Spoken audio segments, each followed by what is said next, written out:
Classic Tarkov.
Also, I did manage to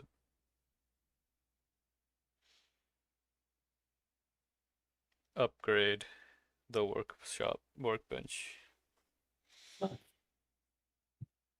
and then bought the stuff I needed. Oh no, then crafted something I needed to upgrade or to make the weapon rack, and now that's been making for the past several hours. It's on 6 hours more now.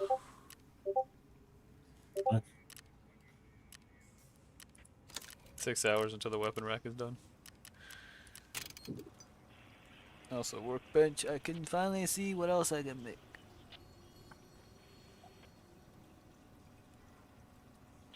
Oh. Alright, I can make the piranha shotgun shells now. I should be able to make... What's that? Oh, that's a costume.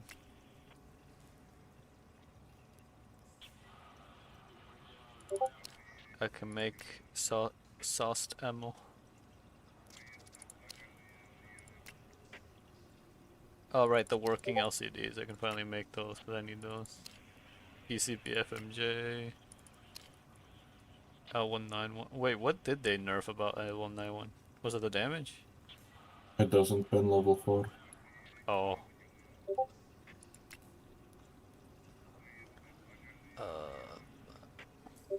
I can make LPS.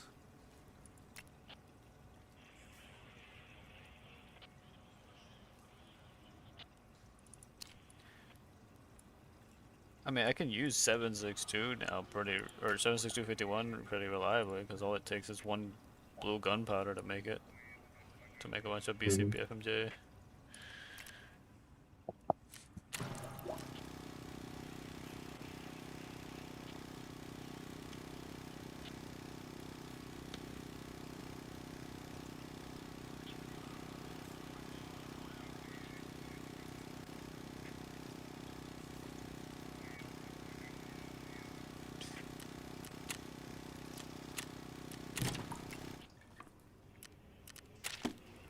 Literally all I need is that stupid bake easy book, and then I would be done with that thing over there.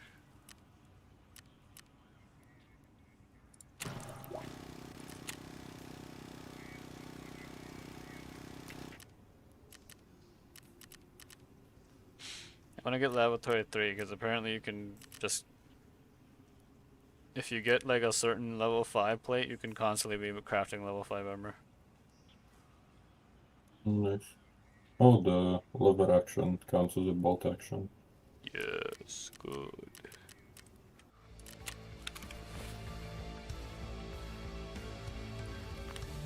I have to use it to kill scouts.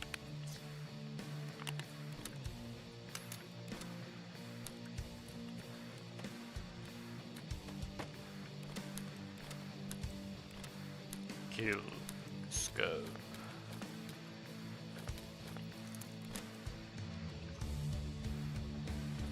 We could both run it. Been wanting to use it. Okay.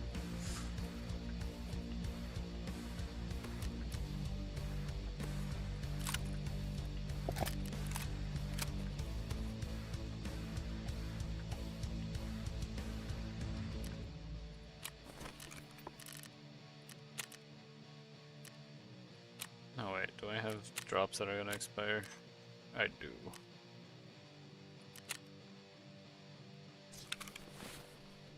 Should I open the drops? I'll open them later. Why? Because I just want to get through raids instead already. I don't have good ammo for this gun, but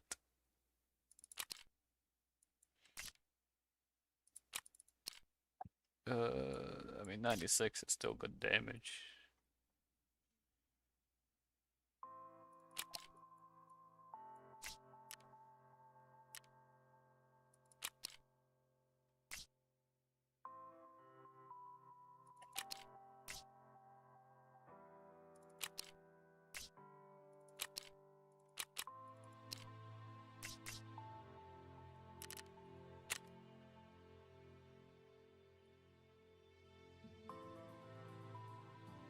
Are MP7 something you can only buy after a quest or something? Oh no, wait, I can just buy them on the market. The A1 is Peacekeeper level 3, okay.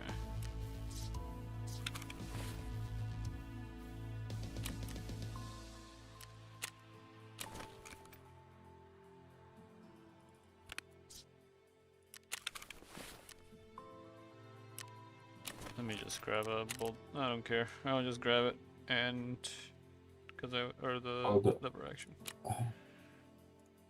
What's up? The iron sights on this thing fucking suck. Oh, I haven't replaced the rear sight because that one is terrible, but the front sight is just disgusting.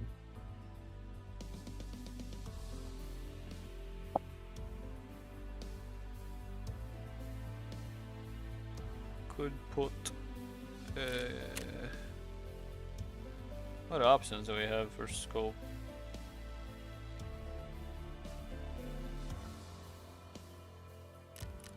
You can get a Spectre for 80,000.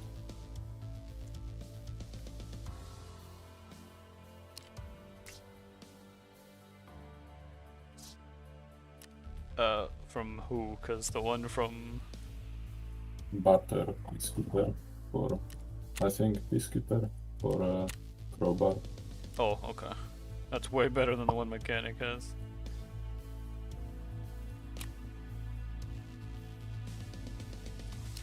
What about the Bravo? Bravo is okay. It's a whiskey, and those are only like 30k. You know what? Let me try it. I feel disgust every time I hear that word. What? Oh. You know. Honestly fair. Yeah, let me try this.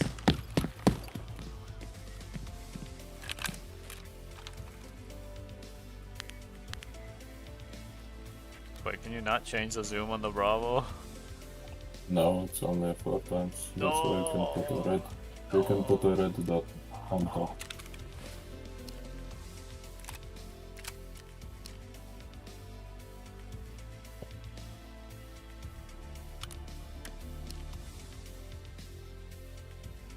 I don't know if I like the way the Bravo looks, I'll be honest.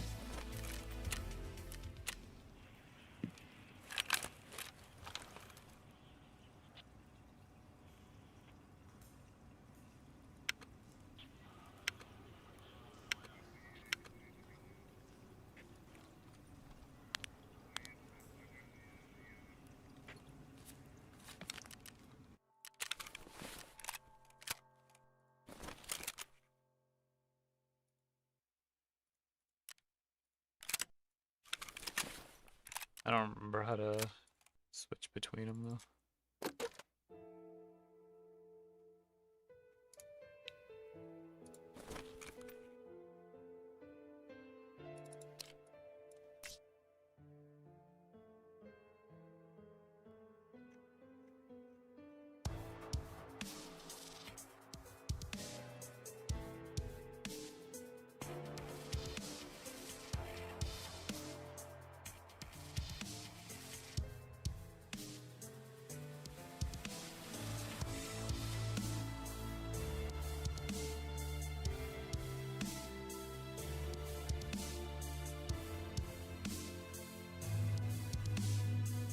Anything worth doing to it?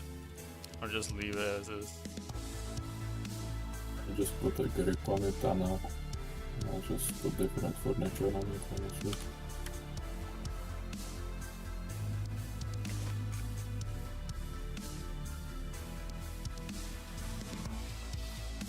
Why don't you just edit build and look through that? Edit build? Oh. And the ones that have the green little mark under them means that traders sell them.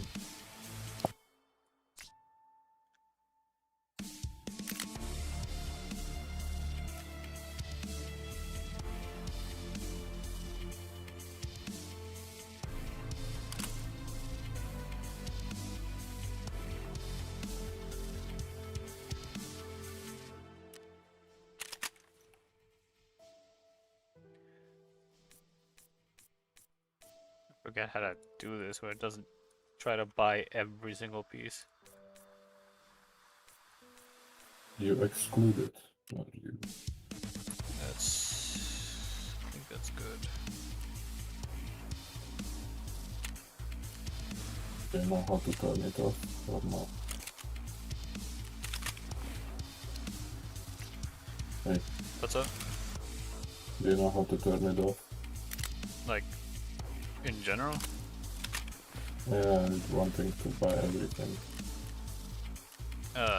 Just the only thing I know how to do on that is where just uncheck all the ones that aren't. No, go to edit build. Edit builds, okay. Edit build. And then add something that you don't have, so it lets you go look to buy things. Uh-huh. There we go. And then do assemble. The symbol.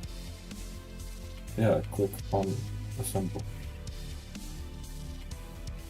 The 3 puzzle pieces. Oh, next. okay. Include parts that you have, is that it? No, you have that checked, yeah, and then you do buy parts. Okay. That would have been a lot better.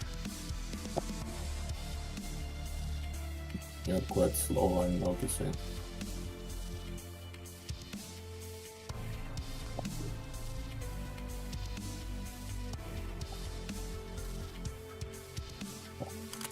I can't wait to be able to sleep nowadays.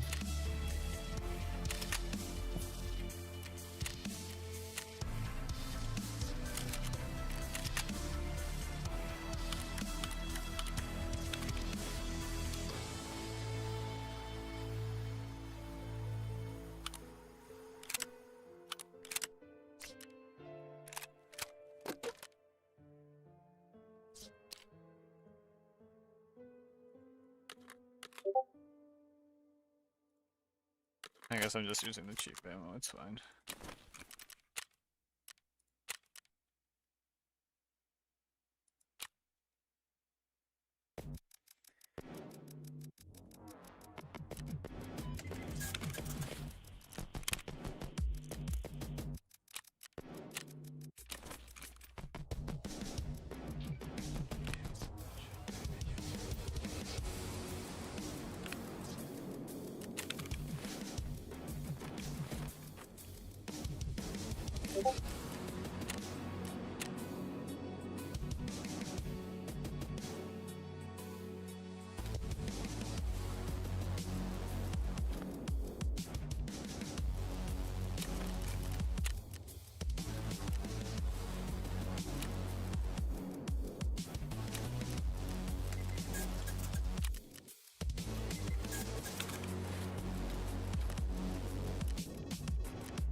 Okay.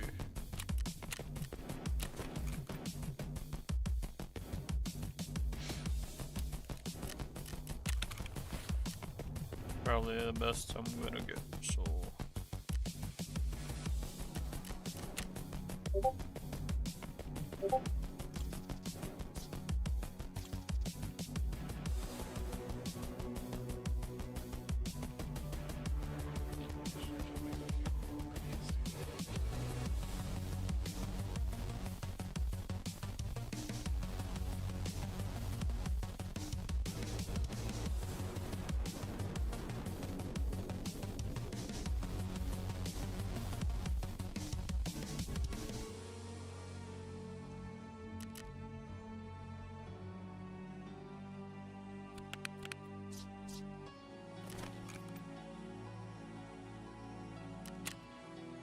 Actually, let me take some extra money in case we get the.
If you see scouts, let me kill them. Okay.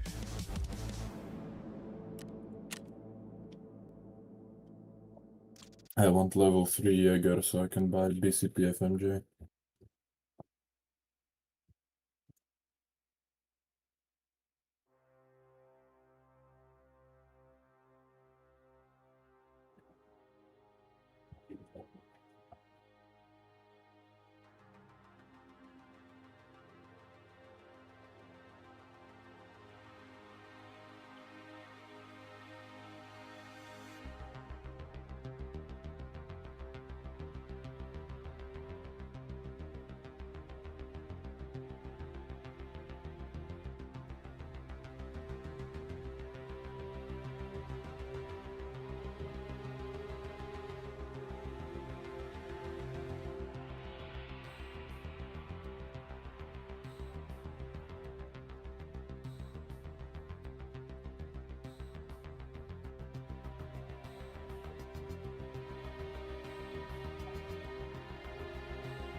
I'll join the call back soon.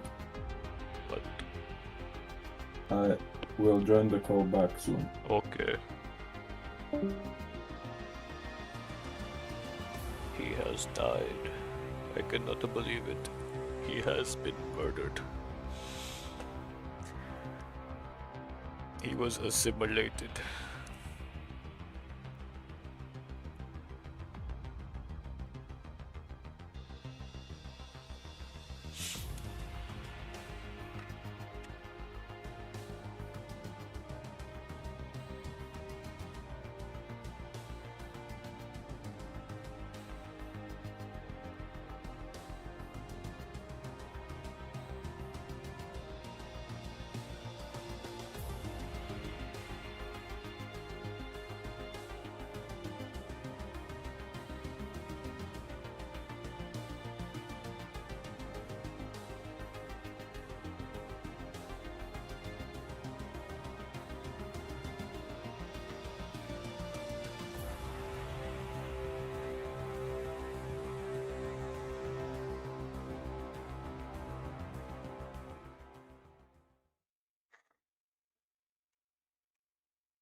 no.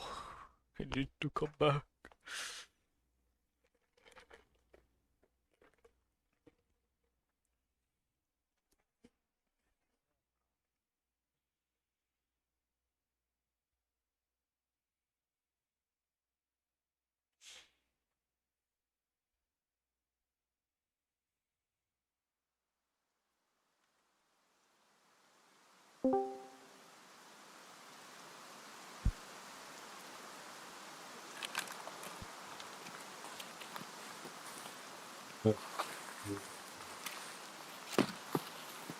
We could maybe snipe someone that's spawned over here.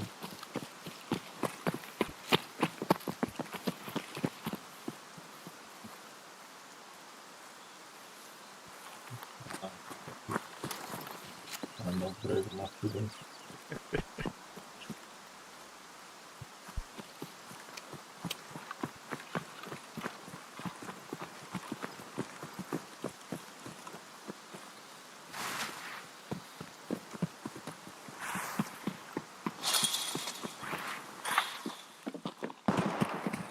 Bro. Can I hit him? He's behind us. Behind? Yeah, the guy I said we could snipe maybe. He has a lever action.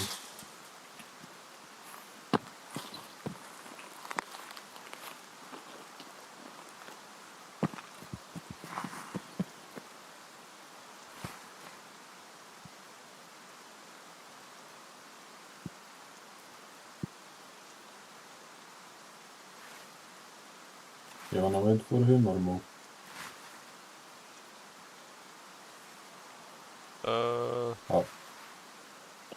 I'm not sure, honestly, because, like, if we go, he's gonna be behind us the whole time, unless he's planning to stay here and just camp the scav spawns. That sounded like what, Yusek? A grenade?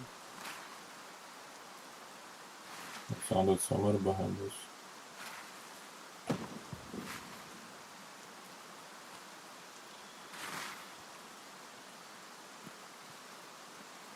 I think we should just go.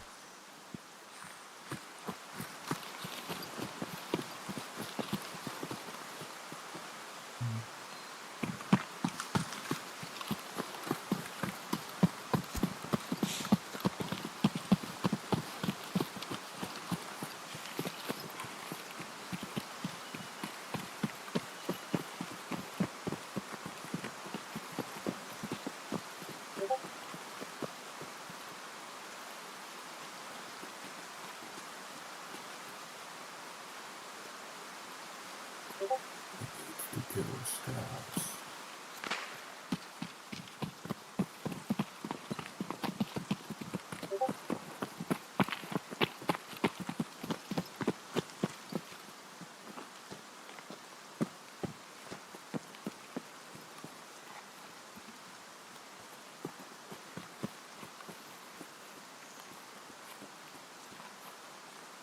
I hear suppressed shots.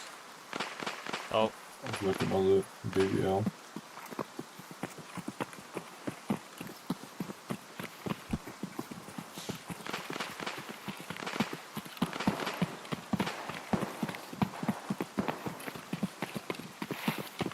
I think that's another lever action.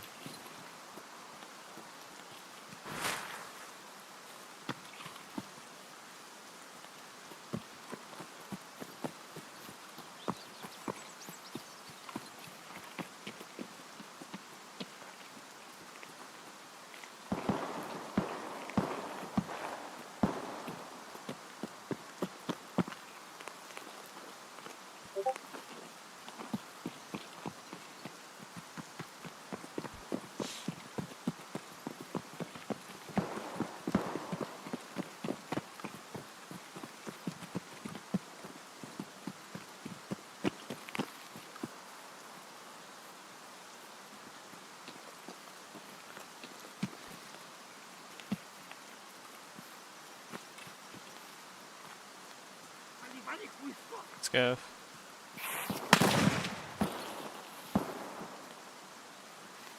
Did you get? Oh, Yeah.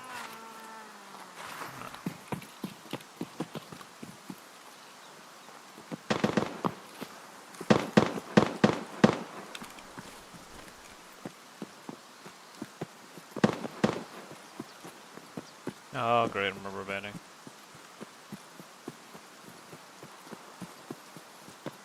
I don't want to be out here in the open.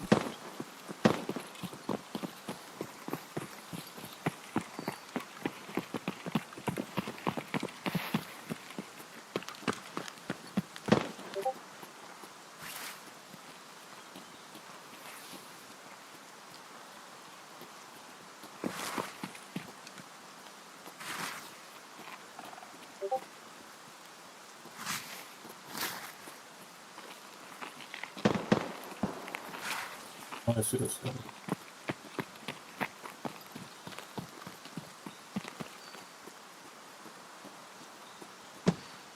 Oh, oh, there's a guy right there.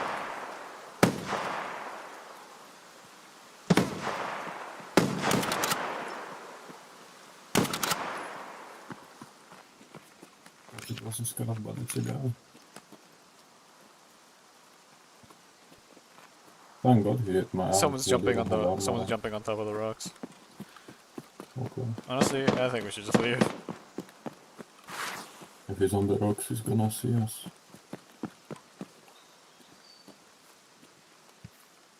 So I'm trying to keep the trees behind, between me and them.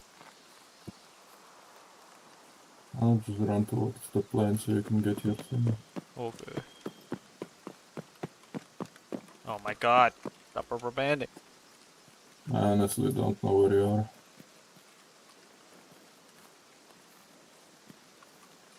I'm at the what's it called? On to your left, down Mm. by the down tree near the like the fully Yeah, I down can one. be. Yeah, I can be. I think they found someone else to fight.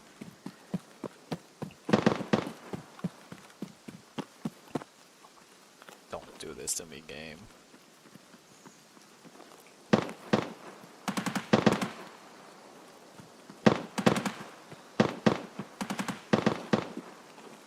Oh my. Okay. I just need to get out of here. Saw they rubber banding like crazy.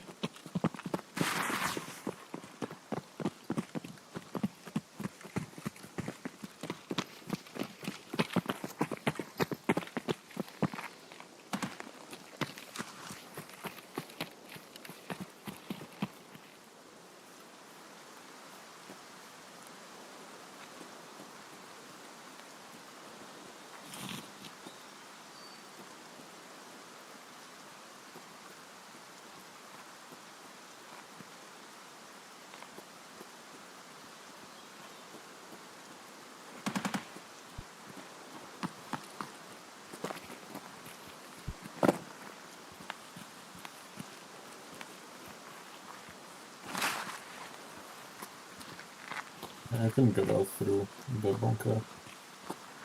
Do we have the key? Or did this one need a key or no? No. It's just needing the float to be in. You were my most watched streamer. I know I'm shocked. Honestly shocking. To be fair though, you also are live when no one else is. Regularly. Good for you. A plus. Clap, clap, clap, clap. Hello, G.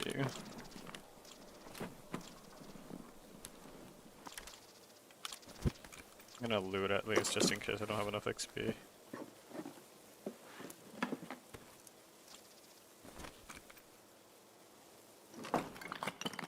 I got some fuel.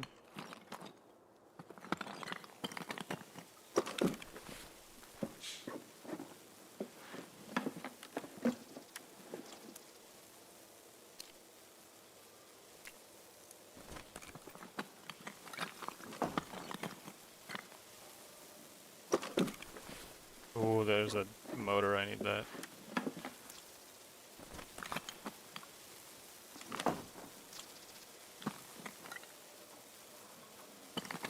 Alright, I can get now.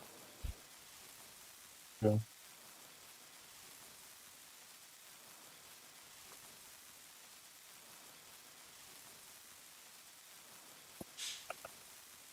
Oh, gee, I did see the idea you said. Yeah, it sounds good. It sounds really good.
Didn't even check if I hit anyone.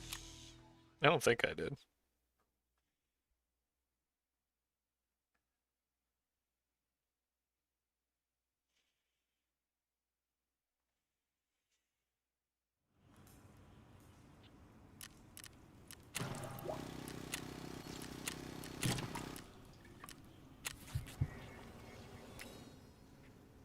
Hmm.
I go down. You got out? Yeah. Good. Wow, this handguard is nowhere near as much as I was hoping it would be.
I have not been able to do circle again because of that FP filter.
And now to shoreline.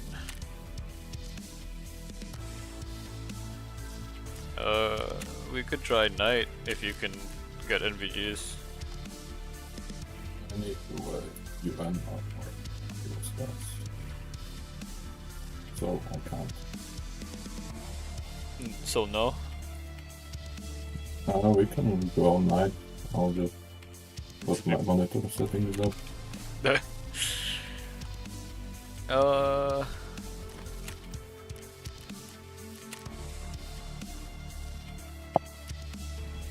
Yeah, just go day.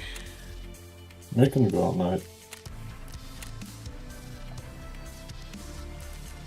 No, I'll grab NVGs then.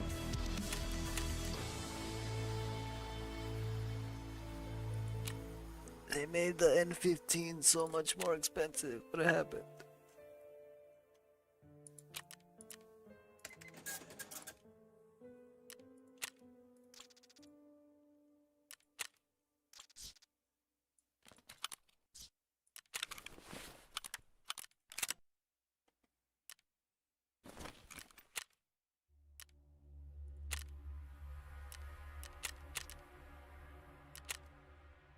There.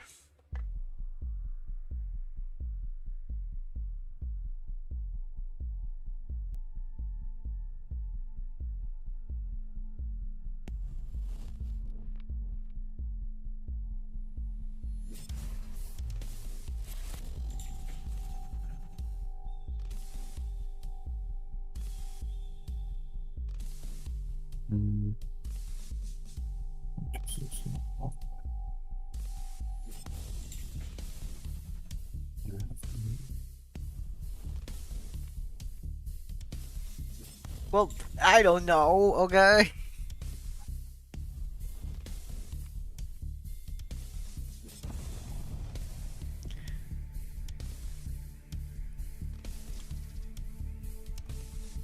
Hold on.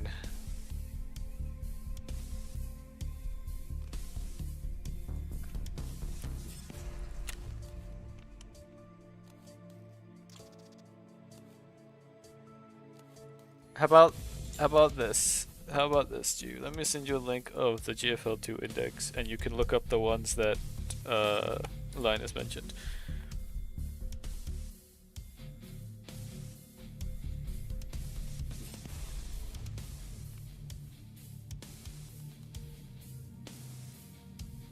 Because it's a lot more consistent with the...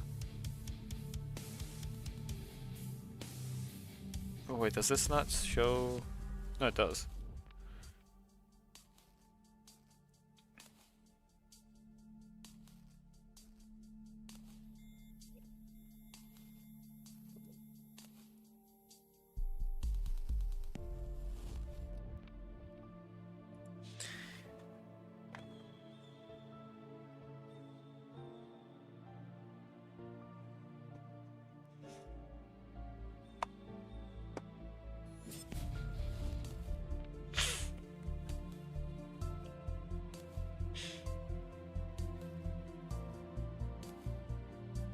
Not... I feel like it's just doing similar, like...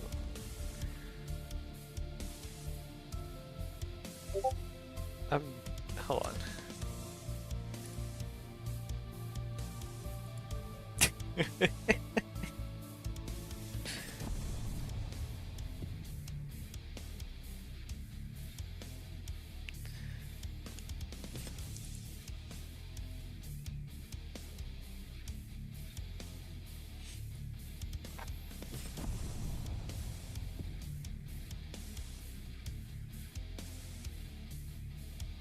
Why did they make her look like that?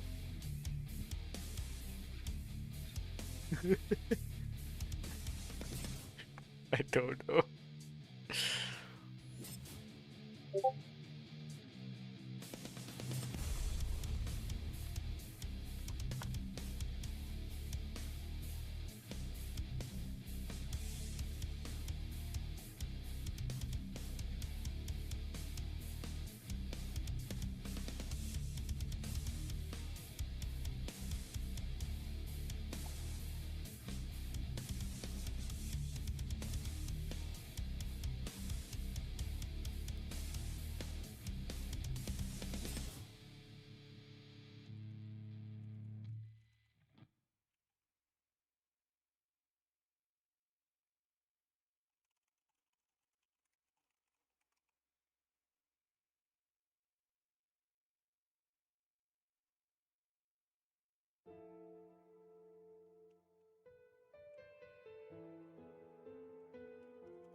Didn't realize I had my flashlight. Forgot the markers.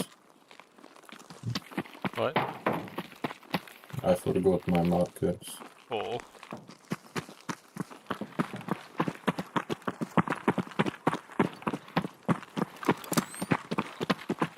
Already he's shooting. Yeah.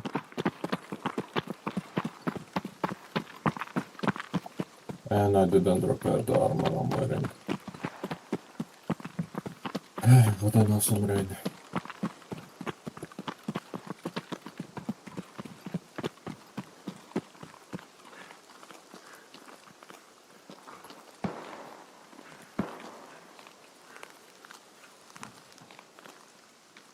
think that's at the weather station.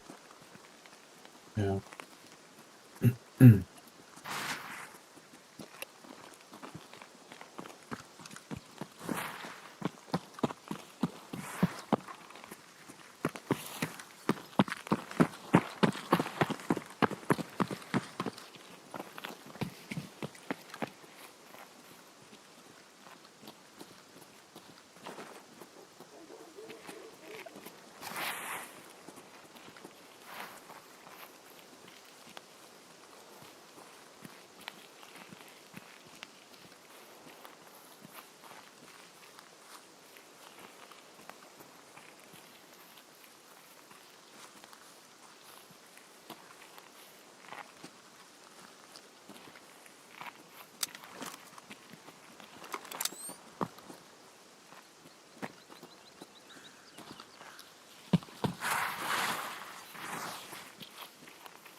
I can hear them mid-resort. They are shooting.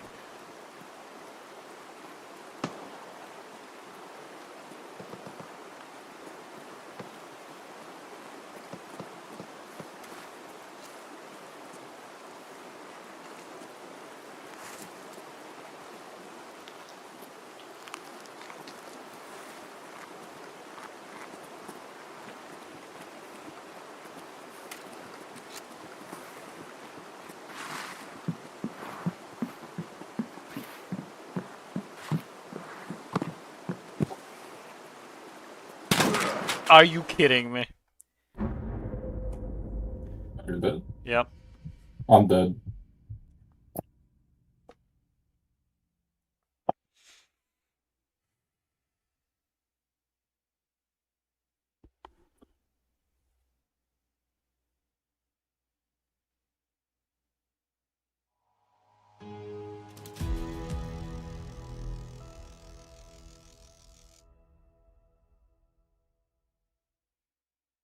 Yeah, J11 is match T.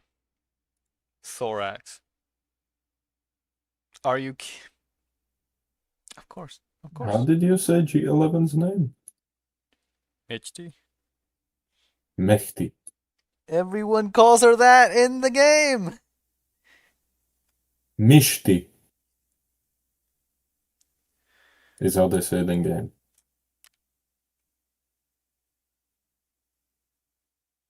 Oh, he has the Yeah. 9.3 SVD.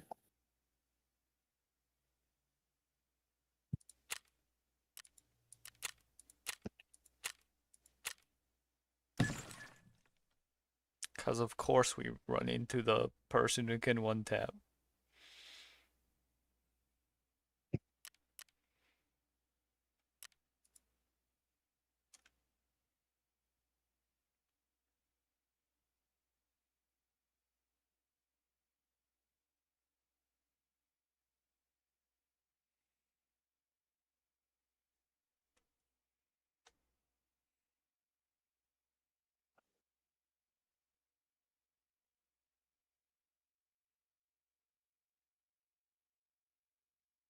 I'm never gonna finish this stupid quest.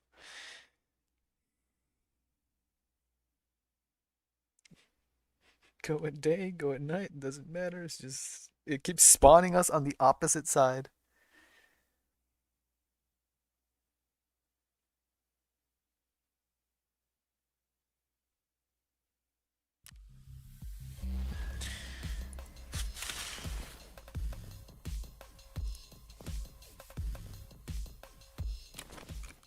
Like, I don't even wanna take in good gear if all that ends up happening is just dying on shoreline because we spawn on the opposite side of the map. Let's just take budget kits just cause.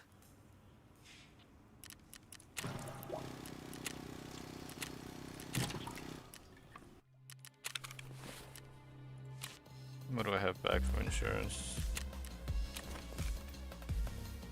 VSKs. A bunch of them.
Okay.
Let me bring... No, that's fine.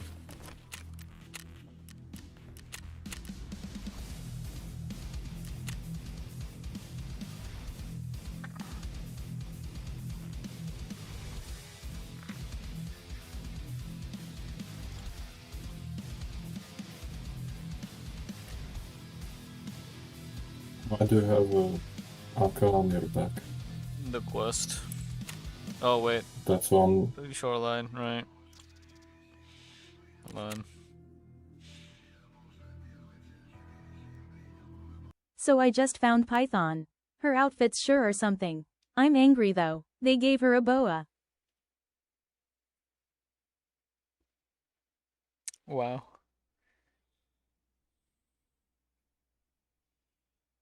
Mm,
you can start.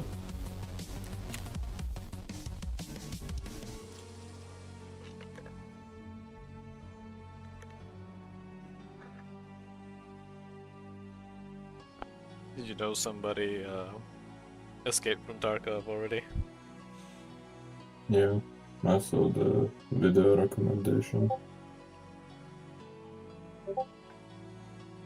I didn't watch it though. I want no spoilers. All I really know is that he got like the, I guess you could consider the selfish ending or whatever. I know there's multiple, but apparently his ending is just the, oh, you escape and that's it. There's no other extra fancy stuff. Like you didn't do anything cool or anything. You're the only one who escaped. No. I just want to get the good ending because then it's over. I'm like, okay, I did technically anything I would ever have to do there. So then it's over. I leave.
Oh my.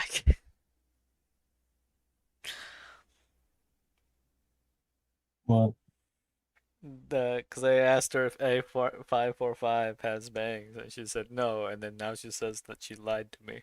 A545 does have bangs. I just don't understand what bangs are.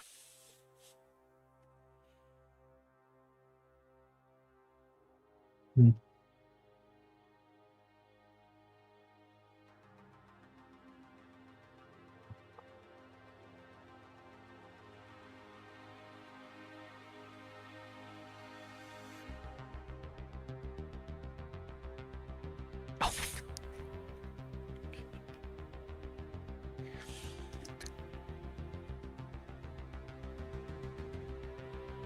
Oh,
it's a lot darker than I thought. Where are we? Oh.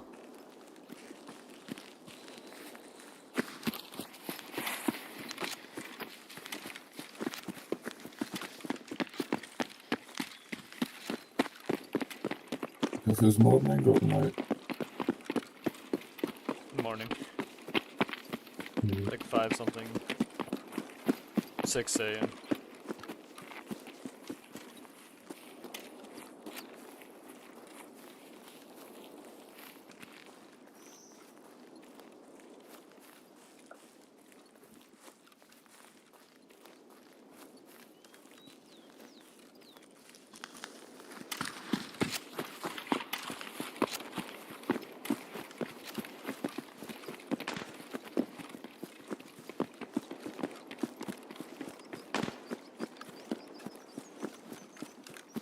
Thanks, game. I rubber banded like 7 times.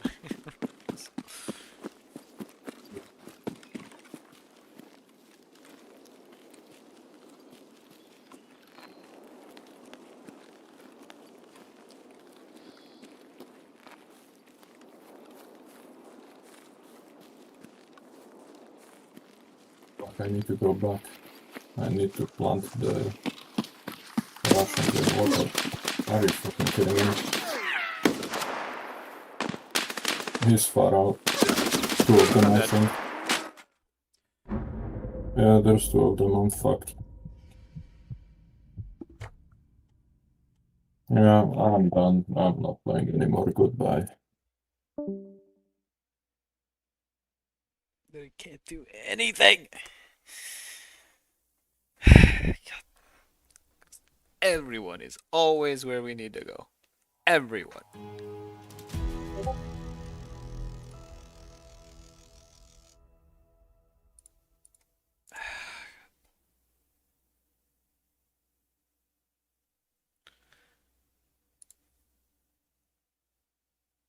Alright, yeah, okay.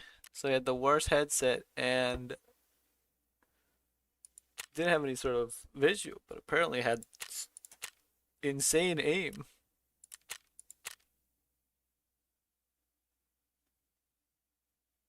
Okay.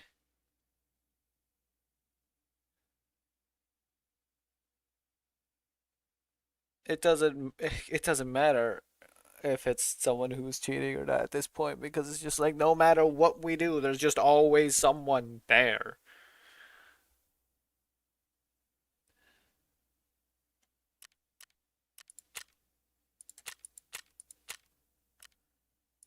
Let's see the hours.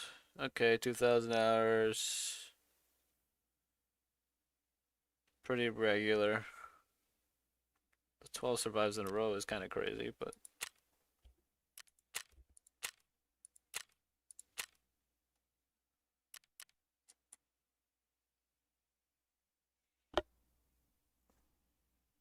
we died because there were just two guys there. Because of course they were.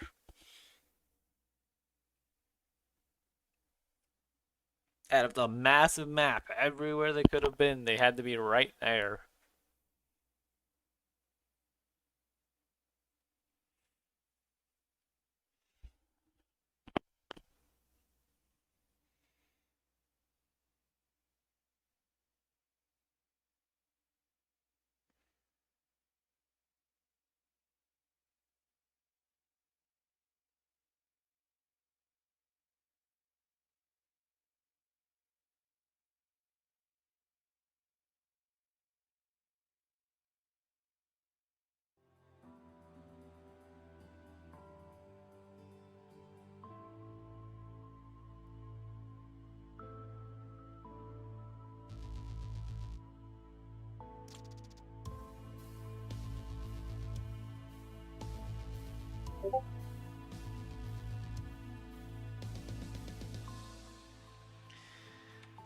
Uh,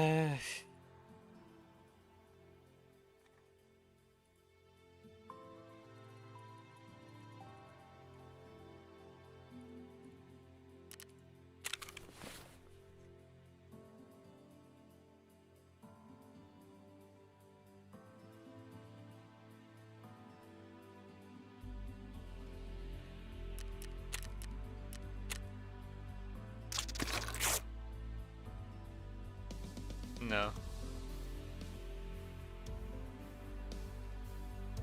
I need to make at least some progress. I have not been making much progress at all for the past who knows how long.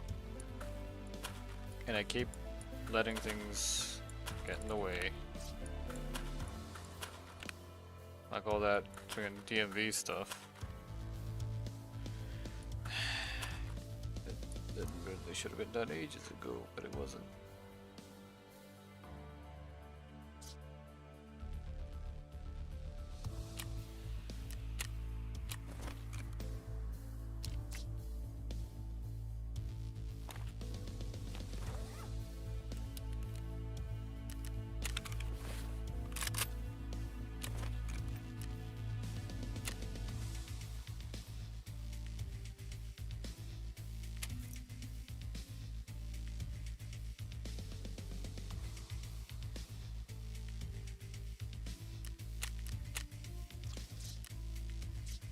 I'm taking super light kit. That's what I'm doing.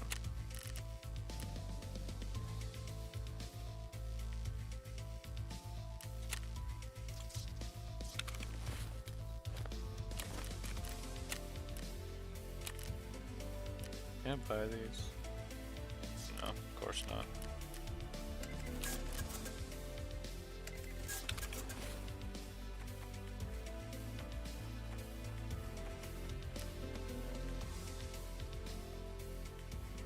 Yeah, I thought as much.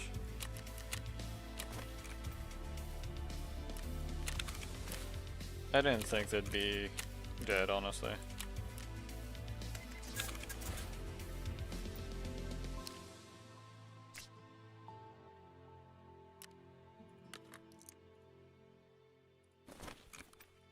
Guess I can bring one more mag and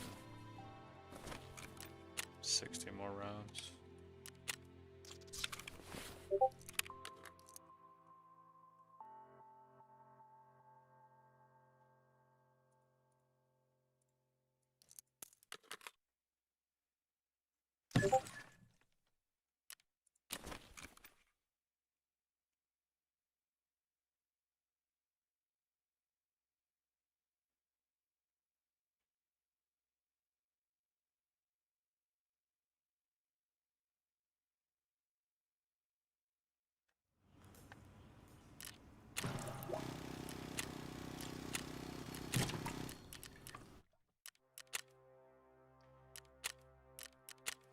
Try this again.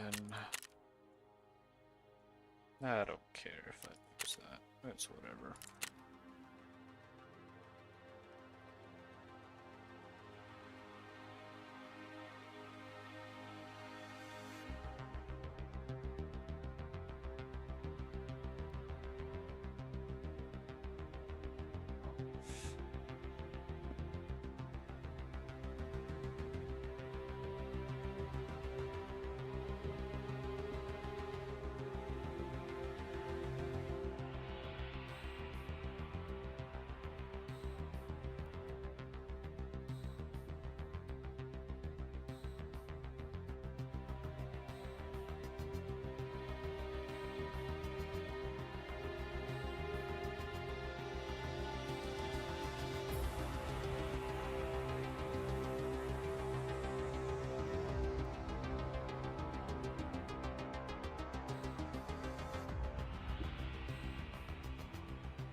Once again, I had a smoke grenade that I forgot to use.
I smell food. I don't know what it is though.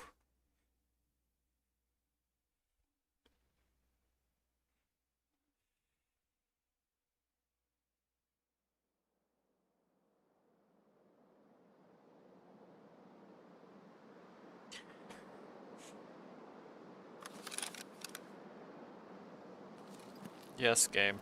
Thanks. Thanks for spawning me a million miles away. Yet again.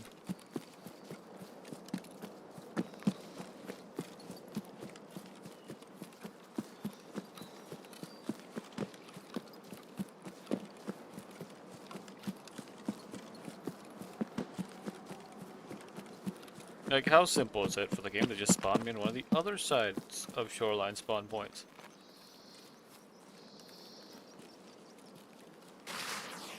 Oh wait, there's water here, right?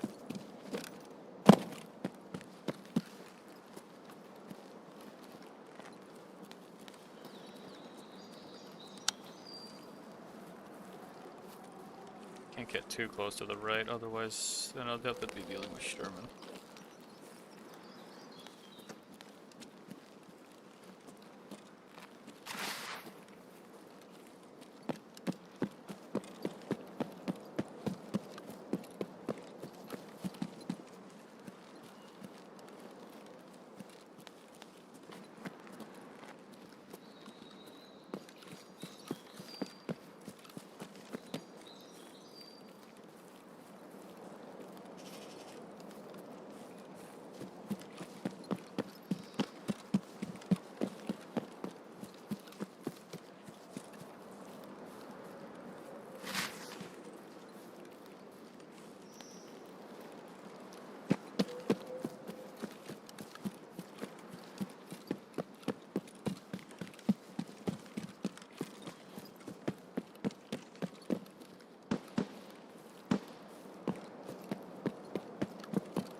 Okay.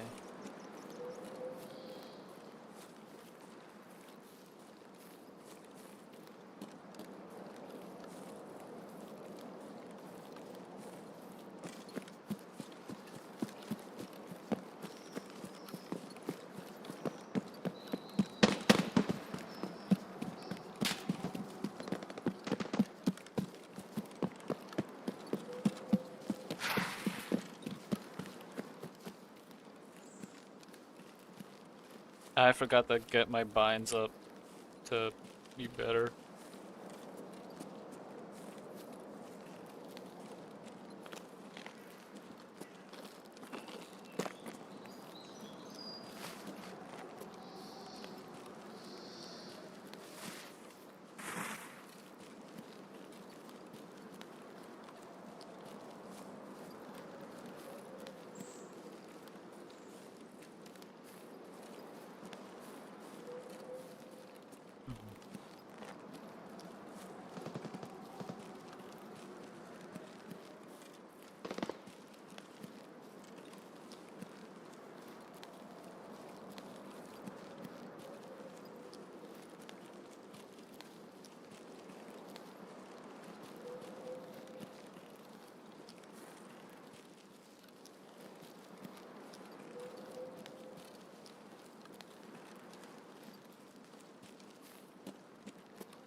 Groza's old name. Uh, technically was still the same thing, but the technical part of it was OTS 14, I'm pretty sure.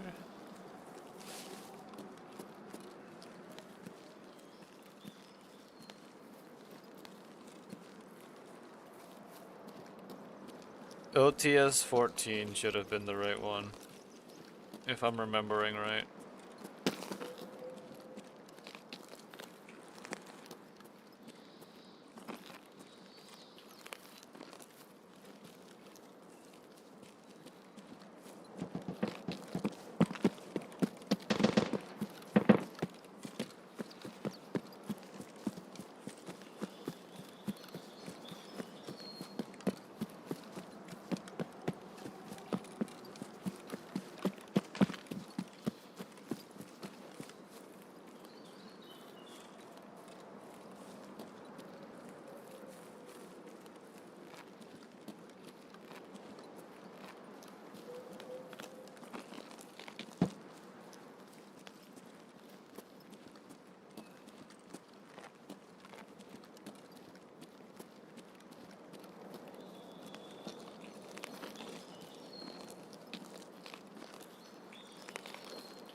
Hmm. Just need to see if I can get out of here. Even if it's a run through, I still keep the item.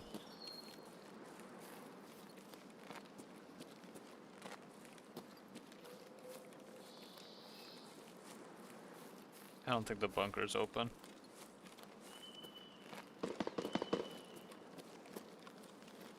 Is it over there or to the left?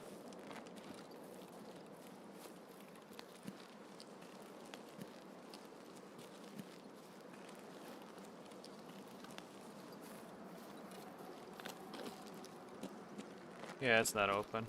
The flare isn't there.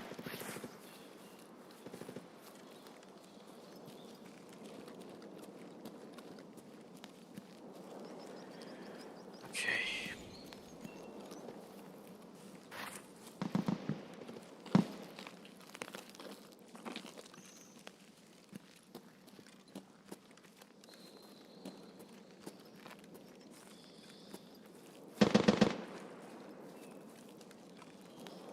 Wonder if the stash is still over here.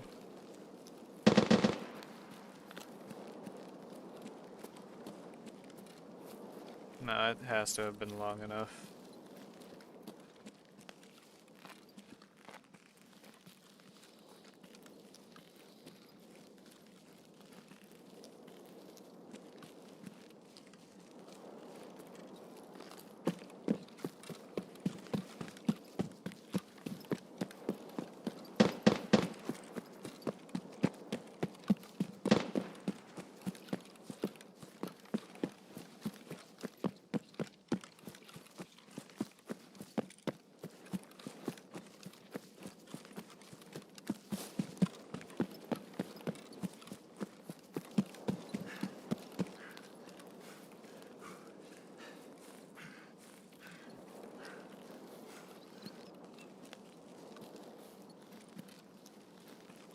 Think.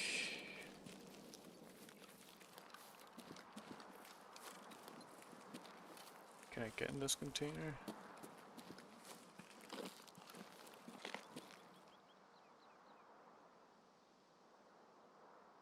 Hope it's been long enough.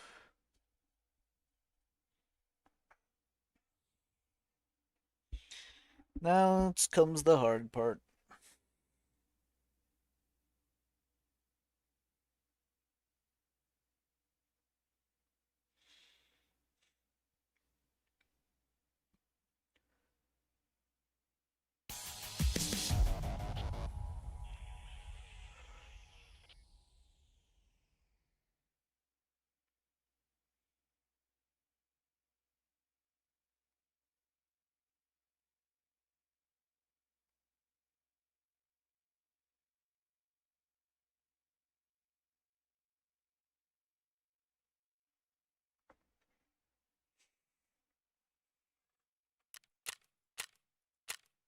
Okay.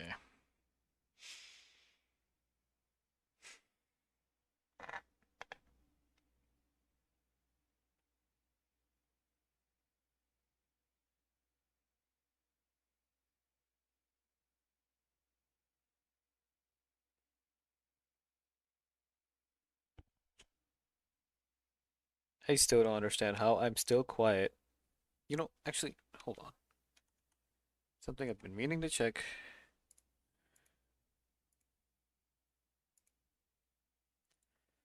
Let me check sound settings. No, it still says my mic is louder. It's at max volume, so I don't get it.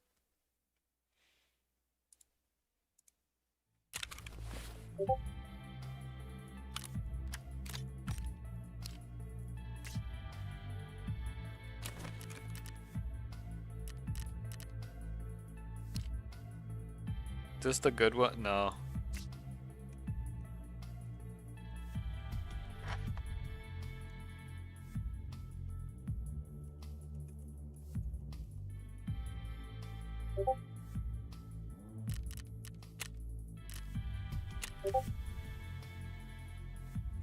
Why is that for more?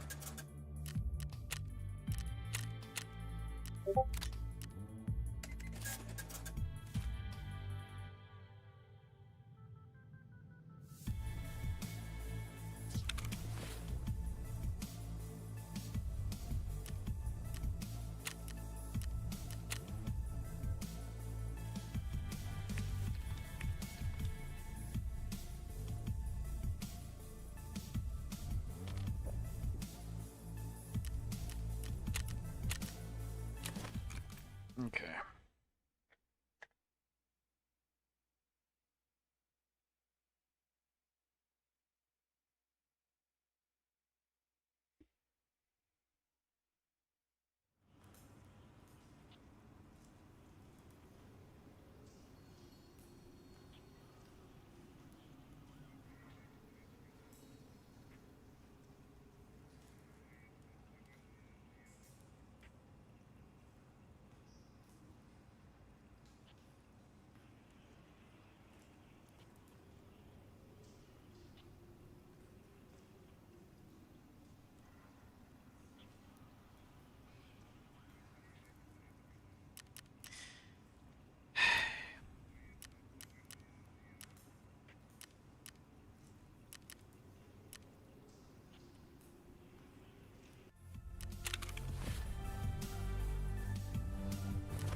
All right.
Now we got a match, but is the game going to spawn me?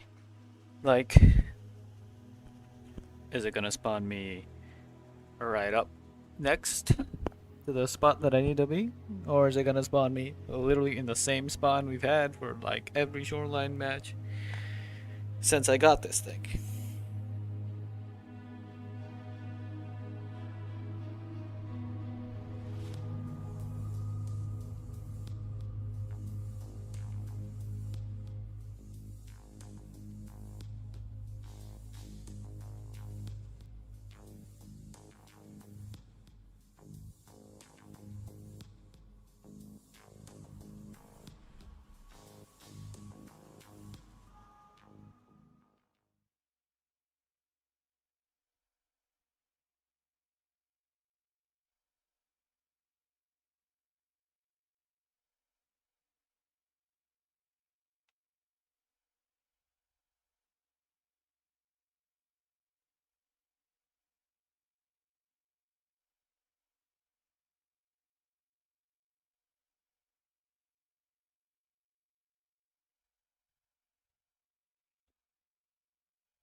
Okay, please be a good spawn.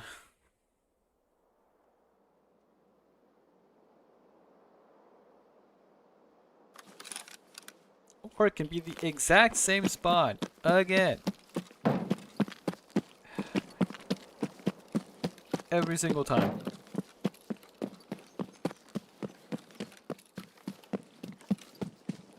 I just need to get away from this first area as fast as possible.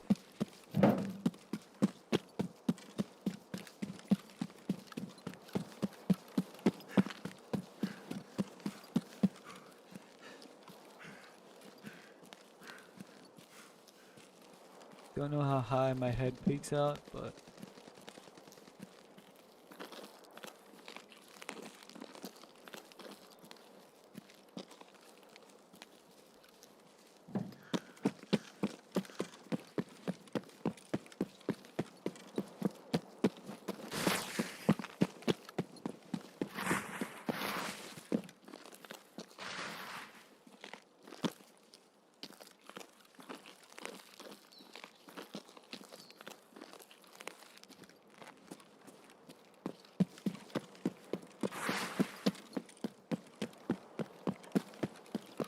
the faster we can cross, the better.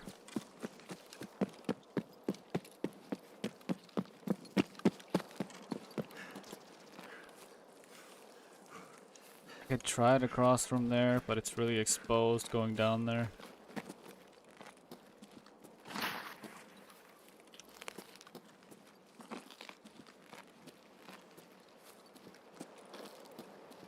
But it would be faster.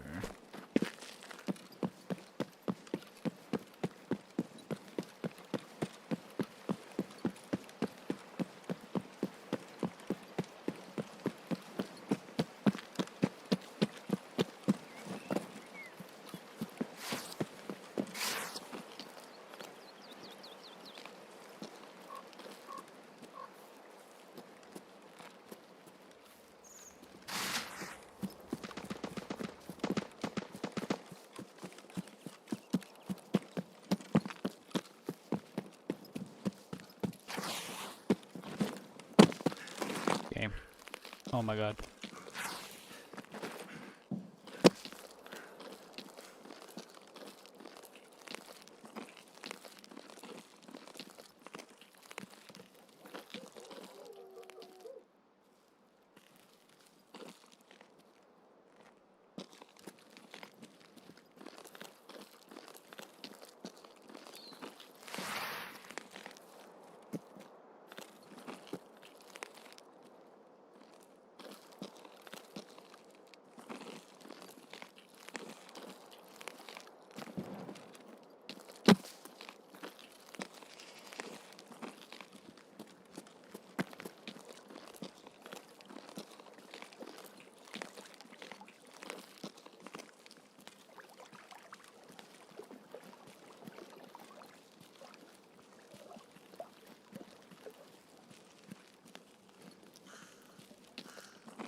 Okay.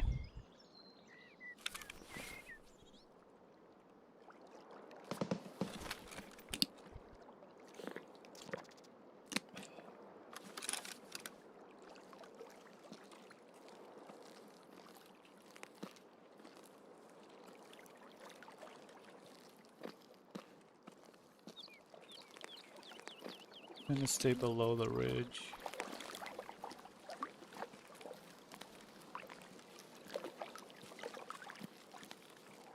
Just in case.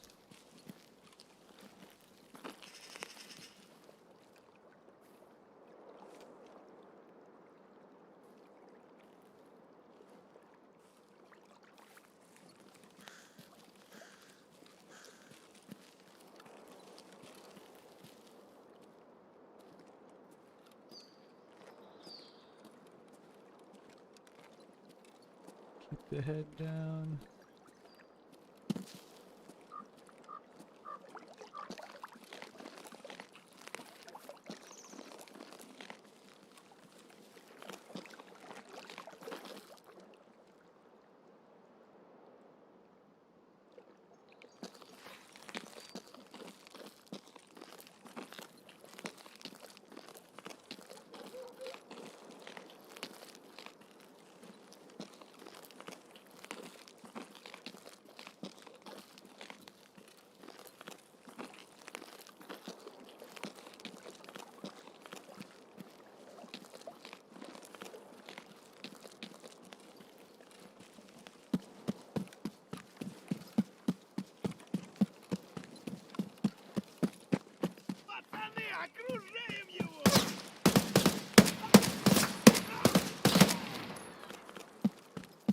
course.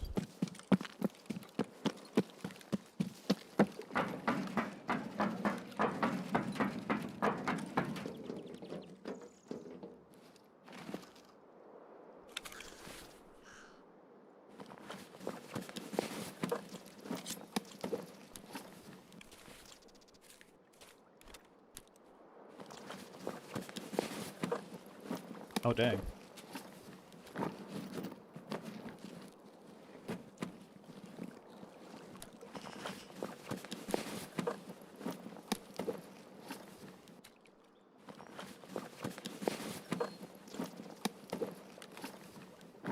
I'm already heavy, so I might as well just...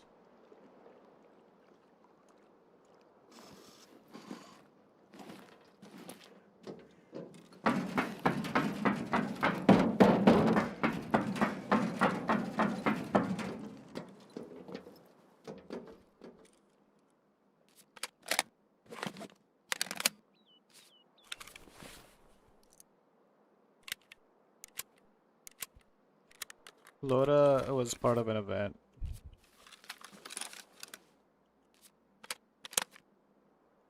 To get her now, you have to get her through one of the, like, I forget which shop it is, but it's one of the side shops.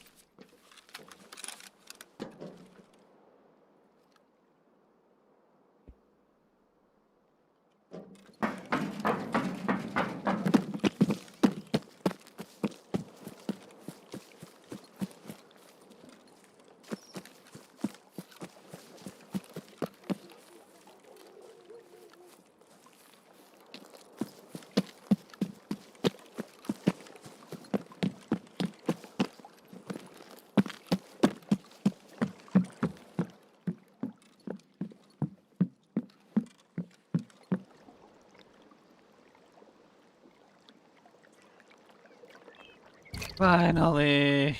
That stupid quest is over.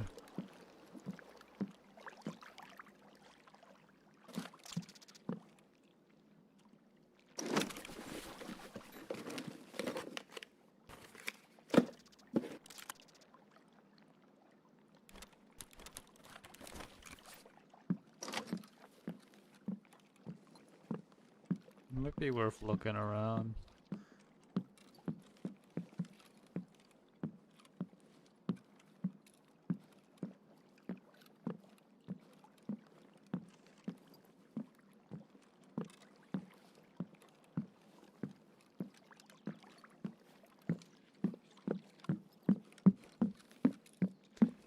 The problem is now, how do I get back over there?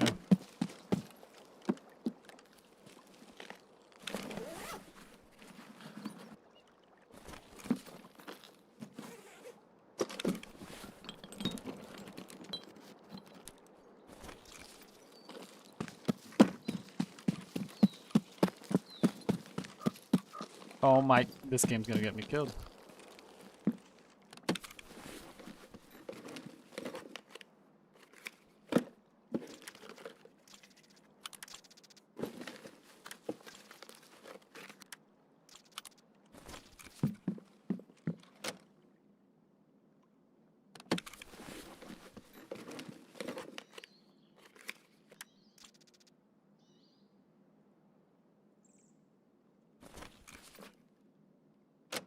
Another propane, really?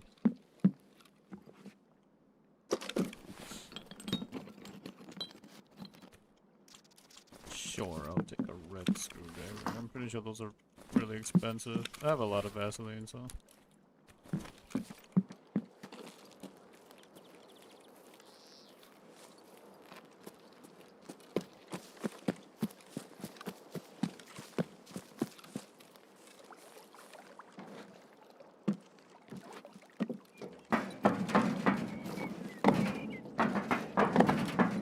Thanks, game. I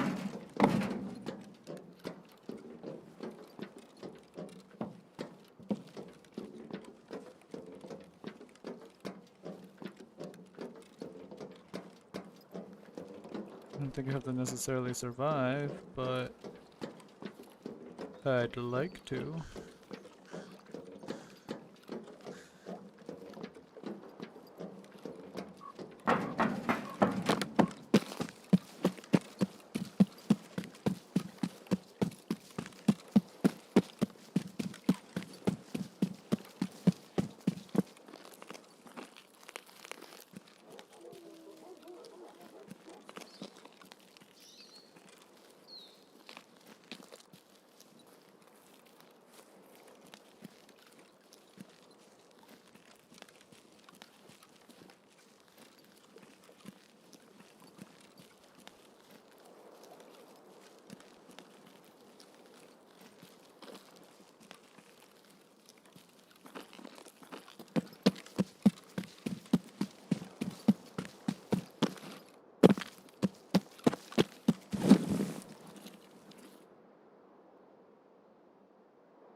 Okay.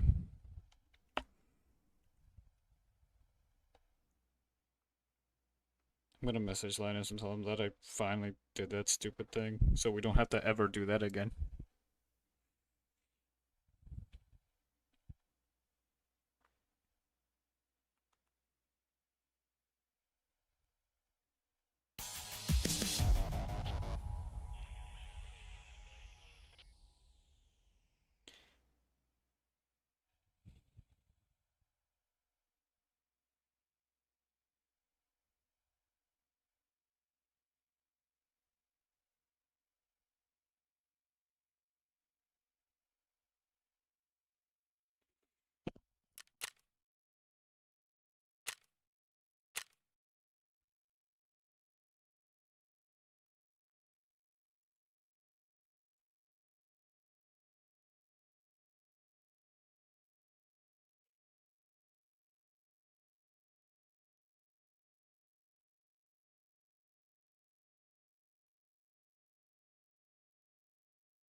But yeah, to get Laura, she's in one of the shops. She's always an option, but I forget which shop it is.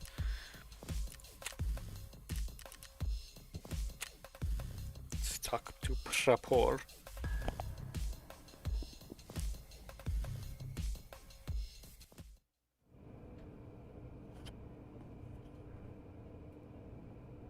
And after this, I'll do a scav run. Then after that, I'll play the game you wanted me to play. What's it called? Planet Zoo. There we go. Any word from Electronic? Вообще да, но не самые лучшие. Not all good news. Need any help? Ну так а как же? Иногда кажется, что только ты тут толковый малый. Actually, sometimes it feels like the only Ладно, sensible fella around here. Электроник говорил, что ему перекрыли поставки. Turns out the supplies are off. Инструментов не хватает, No tools to чтобы deal с with the fire ящиком recorder. разобраться. Я бы свое All выделил. in mind, but Но everything's лишнего currently ничего reserved. нет. Все зарезервировано.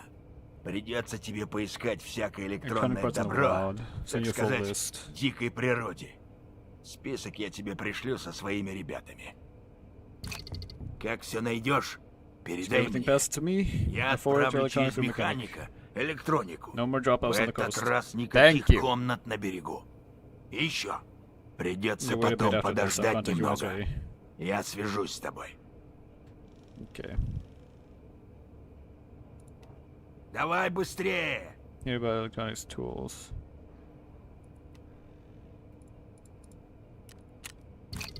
Ну, давай сюда. Разбираться буду. The tar bank case.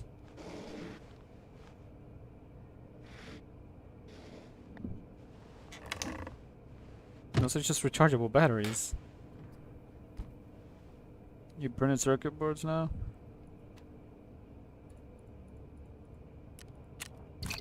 Давай сюда.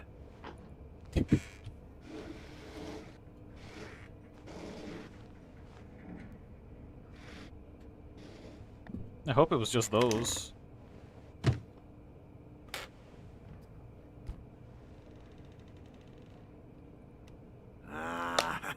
Красавчик. Правильно. Been hanging around long Уже enough. засиделся у меня. Alright. So... Tool sets. Ah. Do they have to be found in raid? Because it doesn't say anything.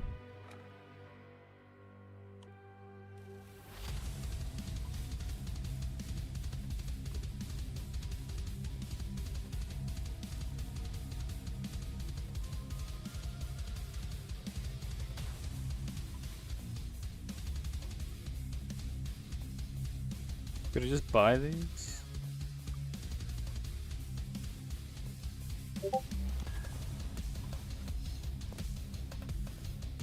You know what?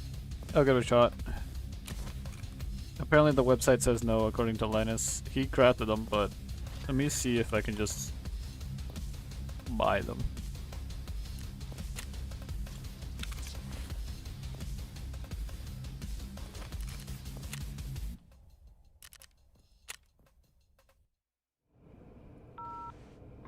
Проходи, не стесняйся. Wait, what? Я как раз уже думал тебя выгонять. I guess they do Бывай. have to be fine, right? It didn't give me the option to turn them in. Find the item in raid. It says that's optional. I was lied to. So I do not need this many alls.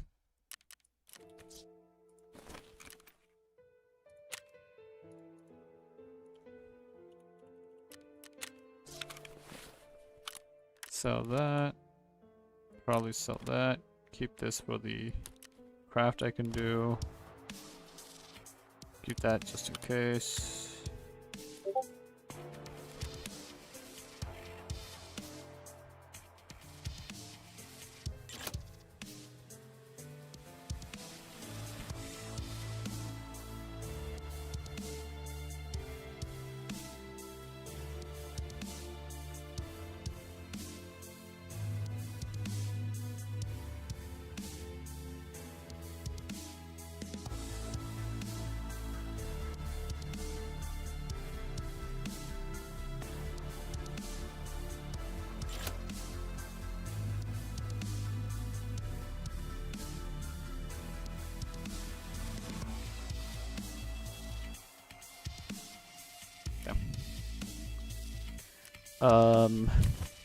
Let's go and start crafting.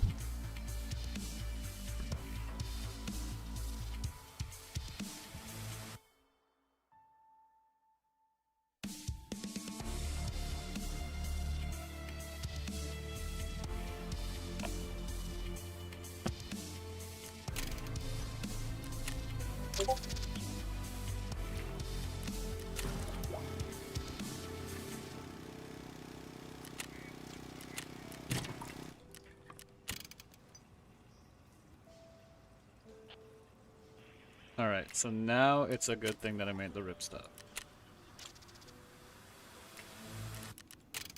Go here. Buy one of these.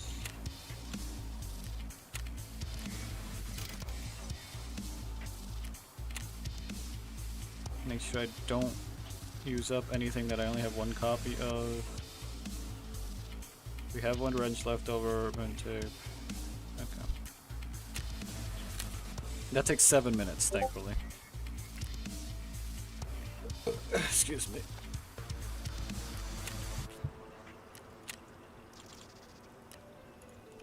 I need to start also doing my infinite IFAC crafting.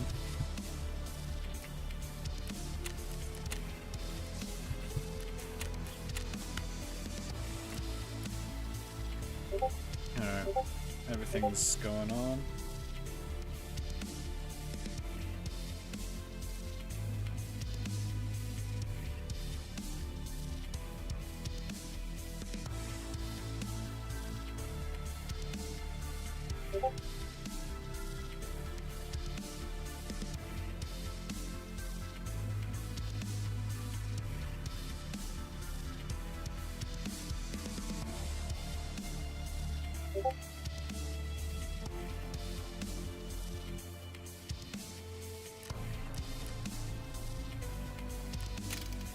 This will be done soon.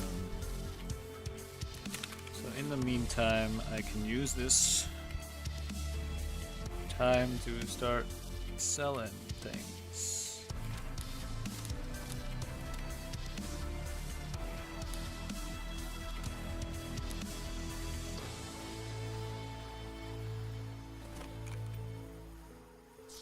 Level 40 for this, yeah, okay. There's gotta be some ammo in here that I would not use.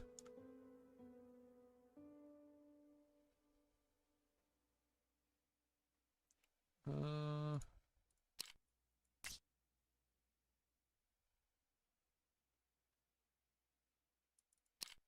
T45 is 30 pin. TCW. Can I buy TCW? Oh, I can buy it. Never mind then. I can just get rid of this. Put this away. That away, sure.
How much is this on the market?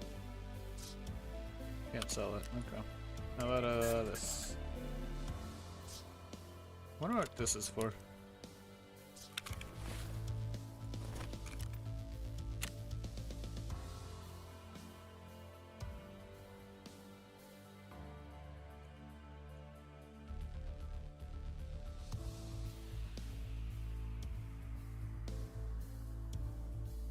Maybe see what the real price is.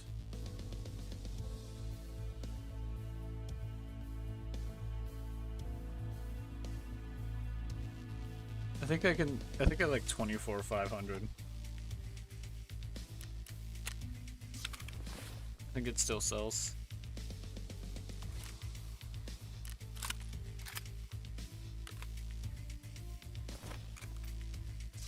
Can't sell that. Okay. Well.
There we go.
I only have the one red screwdriver.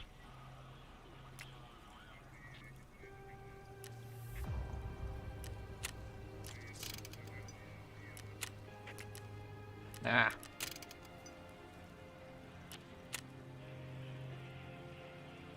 I need another wrench.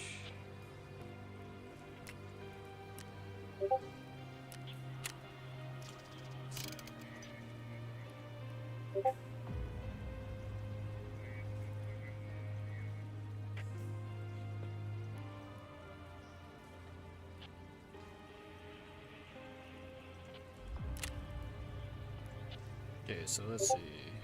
2 measuring tapes, 2 wrenches, 2 screws, and the 1 ripstop. Craft that.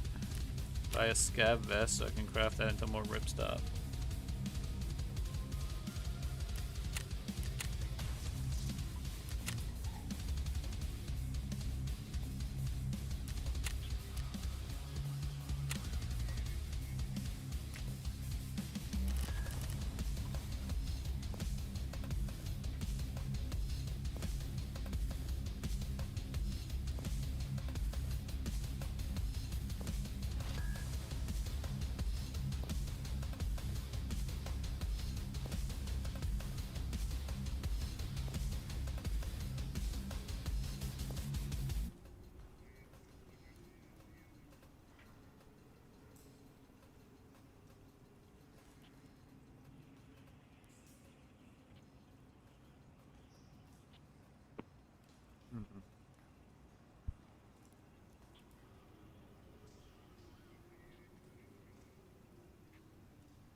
Why is my game? It's chugging. Okay, well, I guess while I wait on all that, I can do the scat run I was talking about and see what I need.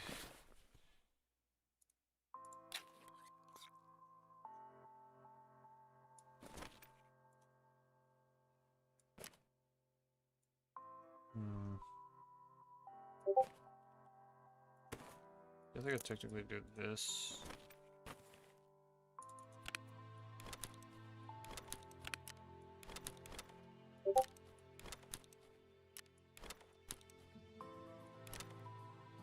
Wait a second. I can do that. There. That's a little bit more room.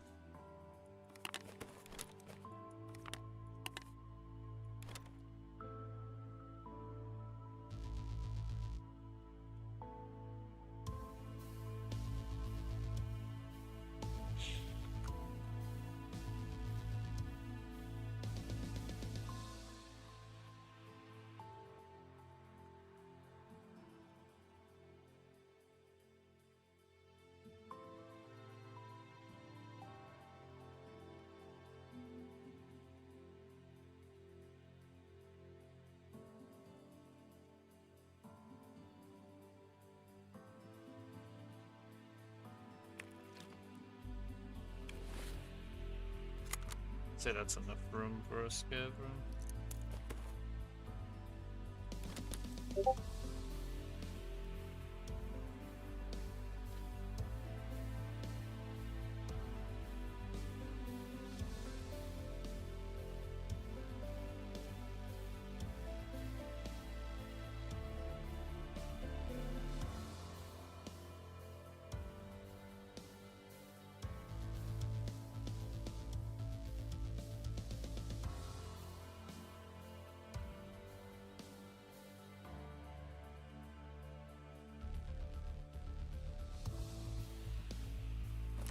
Alright.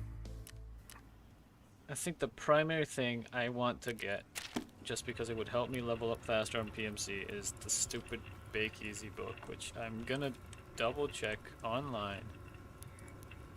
See where it spawns, because it is insane that I still haven't found one.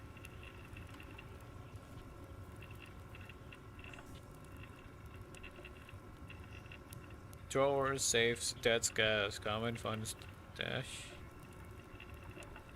Oh, never mind. I know what that is. Ground cache, barrels, and jackets. Okay.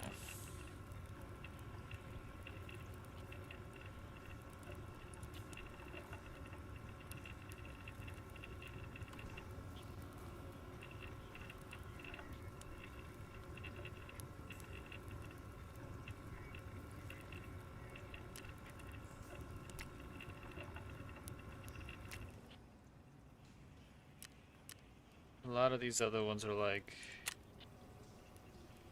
Well, a drill would also be really good for me to find too. What do I need for this? Oh, I guess if I get lucky and find one of these, that'd be nice as well. Oh wait, there were new codes. There were new codes, hold on. Let me check them, because maybe they actually give something decent. Okay.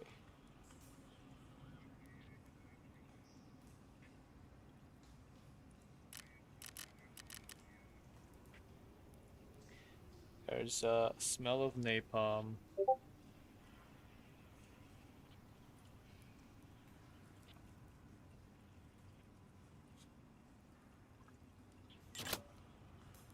Okay.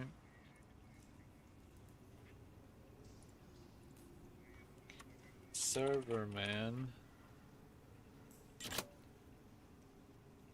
wonder if I could do.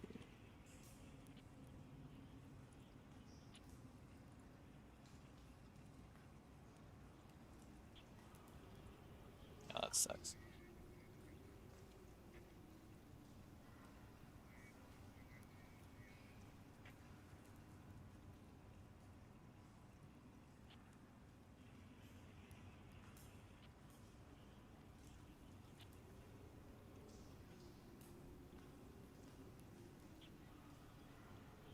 Hmm.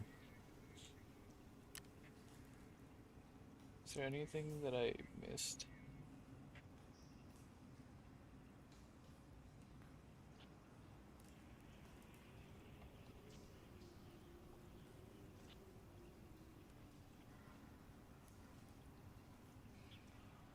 There's a okay, that is evil.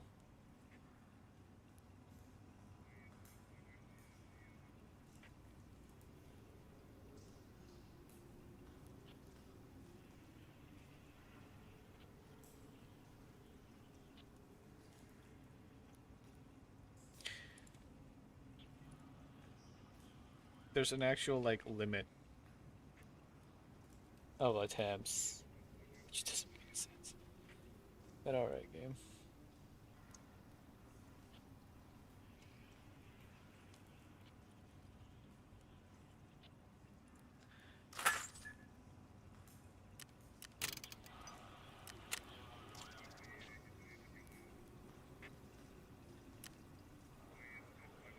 Oh great, it broke.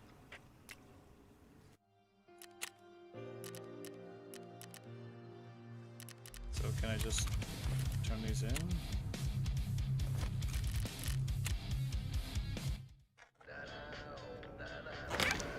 Здорово, вояка.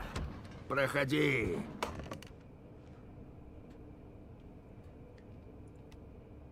Давай go. быстрее.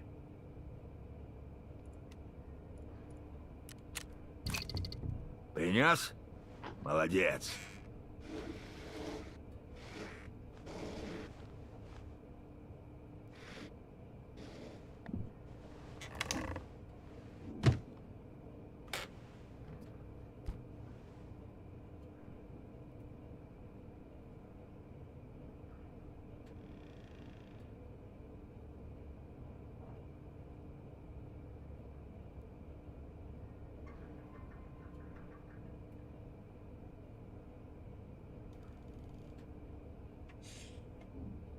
This is everything Chang asked for. А, красавчик. Now just wait, right? Тогда до встречи. I think now just wait. Wait for the information. Okay. Longer wait this time.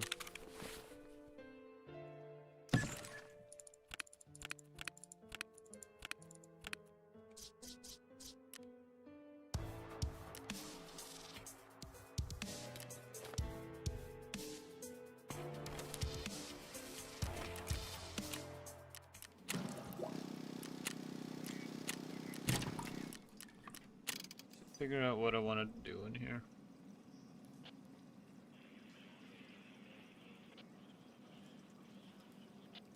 Wait. Does this work? So that's 21k. And how much are PCBs? I don't know.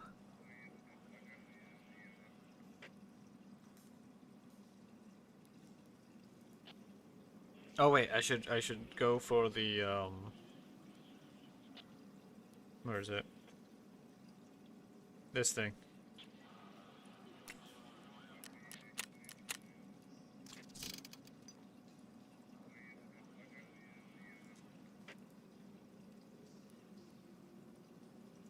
Why is it struggling? Okay, there we go.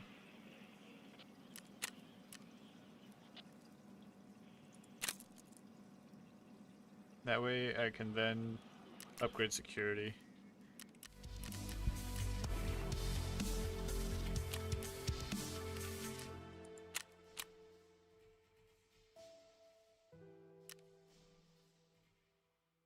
Well then.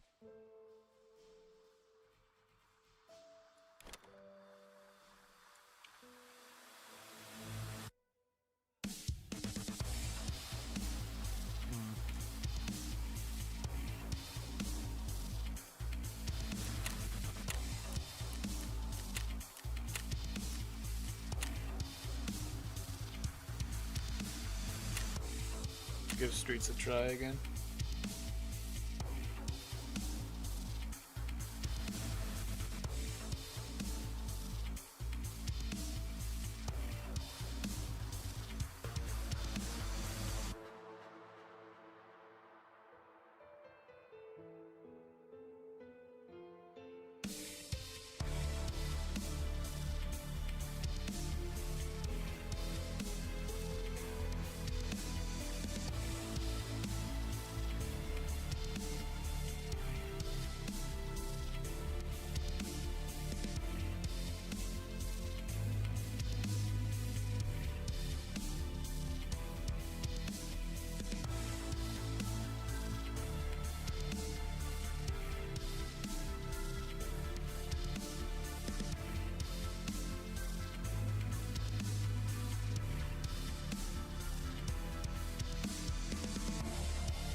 You're not a bad artist.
Okay, there we go.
I really hope I can find that stupid book.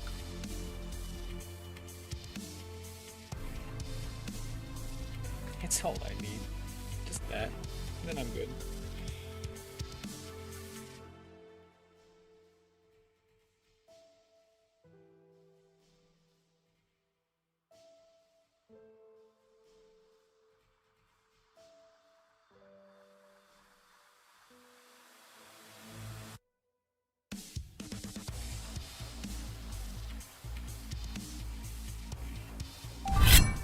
Oh. Hold on a second.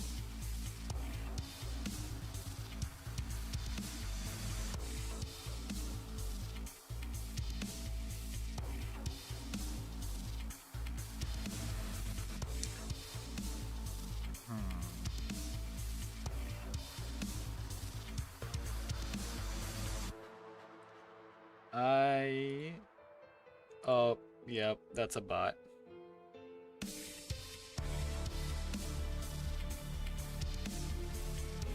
Of course it's a bot.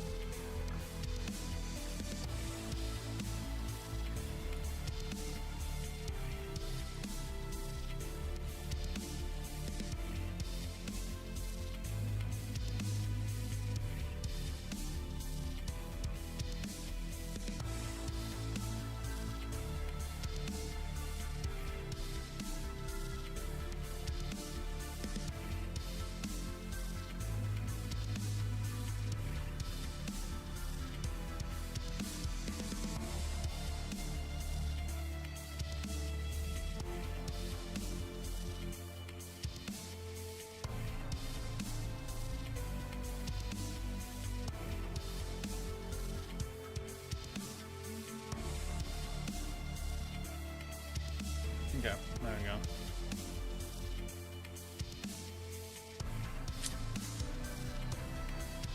I have a theory about that, by the way. About the bots that keep popping up. But I'll talk about it another time.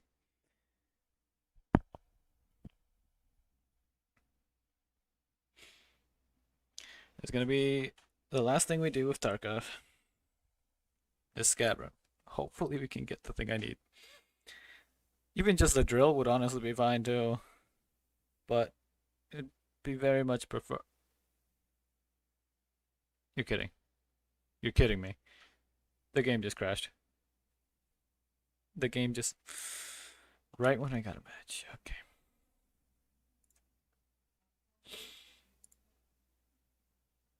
I'm not...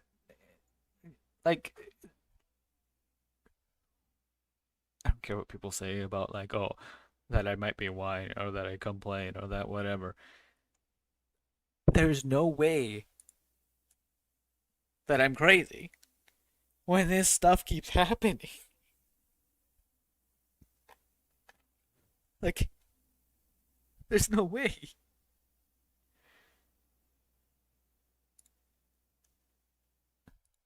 Like, statistically speaking, this stuff should not happen. As often as it does.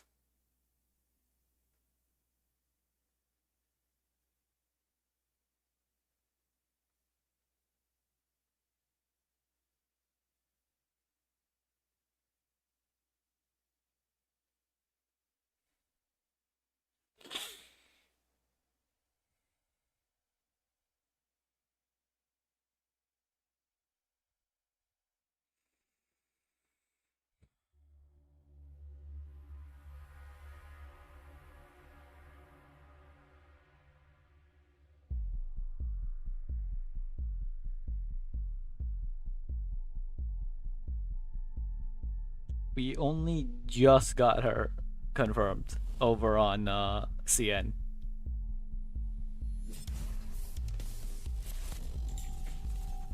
Like, she was in the story. We just didn't know if that meant she was actually going to be confirmed. And it's not the 1%, okay? There are not like...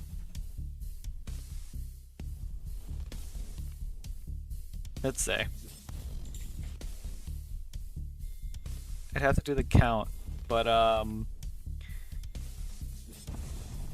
there's only so many T-dolls from the first game, and the game is only so old.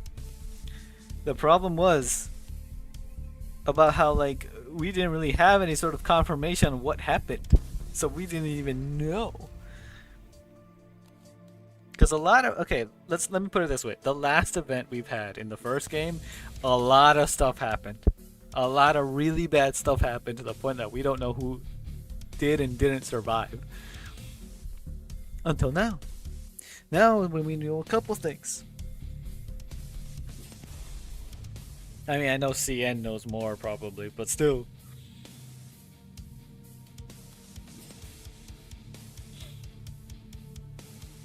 Of course, now it caches extra slow because, you know, it wasn't bad enough to make me wait like 9 minutes to get into a match, which half of that time being just loading loot.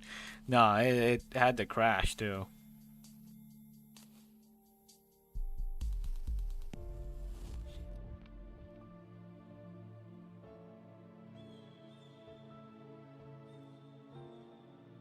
It's like, I've loaded this map so many times and you tell me that it just doesn't know how to load loot?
You're not a failure.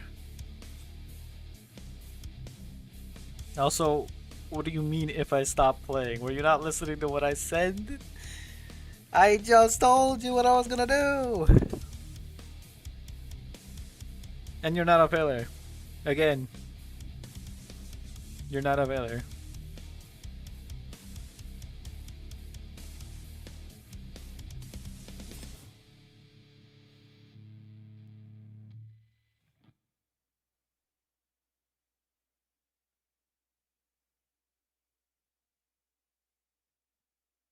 I'm gonna have like no time in this raid. Here's hoping I can get the big... I'm gonna assume everybody always grabs the big easy loot. So if I go to a place and it's looted, I'm dipping from that spot.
You are not a fail.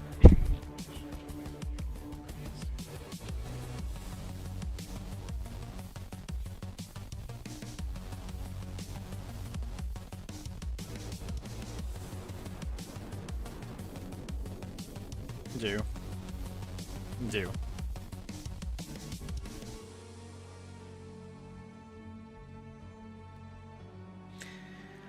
You are literally trying to do things the first time perfectly. That's not how things work. Stop it.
Come on, load. It's gonna take another 8. I'm gonna have like 2 minutes to look around.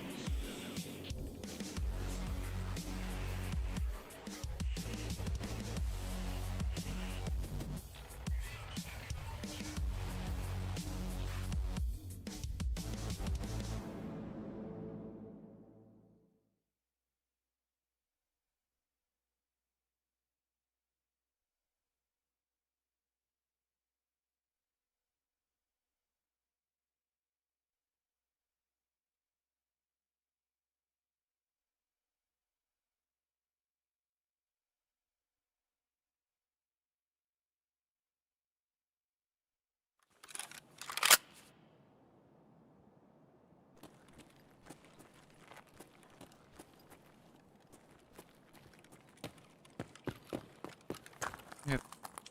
Less than 15 minutes. Alright. There's a couple of dead scavs here I can check. Lexos is over there, but I'm not gonna even bother trying.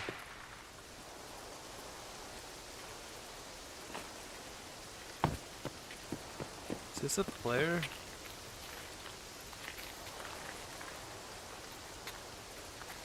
I can't tell.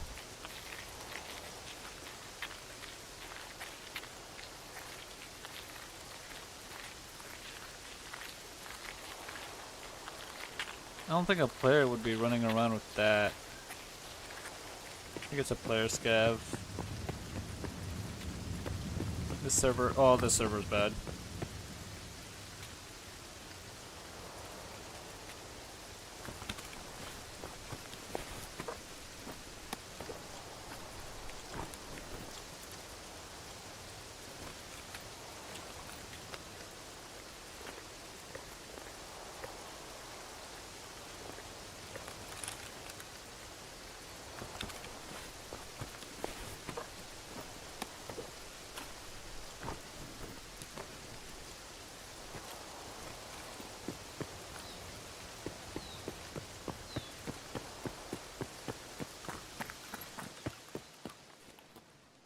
I thought there was a duffel that spawned in here, but I guess not.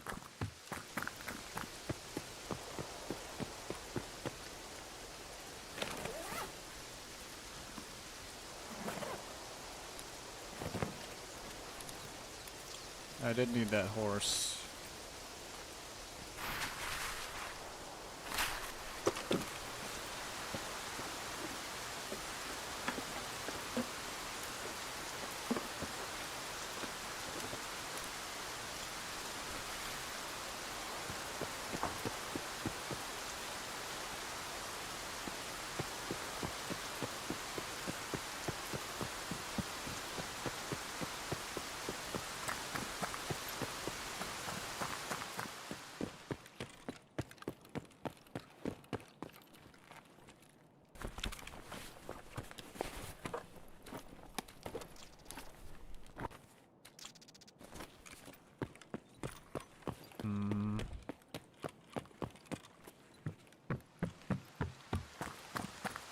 don't think you can spawn in food boxes, unfortunately, so.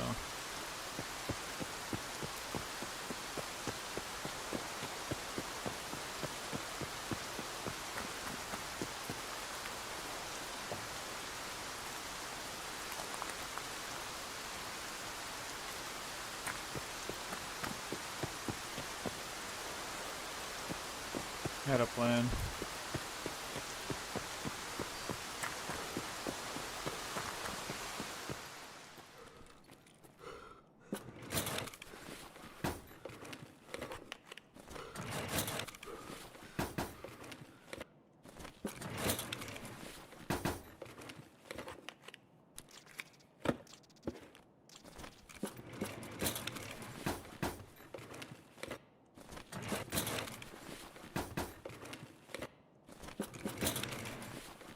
Yeah, no, this got looted. Did they remember this one?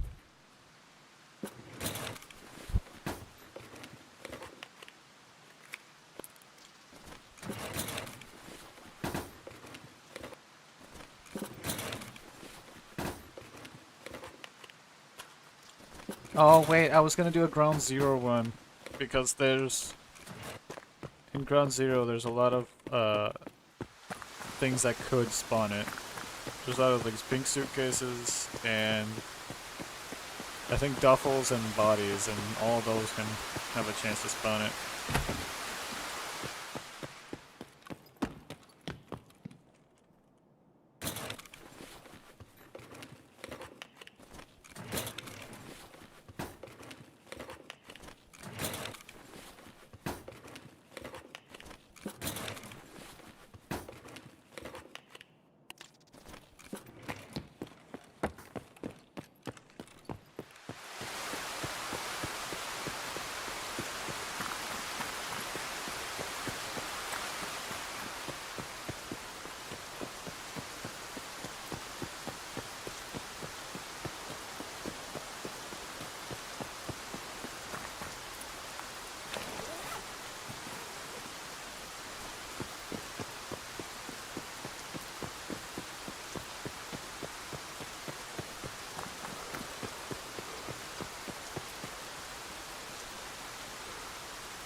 There's a lot of filing cabinets over there, but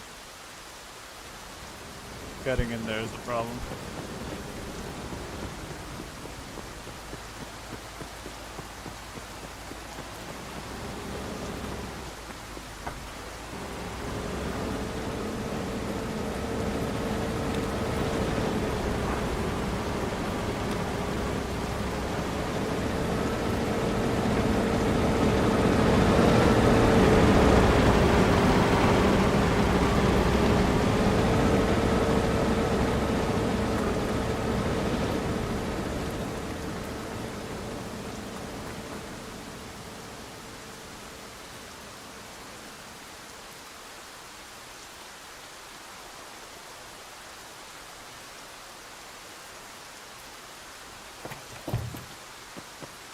My frames, they're dying.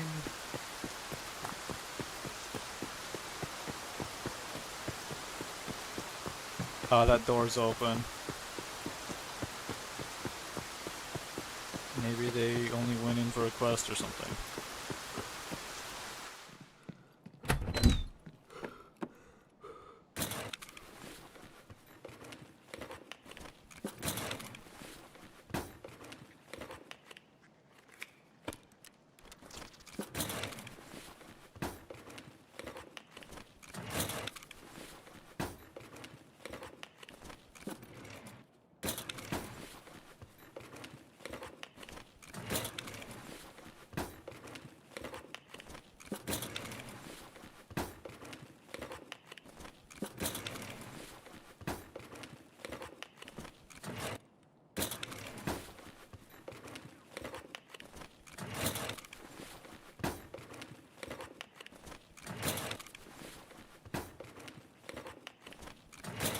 You kidding me?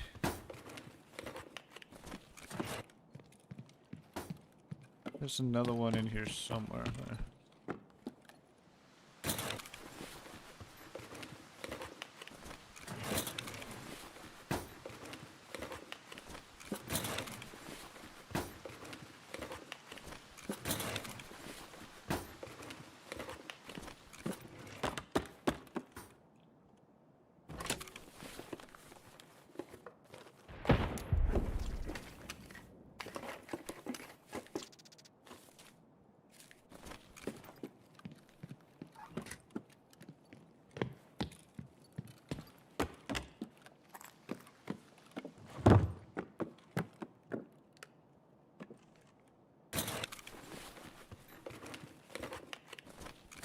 Come on.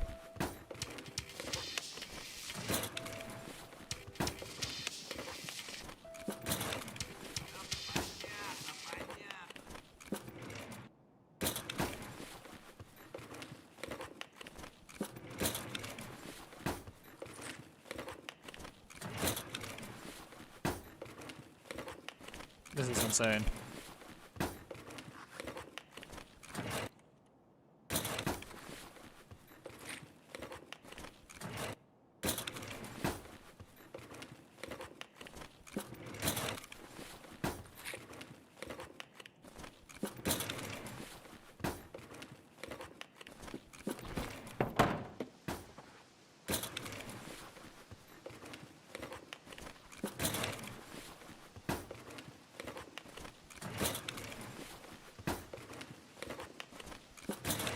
Gotta be kidding me.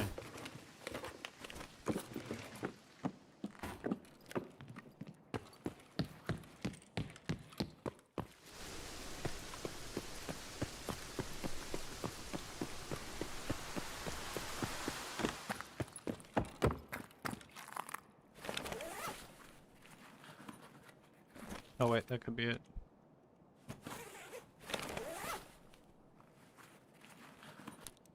Nope.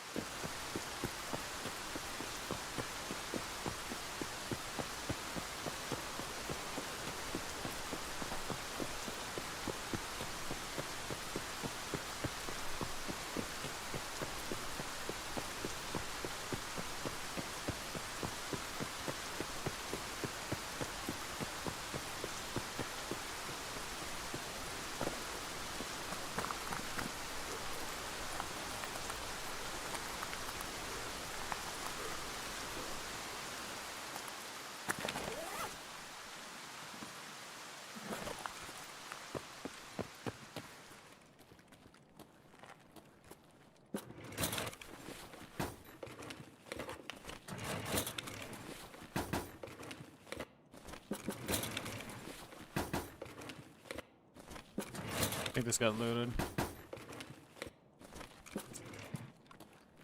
Maybe this one?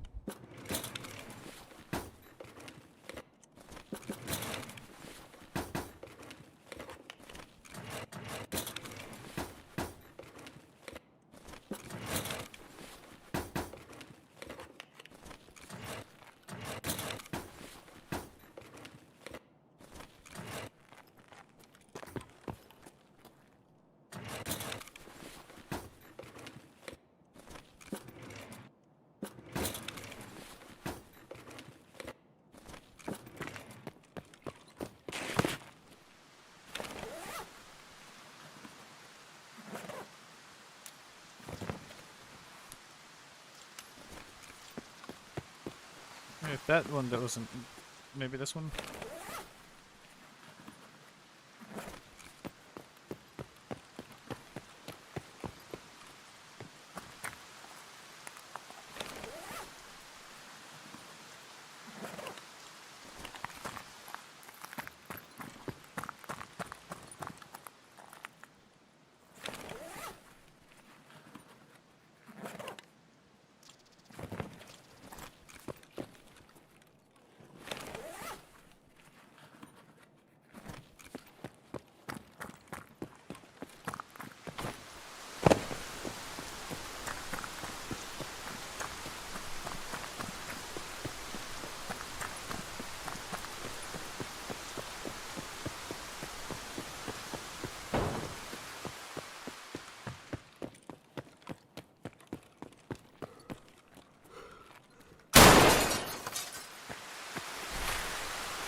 There's usually one here.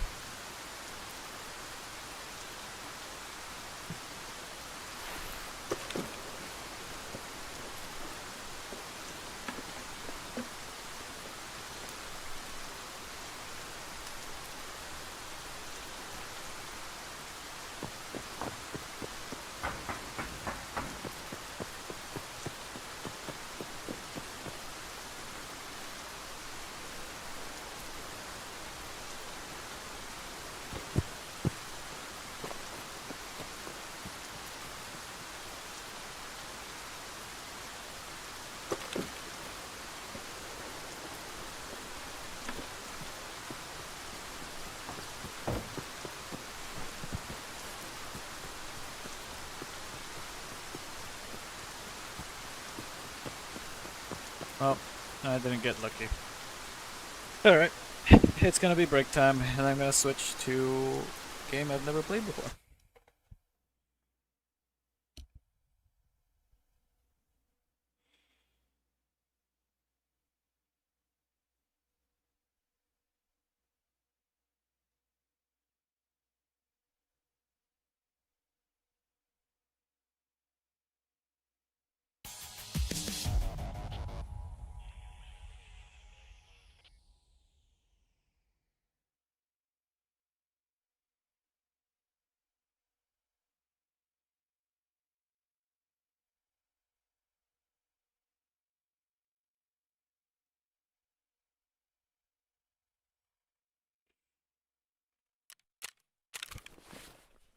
I got a drill at least. That's still good.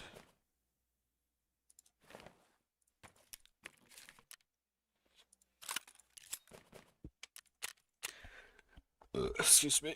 Sorry about that.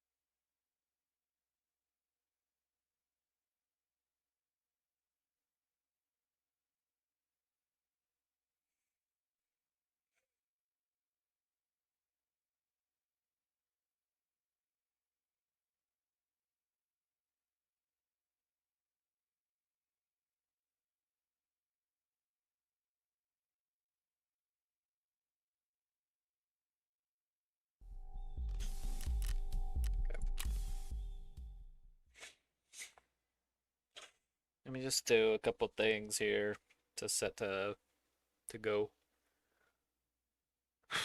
and then I'll be going to take a break, go get food, eat, and then it will be for Planet Zoo. First things first, set that to go again.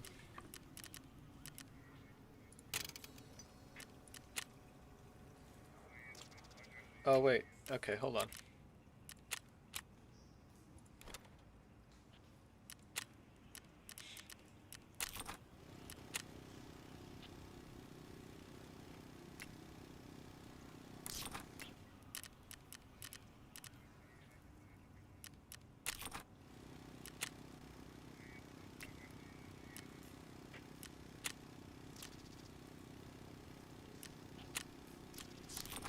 Do that.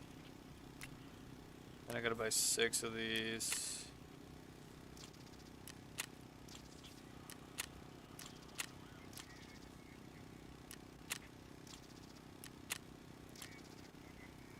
Three more, I think.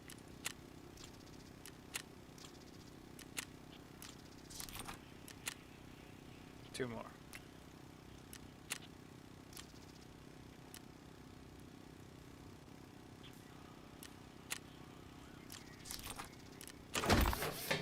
There we go.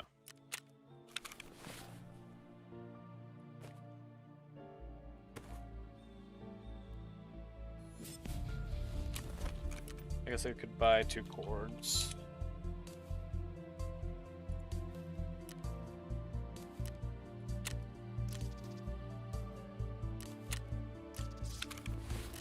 Those set those to craft. continue to make money. Alright.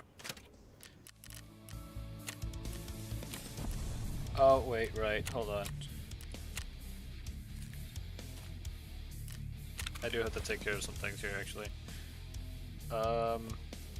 Keep this. The rest of this, I'm just gonna... hold on.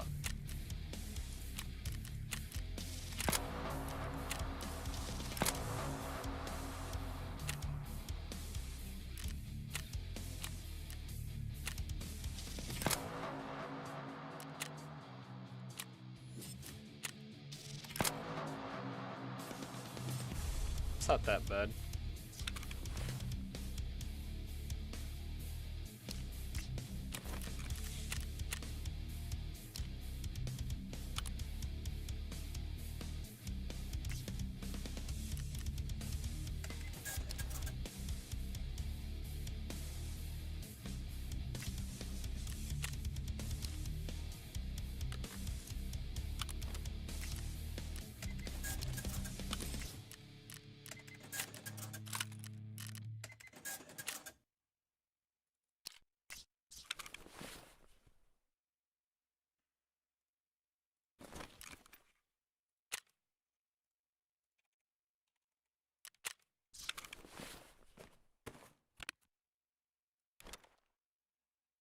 Drill will be kept. We needed the horse for something, apparently. Don't know for what. Can I buy a horse? Is that the last horse I needed for the thing? It is. Ooh, I could do that.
Alright. I gotta go to prop war and open up these before they expire.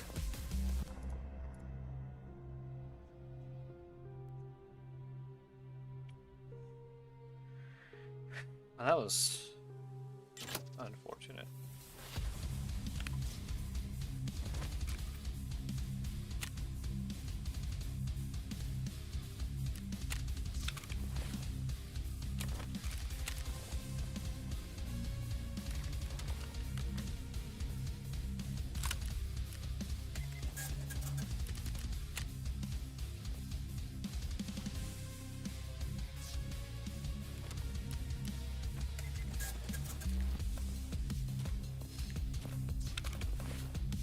Okay.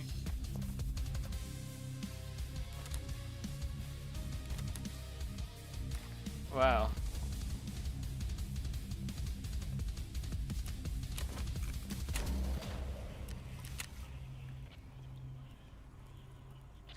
Ooh, okay, next time I can upgrade well,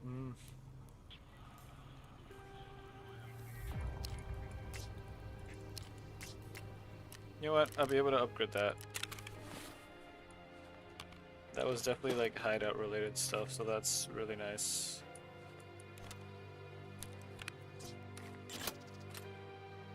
Now these I just sell to therapist.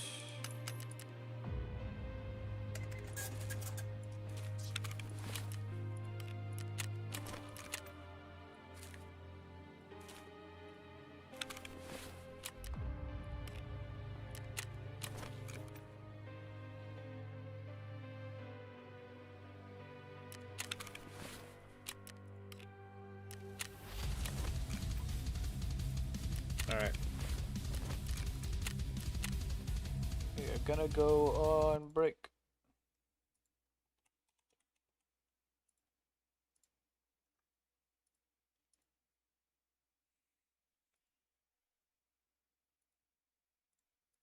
I'm gonna go get myself some food. And then I'll be back. I'll chill out for a little bit. And everything will be good.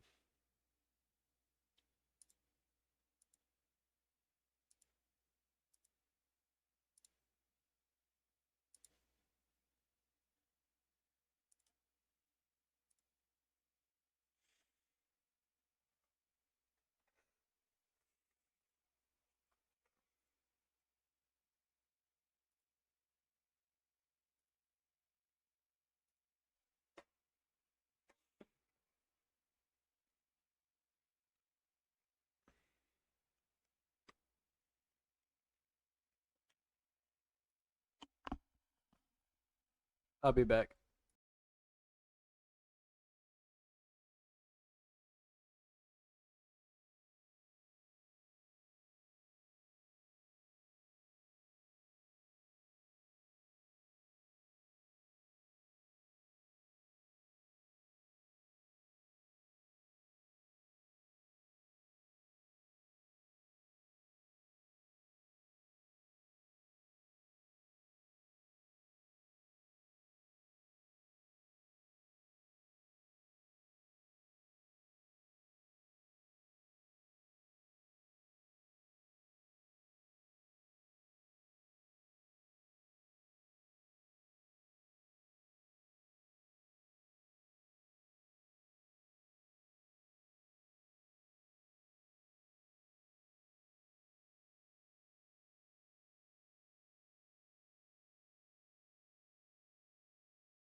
All right, I am back.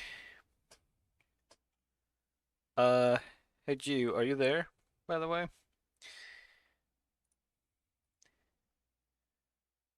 I wanted to ask you something. Would you like to watch? I ate the 10 best pizzas in New York City and ranked them so that you can judge. I remain. How? I don't get it. I don't get it. I don't get how I'm quiet. Why do you spin on me? Alright, how about which fast food chain has the best chicken? What? Oh my.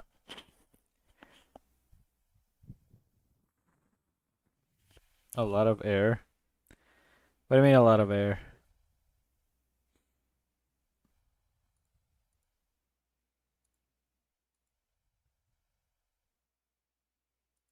Hello, hello. This is me talking right now. This is what I'm talking. I'm talking, I'm talking, I'm talking.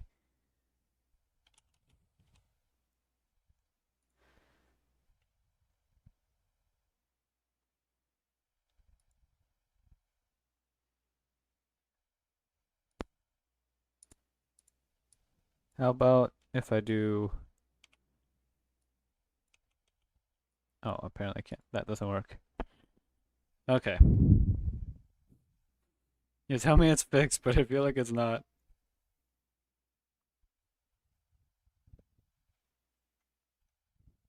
Okay, you know what? We'll do the pizza then. Let me get that ready. Then after this, I'll do Planet Zoo for a little bit. Then after that, I'll do a little bit of GFL. Well, not a little bit, but like a couple hours is what I mean. I don't know how to make this better.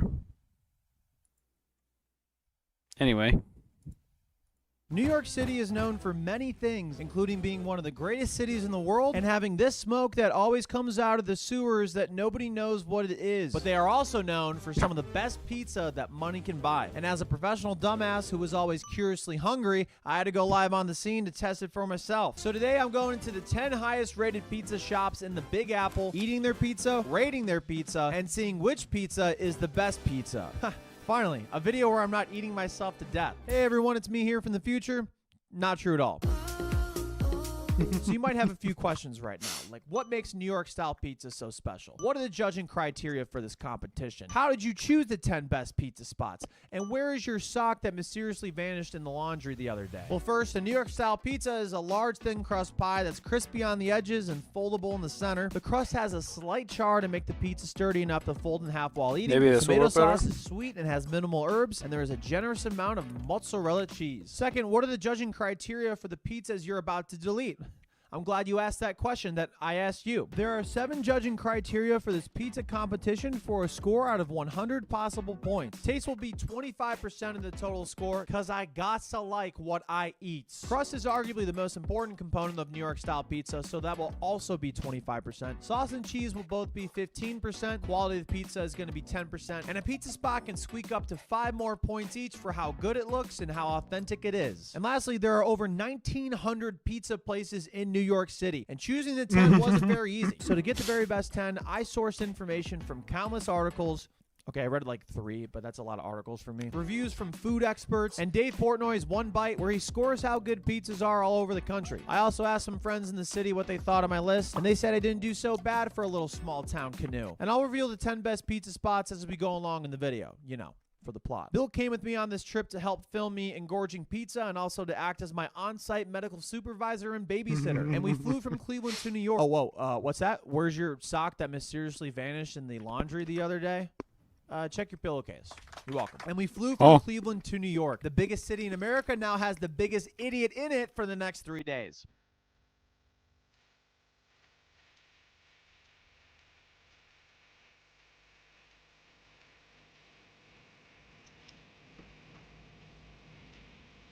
Bill and I were staying in Lower Manhattan in the financial district. Wow, the big city. City that never sleeps, New York City. Yeah, sorry, I might talk a lot like that in this video. We then headed out for our first of 10 pizza shops, and the best way to get around the city that never sleeps is by taking the subway. No, not that subway. This subway. They say every story has two sides, and well, every subway has two sides too. Oh no, this train's going the wrong way. Okay. And to start off this trip, we were on the wrong side. So we then went over to the right side. No, wait. No, I think that was our subway right there. I think we were on the right side the first time. We finally got on the right subway and headed to the first pizza shop in the top 10, John's of Bleecker Street. It was founded in 1929 by Giovanni John Sasso. Now, that's a name you want making your pizzas. And it's still family owned and operated today, like pretty much all the pizza spots in New York that are on this list. This place got a 9.3 from one bite, tied for 5th all time, which is great news if you're me. One of the workers brought out our pizza, the John's Original, and holy cow, that pizza's about to lose a fight with my esophagus. Hey, yo! And also, FYI, to keep the consistency across all 10 pizza shops I go to, I'm just gonna get a regular cheese pie. Nothing crazy. The phone eats first, and I wish it didn't because I'm fucking hungry, Bill. Please let me eat. Then I was finally granted permission to eat. And yeah, I might not ever leave New York City because I was thinking to myself, dude, it's so fucking good. Dude, it's so fucking good. John's really nailed all the elements of a New York pizza. The char on the crust, the sweet tomato sauce, the generous mozzarella cheese, and all those elements balanced together quite nicely for a very well executed meal. Where are you, How did that Jew? sound, by the way? Was that sophisticated enough? I've been going on like the I need your input. source.com. One thing I'm not sophisticated at doing is breathing. I always forget about breathing and drinking water. That's kind of why I have a gallon jug here to track my water intake. Okay, never mind, not the point. But apparently I struggle to fold a pizza slice, which is how you're supposed to eat it, and Bill, of course, did it flawlessly every time. Since we're eating at a bunch of different pizza spots, the plan was to conserve my stomach and only have one or two slices per pizza shop, so that way, you know, I don't get too full the entire trip. We just ate an entire pizza. I'm hungry. However, I aborted the plan and had the entire pizza basically to myself. That'll probably ruin my night later, but for now, that is future me's problem. Hey everyone, it's me here from the future again. You're such an idiot, current me. Bill, I think I ate too much pizza. Why didn't you stop me? I ate too much, you didn't stop me. Fortunately for current me, we'd be doing a lot of walking to get around this city. About a mile away was the second stop on this trip, Ruby Rosa. There is so much happening in New York City at all times. It is so unbelievably overstimulating. Ruby Rosa was founded in 2009 by AJ Papalardo, who worked at his dad's iconic pizza place in the New York City borough of Staten Island called Joe and Pat's. AJ tragically and unexpectedly passed away in 2015 at the age of 40, but his sister Maria still carries on the family legacy at Ruby Rosa, and he'll always be the heart and soul of that place. I heard this place is so good that heck, I'd wait an hour to get it. And I wish I didn't say that. Okay, so good news, we're at the second pizza spot. Bad news, it's an hour wait. We need to go kill some time. Bill saw a bunch of Christmas lights down there. Very like overly stimulated by like lights. Freaking iPad kid. There's a crack spoon right there. So let's get out of here and go see the light. To kill some time, we walked around and stumbled upon Little Italy in one of the most iconic pizza shops in the world. The first ever pizza in New York City. Let's 5 go. minutes away. We gotta go. We have to go. Lombardi's. What's insane about this place is it's not on our list. Well, it's not just pizza. How do you know that? Oh. Although not in the top 10, Lombardi's is the first ever pizza shop in the United States, founded in 1905. So if you love pizza, you can thank this place. If you don't love pizza, you can f*** off. Pretty cool coming to Lombardi's, but I totally lost the plot because I wasn't supposed to have any pizza there, and I definitely had a slice or two. Not going good. Ruby Rosa's ready and we're still here. Bill's in the bathroom. We have 10 minutes to get there. That was 4 minutes ago. We have 6 minutes to get there. Oh my god. We gotta run. Bill and I briskly walked back to Ruby Rosa before we missed our reservation. Every place we went to, for the most part, did not have a lot of space, which is pretty difficult if you're a gargantuan freak like me. Their classic pizza recipe dates back to 1960, and you could really taste it in the flavors here. I will say the crust was a little too charred for my liking, but if you've had this pizza and you disagree with it, totally fine. My food opinions suck anyways. But the sauce really carried on this meal. It's a very nice pizza. Bill can still fold pizza slices. I still cannot. On to the next one. After accidentally stumbling upon Chinatown, even though the next place is in Chinatown, we got to the third spot and the final of day one, Scars. Scars was founded in 2016 on the Chinatown and Lower East Side border. We got to the storefront and picked up a slice of pizza from the front, brought it outside to eat entirely, and it was very good. But that's when we realized one big flaw in our process. Sliced pizza can sit out for up to 2 hours and is definitely not as fresh as made-to-order pizza. You wanna dine in? So to do this competition and Scars right, we had to go inside and order our own fresh pizza. And yes, I had an entire slice slice of pizza again for absolutely no reason. Very on brand for me. After splitting the G on my Guinness glass, thank you very much to my 24% Irish heritage. I did it. I did it. We finally got our fresh pizza pie, and it made a world of difference at Scars. Like, don't get me wrong, the slices are good, but I don't just want a little taste. I want the whole load. Hey, yo, what the fuck? Bill himself thought he was going to have only a slice Every or time. two of pizza per day, but I think I'm the first person to coin the term food peer pressure, because he didn't do that. They say crust is the most important component of a New York style pizza, and let me tell you guys, this is the best crust I've had so far in this competition. And speaking of Scars, I had so much pizza today, I might have one on my stomach after this whole thing is over. 3 down, 7 to go. Sweet. It's no secret that the 3 spots we went to so far deserve to be on the top 10 list, but will any of them win this competition? I'm not going to tell you right now. You got to watch to the end of the video. And don't click ahead, you cowards. You know what? What do they do there? Do you know what they You know what serve? makes me sad? No, not sure. Do you know? No, I This just reminds wish they me. would make it like obvious Last time I was in New York, which as was to what they serve there. well over a decade and a I think it half just needs ago. to be a little less vague. On our way back to the hotel, Bill and I then continued I our had stumbling upon the most trend and went amazing past a place called chocolate Ping Pod, where cheesecake you can reserve ping ever. pong table spaces for a fee. Yeah, door lock. Never been able to find it again. Never been able to find something that matches that. We just walked by a ping pong place, and we're like, that'd be cool to play. And then like, in here, 3 minutes later. I usually kick Bill's ass in pickleball, so it only made sense that I do the exact same thing in a miniature version of it.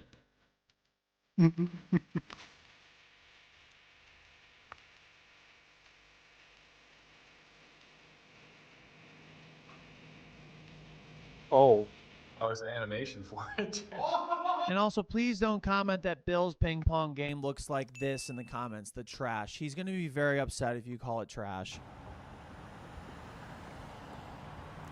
Is it legal for that many guys to do that? It was time to get lost in the subway again. No, it showed us here before. We got it right. Don't worry, we got it right.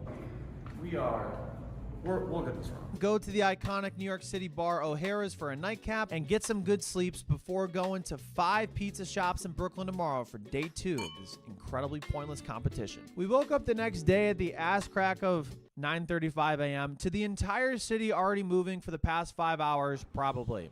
Working in the big city. If I can make it here, I can make it anywhere. New York City, where everyone's not sleeping. The land of opportunity, the Big Apple, the Big Hunches. Since we didn't do a lot of He's gonna keep exploring doing that, yesterday in doesn't he? New York City, we decided that we do that while heading towards the pizza shops for today in Brooklyn. One of the ways to get over to Brooklyn from where we are in Lower Manhattan is to cross the Brooklyn Bridge. The only issue with that is that you have to know where you are going in order to get to the Brooklyn Bridge, and we have perpetually been lost in this city. Okay, I'm not going to lie, it is not Bill's fault at all. He was following my lead. Now, maybe it is his fault for deciding to follow my lead. I want to go home. We then figured out where we were going. It really helps that bridges are really big and easy to see.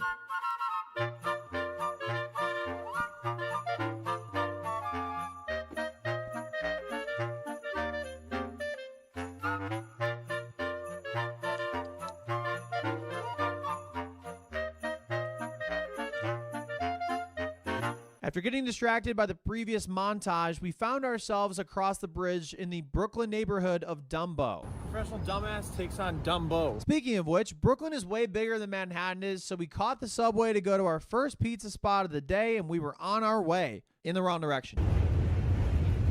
We're Of literally course. going back to Manhattan right now. Yeah, we walked for almost 2 hours just for the subway to take us back to Manhattan where we first started. I'm from New York City. We're going to go on this one. We finally were in the right area after a lot of walking, which made us extremely hungry. And the first pizza stop today is an iconic spot called Zufara. It was founded in 1965 by the late Domenico DeMarco, an Italian immigrant who was a legendary pizza chef in New York. We put in an order for a pizza which had a 30-minute wait, and I really had to use the bathroom per usual. The workers told us that it was around the corner behind their kitchen. Wait till you see what we just found. Bill, this might be the most seamless ad integration of all time. Do you know who's sponsoring this video? No.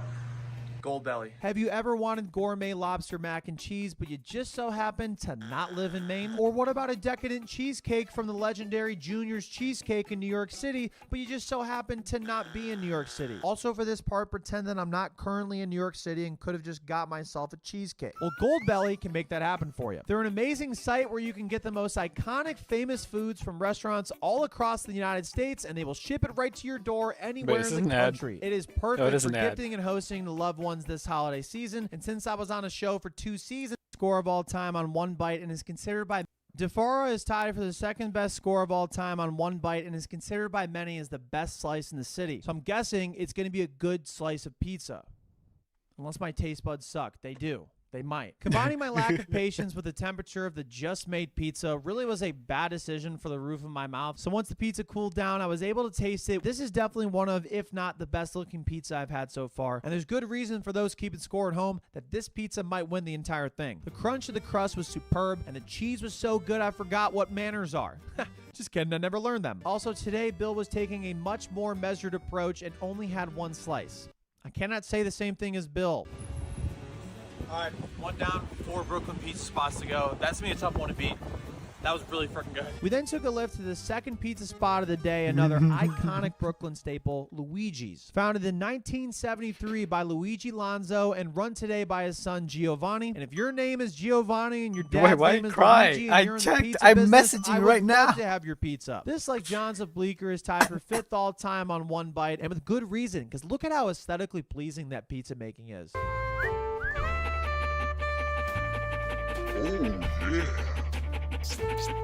Why? However, I Why? still haven't learned to let the pizza cool down for a few minutes clearly. I know I sound like Guy Fieri when he ranks something on Triple D, and I haven't said a lot of criticism so far, but these are the 10 best places out of 1,900 in the entire city of New York. And I'm not going to say anything bad about Luigi's, because the flavor balance was spot on, the sauce had a nice tangy flavor, and the foldable crust, which I'm about as good at folding this as I am a fitted sheet, was damn near perfect as well. Luigi in the Mushroom Kingdom doesn't really do shit, but this Luigi is the man. Fun fact, if your business in New York City has fewer than Nepotism. 20 seats, you are not required by law to have a bathroom. If you're over 20, you do need a bathroom. The funny thing is, a lot of these pizza spots were under 20 seats by like 1 or 2 seats, so they didn't have a bathroom. And for a couple of big guys like us eating a lot of pizza, that combo does not particularly balance very well. So we walked into a grocery store for a bathroom, which they did not have, so we just didn't Just go find pee, one. which stinks. Anyways, we got back on the subway system, my favorite way to get lost. And in this next scene, I suddenly did not have to pee anymore. And no, I'm not going to tell you how I mysteriously didn't have to pee anymore. So let's just forget about that and move on. I'm totally going to butcher this next place, but for the 3rd Brooklyn stop of the day, we went to a newer spot in the Williamsburg neighborhood called La Industrie. The industry. My sister is studying in France right now. I hope she's not watching this video. Whatever this place was called was founded in 2017, and I just found out they opened location Manhattan right by our hotel. That is brutal planning by me. This supposedly is the best pizza in New York, so we'll see. I mean, every place says that. We were also joined by the legend himself, my friend Hoodie Allen. Please, everybody, clap for Hoodie. His song American Pie is the outro for this channel. I know what I like, baby, I like you. Miss American Pie with the high Q. Hoodie joined I us was to wondering have an about that. Italian pie, and he can fold a slice too, which is bullshit because everyone else can do it flawlessly, and for some reason I can't. Bill thought this was the #1 slice we've had so far, but unfortunately for him, his opinion does not count in this video. I mean, maybe if he beat me in 1 game of ping pong or even kept it close. Bro. This is very good pizza. I mean, it has to be. It's on this list. The crust was a little too charred. The cheese was okay. It was a good pizza, but I don't think it was the best pizza I've had. If it was the only one I had when I was in New York City, I would have been over the moon on it. But since this is a very thick competition, I was comparing it to some titans in the industry. Is that Damn, I'm gonna foreshadowing? be the biggest pizza snob when I get back to Cleveland. Hoodie joined us for one more spot, Best Pizza, just down the road in Williamsburg. Wow, just and this Best place was Pizza. great, except for one thing. It's not on the list. But Hoodie wanted us to go here to get me a few extra reps to help me work on my folding technique. And yeah, that might have been a lost cause because I will never fold a pizza correctly for some reason. Moron! I will say Best Pizza was a very good pizza, and it probably should have been on this list. Oh well, nothing we can do about it now. Also, I had 2 slices from here, and that was a pretty stupid idea because we still have to go to 2 more places today. My stomach is only so big. It actually is very big, but it's still getting tested. We said goodbye to Hoodward, and before our next 2 spots, we stopped at an iconic dive bar in town called Alligator Lounge. Now, although this place is also not on our list, we had to come here because they have an unreal deal. For every drink you order at Alligator Lounge, you get a ticket to get a free personal pizza. What? And it wasn't the best pizza, or literally best pizza, but free pizza is amazing pizza in my book. So burnt. Thank you to Alligator Lounge. I didn't see an alligator, by the Looks way. like I'd just be I'm crunching. really hoping to. The only food that we've had in New York City besides pizza is a blueberry muffin. That's insane. They say nobody out pizzas the yacht, but I think I'm getting out pizzaed right now. After deviating from the plot for a very long time, we finally got to the 4th spot of the day and the 7th overall, Chrissy's. Chrissy's was founded in late 2021, and I didn't realize this at the time, but the demand for this pizza is very high. And combining that with the limited production that Chrissy has makes it actually pretty difficult to get a pizza pie from this place. Fortunately, my dumb luck meter was running extremely high that day, and we managed to get a pie after waiting for around 30 minutes. But then my bad luck came back as I continued to try and eat pizza immediately after it was served to us and burned the absolute shit out of my mouth. The atmosphere in Chrissy's is super cool. They play like New York-based movies on this little TV, and it makes you really feel like you're a part of the city and you're in the city, which, crazy enough, we are in the city. The pizza itself, compared to the other competition, not my favorite. Not as flavorful as the other pizzas. The crust was more burnt than charred, but honestly, like, it's still pretty good. I still would delete it on any given day. See, my mouth is on fire. I gotta stop eating right away. Sometimes you'll see the rats. They're huge. They're like the size of a golden retriever. And they'll be running on the tracks and they'll hit the 3rd rail. Boom. Explosion. Everyone gets covered. There's a special phone number you can call to clean up the golden retriever size rats. It's massacre. Are you okay? After Bill was talking Yeah, crazy, is he as okay? usual, I had a subway encounter He sounds a with little too incredibly enthusiastic positive saying New all Yorker that. Who loved my professional dumbass sweatshirt. We only got one enemy, corporations. Let's back that shit up for real. Surya.com, by the way, free merch blog. And we went to the final pizza shop of the day, which in fact is Hoodie Allen's favorite slice in New York, Lucali. We couldn't wait to get in, and we didn't have to, because waiting was not an option. Are you serious? It's roped off. Okay, so we got the scoop. Roped off because it's a private party going all night until they close. Just talked to a lady who works outside. She said that we could do takeout, so we did that. However, it's not going to be ready for another hour, so Bill and I have to figure out what to do in New York City for an hour. We do have to pee, though, so let's go do that first. That'll probably take an hour. So to kill some time, we did the only thing that we could think of in the area while waiting to have our 7th pizza of the day. Go to a Mexican restaurant to eat dinner. Look, I know you all are looking at me like in shock right now and like I have 3 heads, but we've had so much pizza that I've had pizza fatigue, and anything else apparently could fit in my stomach, including a giant margarita and a giant burrito. Bruh.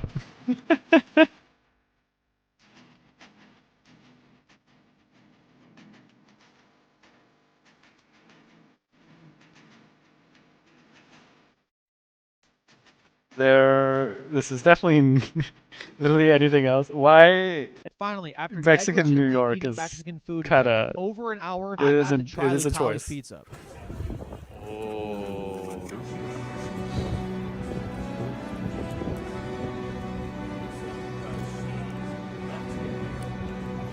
All the shit that we just went through. I'll be honest, it's probably just because it was right next door or something, All like really we close. just went through. Yeah. Excellent. Oh. Good pizza. And Hoodie was right. This damn near might be the best slice in all of New York But it's City. falling apart. It's really good. It's excellent pizza. Yeah. Arguably the best cheese, arguably the best crust. You and haven't even arguably finished the those best flavor slices. balance out of all the pizza we had. This pizza is so good, I would have waited another 3 hours in the middle of the night to have it. And no, God, I am not serious by that. That is sarcasm. And that especially has to hold a lot of weight because we ate this after having 6 different pizzas earlier today. Some gastroenterologist back home in Cleveland is rubbing his hands together because of this video. I hope he watched them.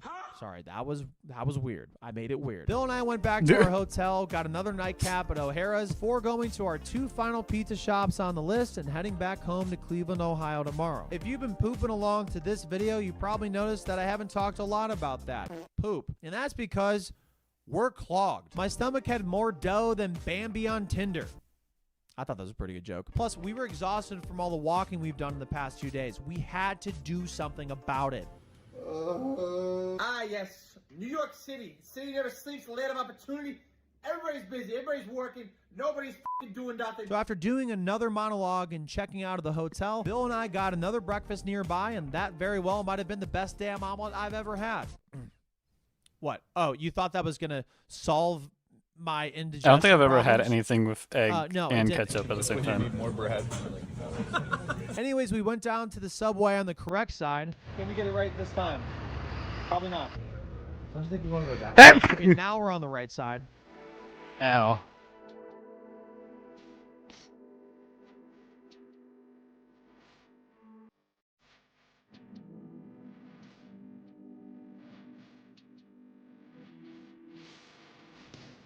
And we went towards Joe's Pizza near Times Square. Now, if you've never been to Times Square, I have some advice for you. Don't do it. Don't Thank you. go to Times Square. Times Square, in my opinion, is a bad representation of New York City. It is way too touristy, and other than having a lot of electronic billboards and people that want to scam you out of money, it's a dump. New York City. City that never sleeps. Greatest city in the world. Everybody's working. Nobody's fucking doing nothing. And I was in the dumps because Joe's Pizza was closed for construction. Are you serious? So it looks like we came all this way for no reason. But that's when we used something called peripheral vision. And we saw there was another entrance to Joe's that was open. And it looks like we were just freaking out for no reason again. No, that's not looking good. But yeah, never mind. That line is way too long to wait in. Of course, we picked the fucking Times Square location. But fortunately for us, Joe's has a location that's within walking distance of our hotel. And you might be thinking, hey, why did you guys just go there in the first place? I don't know. But on our way there, we took Incredible. the subway correctly somehow. Just kidding. We had to go to 3 different stops before going to the right one. To a different pizza shop that I was really looking forward to going to, Series Pizza. It was founded in early 2025 by 2 former chefs from 11 Madison Park, which is a 3-star Michelin restaurant in New York City. This place has a 1-bite score of 9.2, which is tied for 11th all time. And this is also another place that's extremely hard to get a pizza from, and sometimes they run out of dough by 1 p.m. But my dumb luck meter must be running a 2-for-1 special this week because it was $130 and we had no problem putting in an order. And this Makes me pizza want was pizza. $40. That doesn't make any sense, but I tell you what, it was worth every damn penny. Sorry, one of the other pizza spots must have been putting a hit on me. The light amounts of Parmesan on top of the baked-in cheese, the savory and sweet tomato sauce, the perfection of the crunch of the crust. Wow. Series, or whatever it's called, has a damn good shot of winning this whole thing. What is wrong with my throat? Uno más. One more. Thank God. We then actually went the correct way on the subway, and that was only because it was a 50-50 shot. And that last spot was finally Joe's Pizza, but the closer location that's not as crazy as the one at Times Square. This place is so iconic in New York that my parents actually named me after it. Just kidding, my dad has never been to New York City, and I'm pretty sure I was named after Jesus' father. Joe's Pizza was actually seen in the movie Spider-Man, and I know this because I can read. And it was at this very moment, after all the pizza consumption the past 3 days, after my training with Hoodie Allen, I was finally determined and confident to fold a pizza slice on my own. Maybe one day. Yeah, never mind. F it. But this pizza was top tier. The crust was I've not never tried overly folding a charred, pizza the sauce before. was flavorful but balanced well with I the should cheese, try and it. I had a nice cheese pull, so that might be some bonus points to Joe's. And sometimes you don't need to look up a bunch of adjectives on thesaurus.com for endless ways to describe a pizza. You can just say sometimes that it's a good pizza, and that's what Joe's Pizza was. This is up there. But will it win? We'll find out.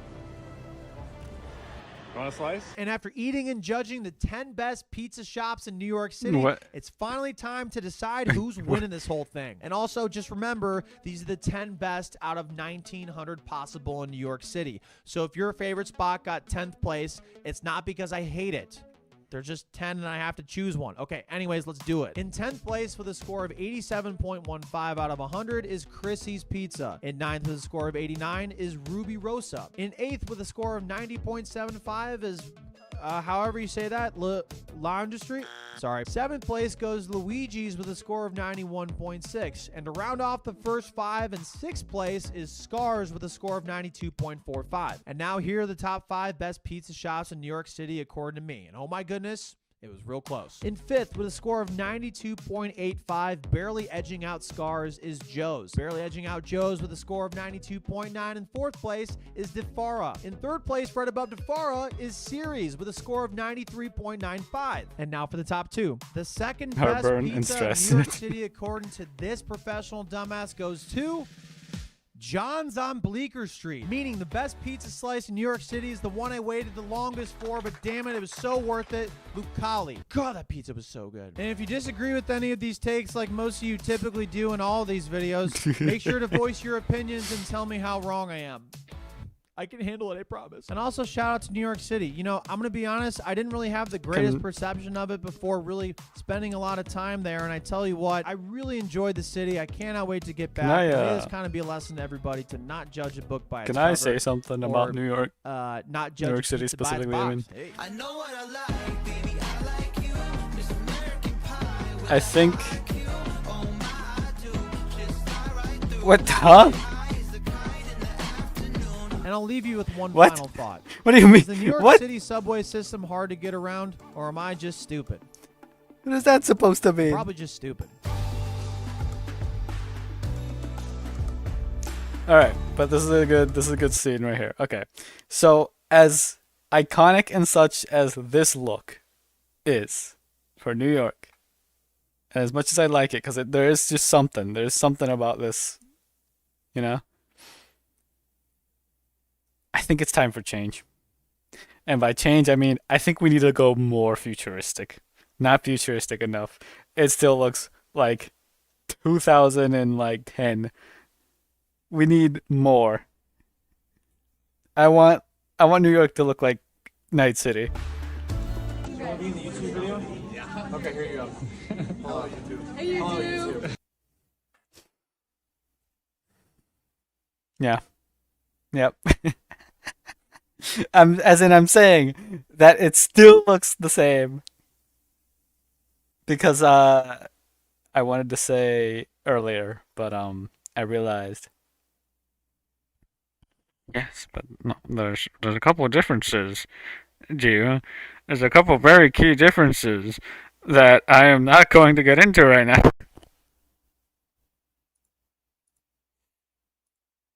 Anyway. Regardless, more future. That's what we need. Full on Night City looking.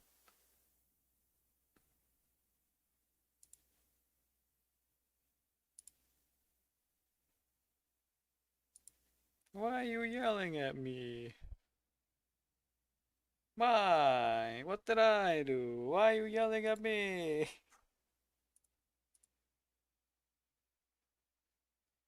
I've done nothing. Nothing at all. Oh, great, of course, there's a new Helldivers friggin' what's it called?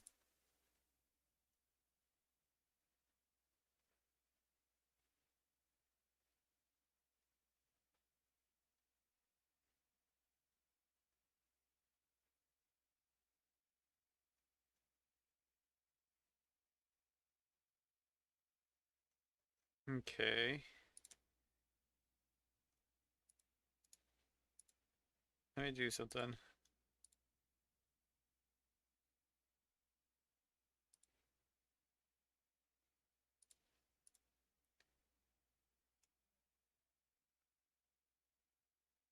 What do you mean? What are you talking about?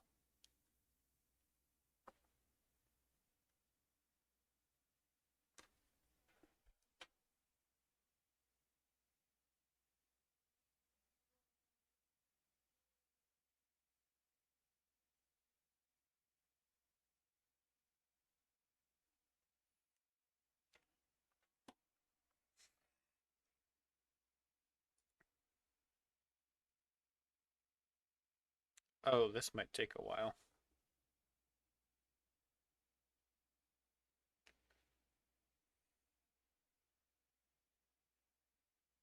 Why is this taking so long? You know what? I'll do this later. It's fine. Anyway. Oh, that's cute. Oh, look at that. Hold on. It's not loading. so I can send it. Hold on. Load. Oh, what? It doesn't show here. Okay, hold on. Okay. Okay.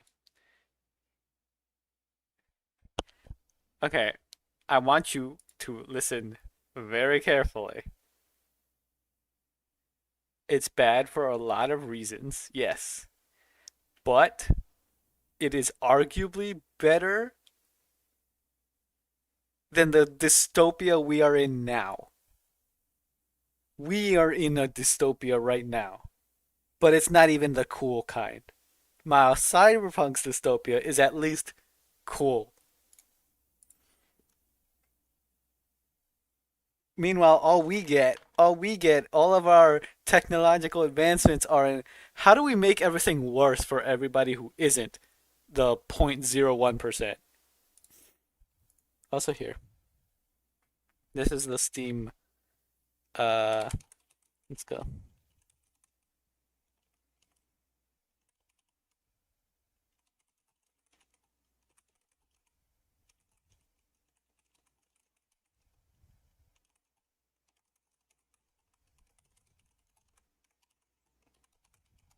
There we go. I sent you a thing.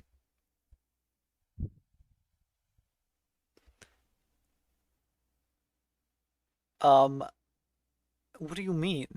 First off, I am not dependent on you for anything except except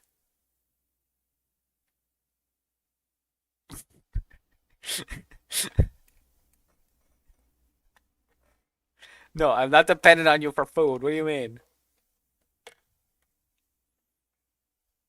What do you mean? I'm so confused what you Do you want me to play Planet Zoo or not?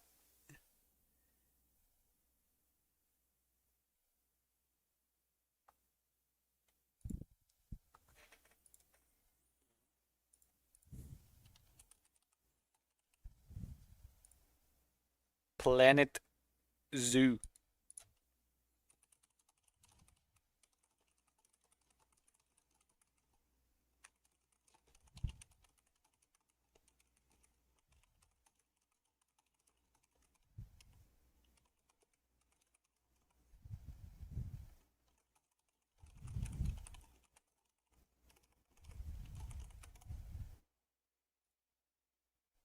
What do you mean? Okay, you know what, man?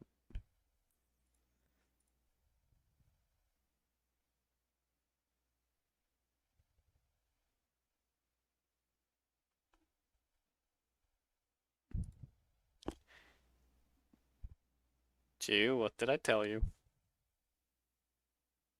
No, no, no, no, no, no. Wait. What? Hold on. Hold on. What was that? No, I clicked the wrong thing. It better not have done what I think it just did.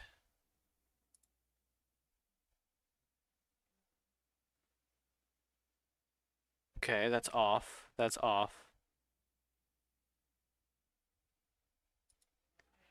That was weird.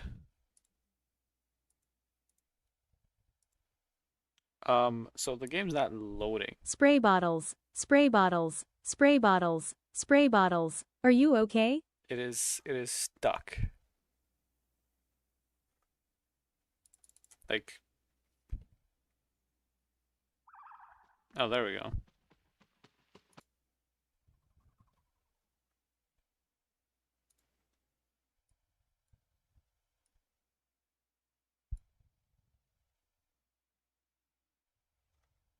Hold on.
Okay, there we go.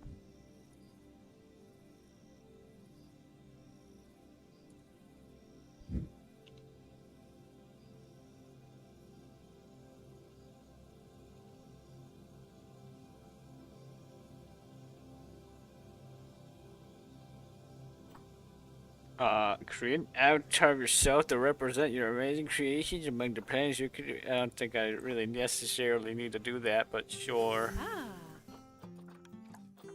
Right. Wow.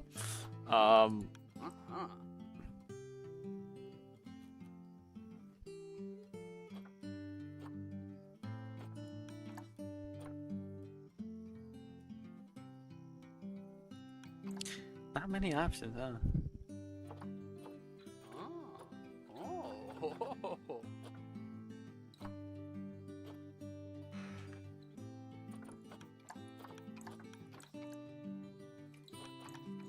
These sounds. The UI sounds. Should I raise the volume? Remember that. Well, that 100%. Why not?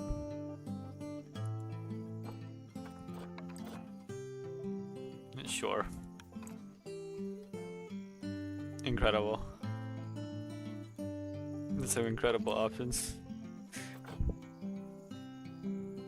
How? What do you mean? It is not. I'm seeing it on the. Okay. This is halfway.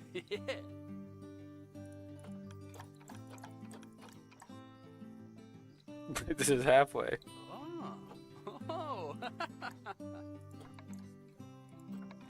You know what, we're going with that.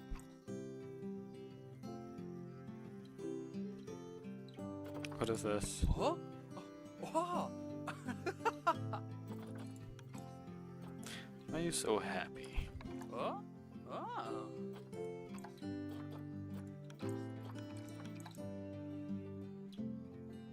This is a bear?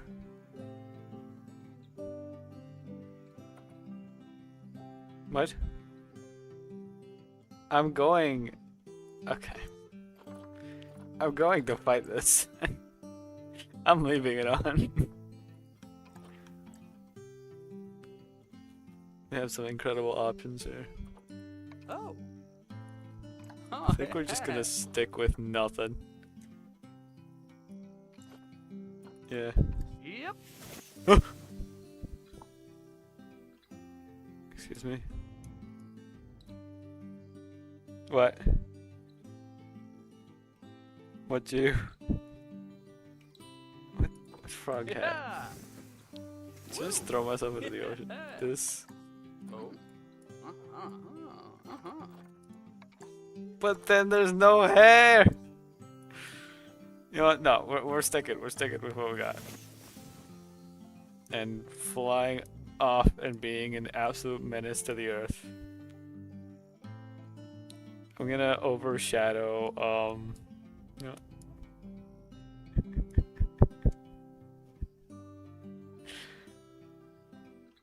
Just gonna drop down there and just destroy. Alright, let's see. Like there.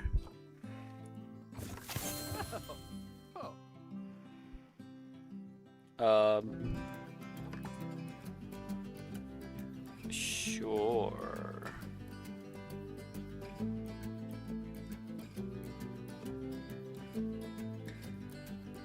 This is what I should do, right? Genuine question. I don't know what I'm doing. Genuine question.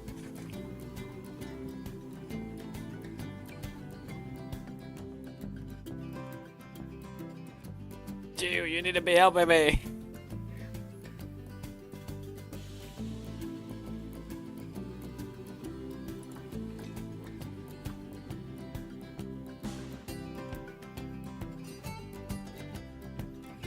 I'm not in a VC. Oh well, I am in a VC, but I bet just see chat. It's okay, but like, what do I do? What do I click? Just tell me what to click. It's fine.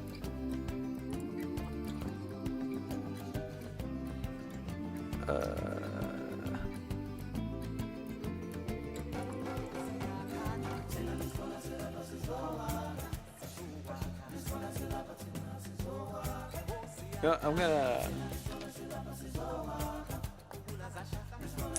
I'm just gonna. It says first steps, so you know what? Sure.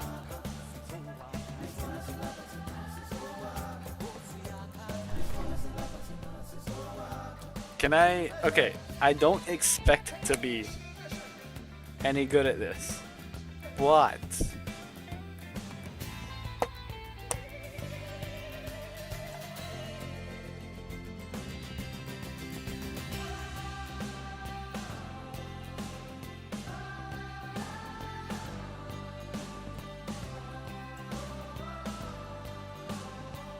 you know what? We'll just stick with medium. Sure.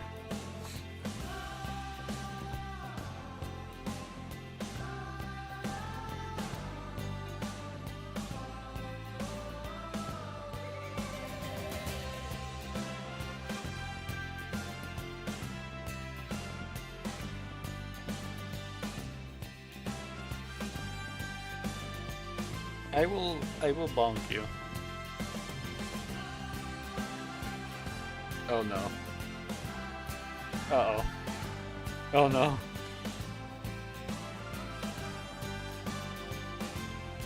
Is it on the right category, by the way?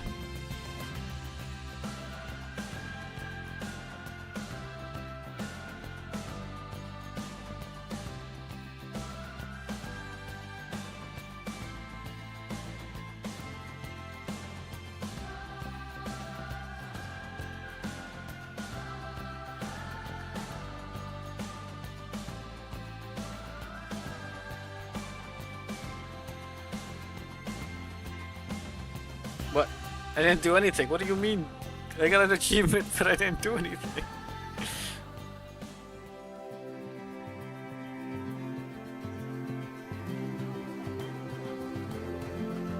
A lot of those groups of people are walking way too close. Heyo at Hematu. Yeah. Oh, sorry about that. I have a habit of slipping back into the Planko language. It's good to finally meet you in person. I'm Bernard, although I insist you call me Bernie. The only person who calls me Bernard is my wife. And even then, only when I've tracked elephant dung into the carpets. Is this too loud? As you know, I own several zoos, but I always like to show people the ropes here at my home. This is the first zoo I ever opened, and a source of great pride for me. And prides, thanks to a lion breeding Chief program beef. we ran in the 80s. But we're in the middle of a big renovation, and that's where you come in. Sadly, our old contractor had to retire after developing a fur allergy. Poor devil kept sneezing his dentures into the lion habitat. So, it's up to you to finish everything off. Don't worry, though. I'm not completely throwing you into the deep end. My head keeper, Nancy Jones, will be lending a helping hand. Oh, she's a hard worker, and she'll expect you to be too. But I'm sure you'll get along like a house on fire, or even better, one that isn't on fire. Less shouting that way. I have several questions. Hello there. From that rosy, fresh face of yours, I'm guessing you're Bernie's new hire. Good. Now, I hope you're ready to ditch your diploma because we're about to get really hands-on. But before we begin the real work, how about we familiarize you with the zoo by learning how to fly around it and visiting some of our beautiful animals? We'll start by popping over and having a look-see at the grizzly bears in their habitat. There's something really funny about, let's just learn how to fly around.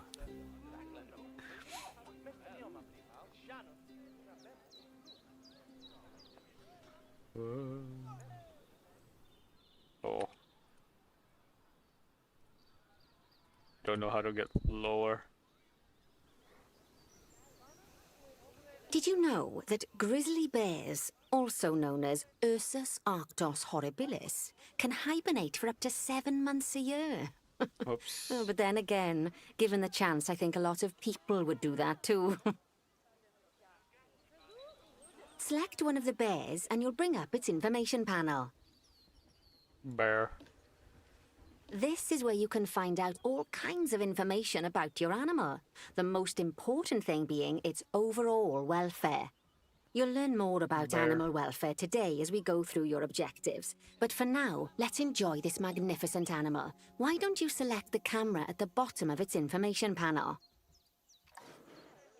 Bear. See now, this is a fantastic way to get a close look at your animals. You can also get this view of an animal by simply double-clicking on it. Bear. Okay, when you're ready, let's pop over to the other side of the zoo and take a look at the lions. I've marked their location for you to find.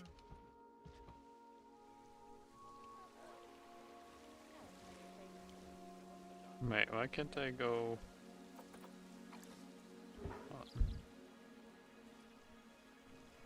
There we go.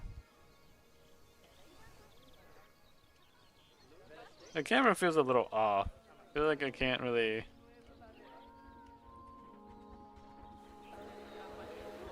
Panthera leo leo, or the West African lion to you and me. Lions are the most social of the big cats, and there can be as many as 40 lions in a pride, although prides of that size are pretty rare. As Bernie would say, those lions are awesome, which is precisely why I handle the training instead these days. Anyway, how about we get started on those objectives? Come on, let's head over to an empty habitat and see what needs doing there. What?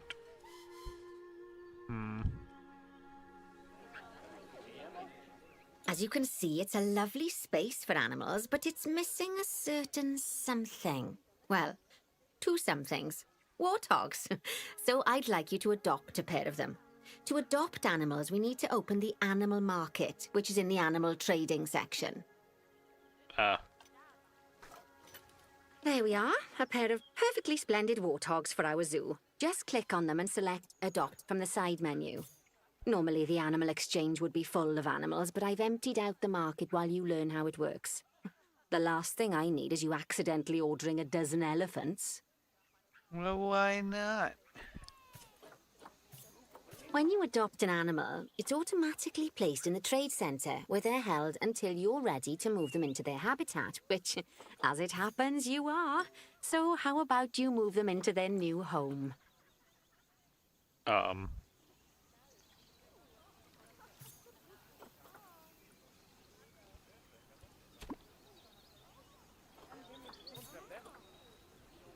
When you ask for an animal to be moved into a habitat, your caretakers will go to the trade centre, collect your animal, and deliver them to your selected habitat. I've marked the trade centre's location, so let's go and watch the caretakers in action. I unfortunately am blind.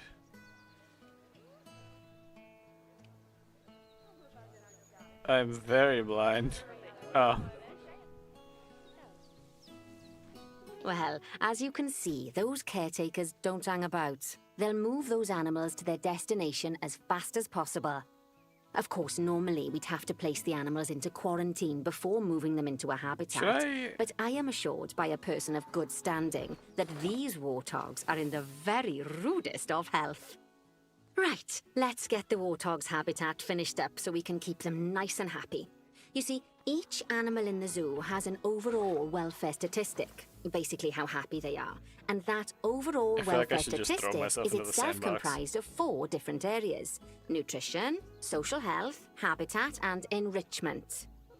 Luckily, if you select an animal, you'll bring up their animal welfare information panel, which we saw earlier, where you can see how they're doing. That way, you'll know exactly what areas need to be addressed. Don't worry if that's a lot to remember. You can always check the Zoopedia for more information. Let's start by making sure we're taking care of the warthog's nutrition welfare. To do this, we'll need to place a food station and a drinking station. Now, each animal requires a different type of feeding station. And for the warthogs, it's a small feeding trough. So let's add one of those and a water bowl. You get to be there. You get to be there. Right there. Animals also require stimulation to keep them happy. Let's add a lovely mud bath for the warthogs to roll around in. That bath will count towards their enrichment welfare, specifically their toy enrichment welfare. Oh, nice work. You've got a knack for this, I see. Now, our contractor had to leave in a hurry, so this place is in a fair old state. Unfinished thingamajigs and whatsits all over the shop. But the first thing we need to finish is the ostrich habitat. It's over near the hippos. I think these windows are a little too big.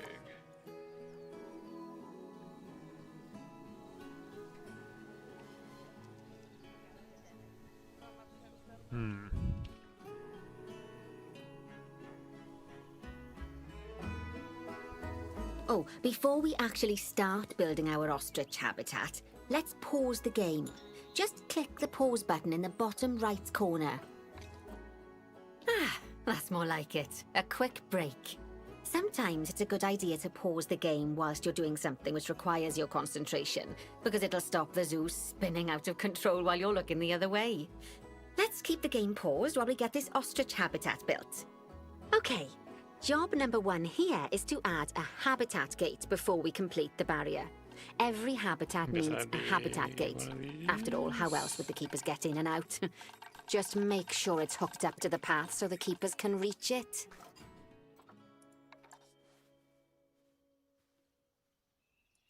Right, let's complete the perimeter barrier so we can adopt us some ostriches. I've marked out an area for you to use, so I'd like you to finish off the perimeter using the brick barrier.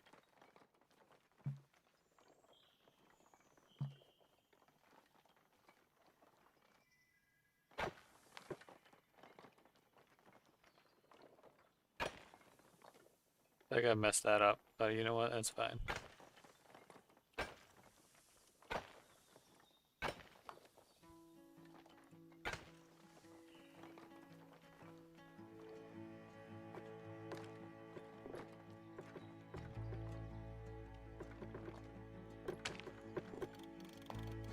Good work! Ah. Remember, before you can place animals in any habitat, it has to have a full loop of connected barrier. Now, you've probably noticed that guests can't actually see into this habitat at the moment. At least not without a stepladder. But seeing as they're banned, I'd like you to select a piece of barrier and swap out the brick for a glass barrier, so the guests can see in.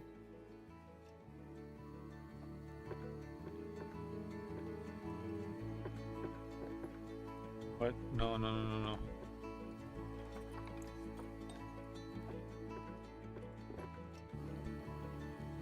Ow! How does this work?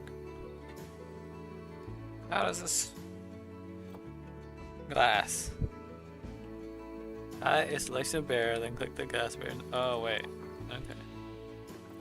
There we go. Ah. Adding in more windows gives guests even more opportunities to see the animals in a habitat. It's always best to make sure the guests can get a good view into a habitat from the path they're walking on, because it makes them happy, and because this would be a pretty terrible zoo if they couldn't. The last thing we need to do is to add a donation box.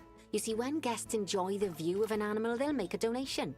Just make sure you put them in easy-to-reach places, like near a viewing point. Donation boxes are one of the main sources of income for the zoo, so make sure you remember them. Now, before we adopt our ostriches, you should click the play button. After all, if the game's paused, then so are our caretakers, which will make it a bit tricky for them to deliver the ostriches, eh? By the way, as well as pausing the game, you can speed the game up by clicking on the fast forward button. It'll run everything at 2 times and 5 times faster. It can be useful, especially if you're waiting for money to accumulate or for animals to be delivered to your habitat. Personally, I use it when I'm waiting for a brew to finish. All right, you've finished the habitat, so it's high time we adopted those ostriches, don't you think? Let's get 4 of them in here. You don't think me speed running here was,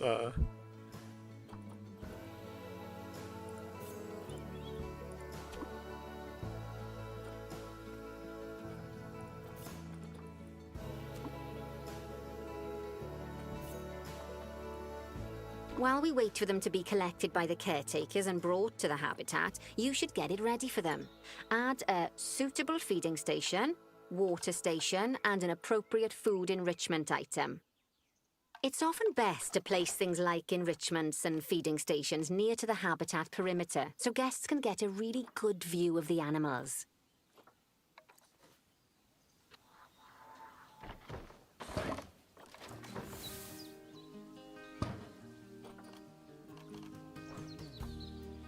Slow feeder. Oh, good to see the ostriches have somewhere they can really stretch their legs. Did you know they can actually run at 43 miles per hour? Oh, heaven forbid they ever escape. The speed camera fines alone would bankrupt us. Well, Bernie certainly seems impressed. Did you do his speed camera joke? Every time we get an ostrich. So, now we've made the ostriches' lives a bit better, let's do the same for the keepers, shall we? To make it easier for the keepers to feed the ostriches and hippos, we should build a new keeper hut. Keeper huts are where the keepers prepare the food for animals, so they should be placed near to the habitats to make sure the keepers don't waste their time walking when they should be looking after the animals. You'll need to rotate the keeper hut to get it to No. connect up to the path. How do I rotate?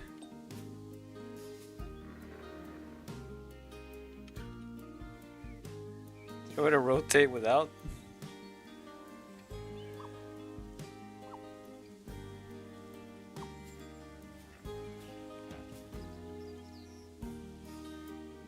Oh. Oh. Ah. Oh.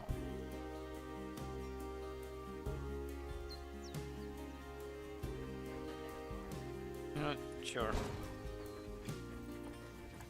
This keeper hut only has space for one keeper, but the larger keeper hut can allow multiple keepers to prepare food at the same time. Oh, but bear in mind that keeper huts and other staff facilities shouldn't be placed near to areas where there are lots of guests. Guests don't like seeing facility buildings, and it can affect their happiness. What? Negatively. In case that wasn't clear. Something that all facilities, shops, and a whole host of other objects need is power. And that obviously includes your newly built keeper hut. So let's place a transformer next to it, shall we? Transformer. Now, the reason everything has gone blue is because you're using the power heat map. This map allows you to see what is and what isn't powered in your zoo. So once you've placed your transformer, you can click in the bottom left to turn the heat map off.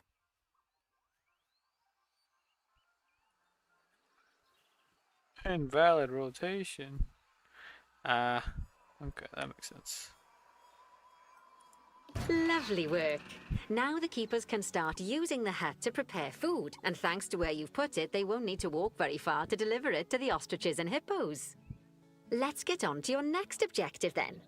Bengal tigers. We want to adopt some, but I'm afraid there's nothing ready for them yet. Head on over to the plot of land I've marked out. It's not too far away. Righty, your next job is to build a habitat. From scratch. And concrete and glass, I expect. So, go ahead and build it. Just make sure that the habitat includes that big hole we've dug. Oh, and don't forget to add a habitat gate to the barrier. Let's see Oh, here. and make sure the guests will be able to see the tigers.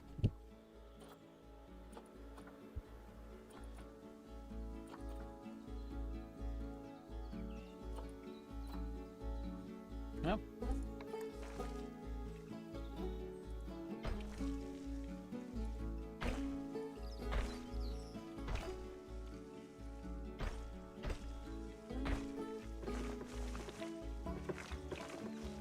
If I don't want it to be that long, what is this?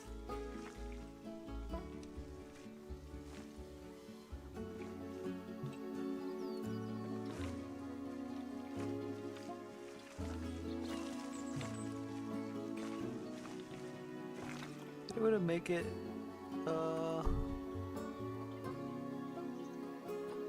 Ah.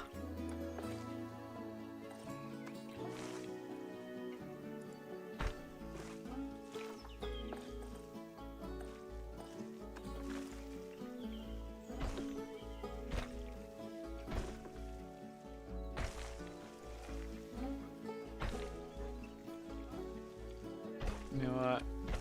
This'll look fine. Probably. Hopefully.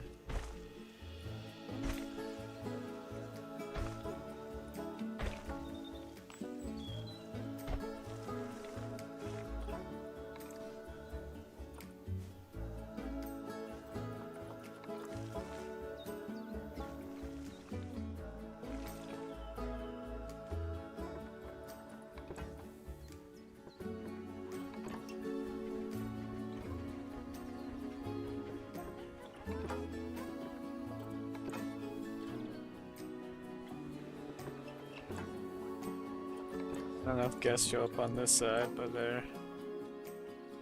I need a door. Wait, why is that blocked?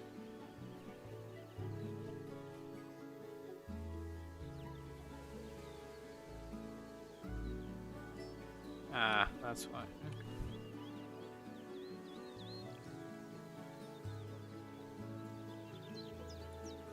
Now, Bernie takes safety very seriously at his zoos, so we should probably make sure those tigers can't jump out of their habitat, don't you think? The way we'll do it is by changing the height of the habitat's barrier. Okay then, you should start by double-clicking the habitat barrier, which will take you into barrier editing mode.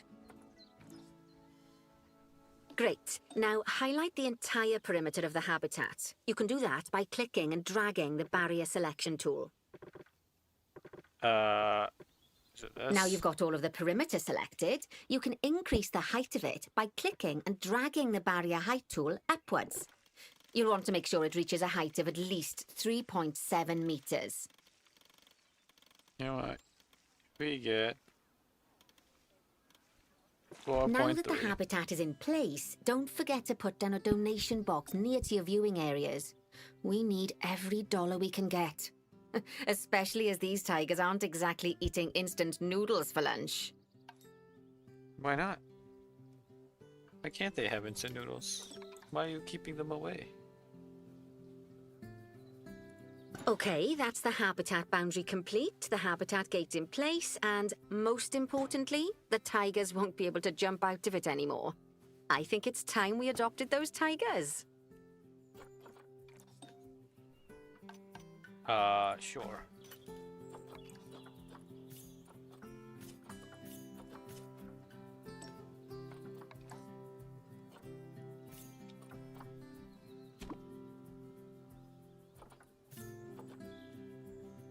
Whilst our trusty caretakers collect and deliver the tigers, let's take a look at preparing the habitat for their arrival. We'll start with the basics. Add a suitable feeding station for them.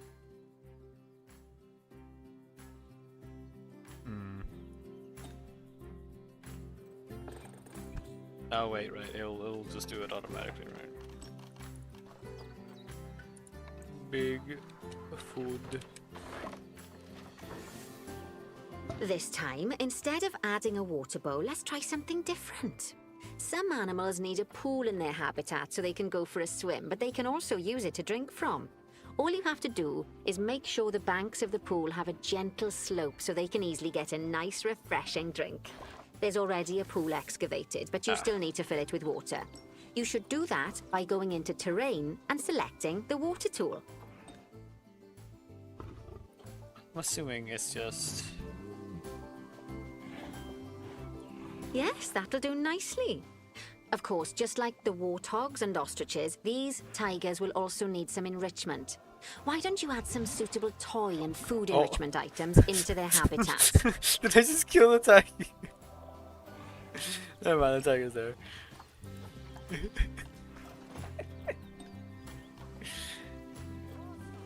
Frozen blood pumpkin.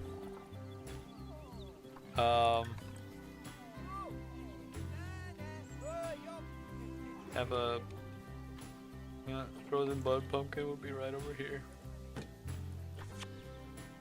And one of the, and one of these right there. Okay, it's really starting to take shape.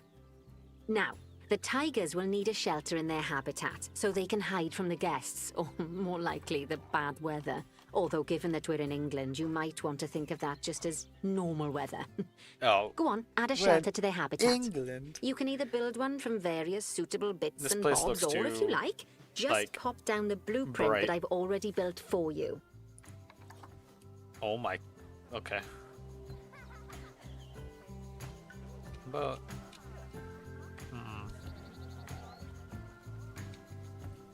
Yeah, what's up? Wait, what's the button to rotate again?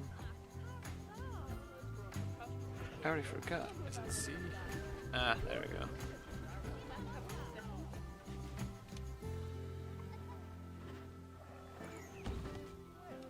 That good.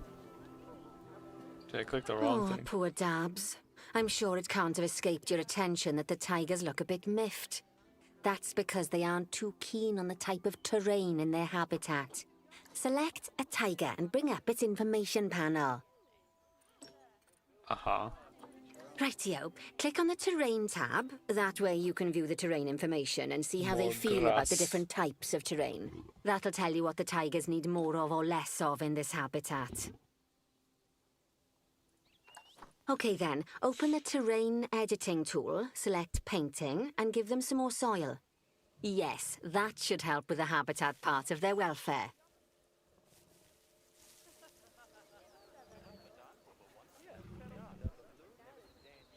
What? Green.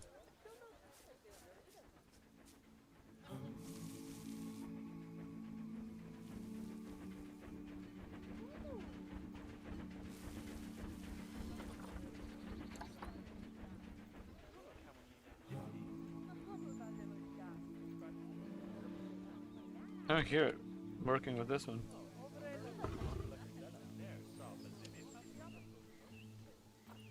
Why is it not working?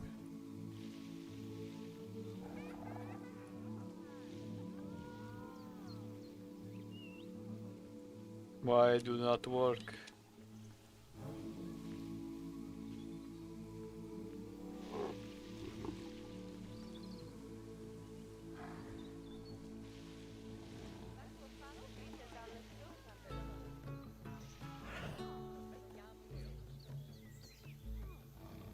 It doesn't like the place here for some reason.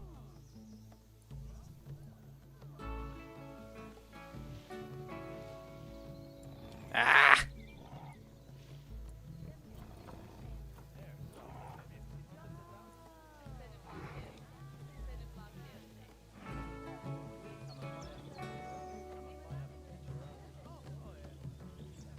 I am angry.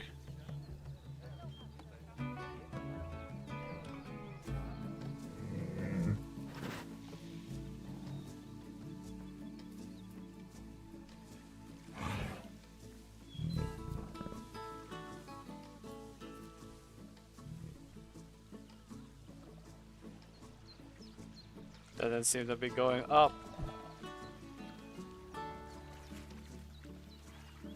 Have more grass. Would you like help? If you want to tell me what I'm doing wrong, then sure.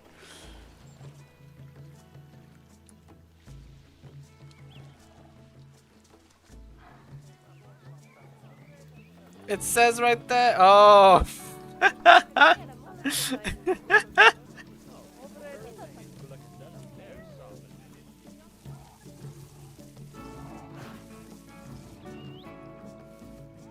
I thought they did want. I thought they wanted it. All right.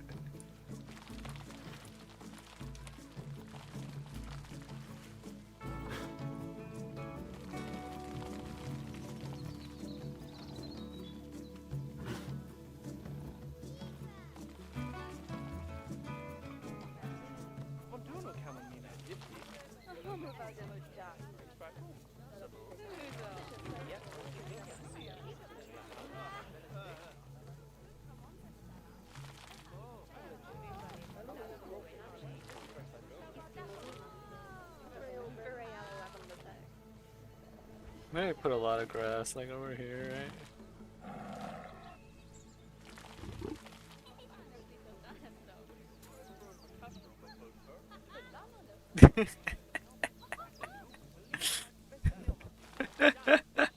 What do you mean? Where's rock? This one.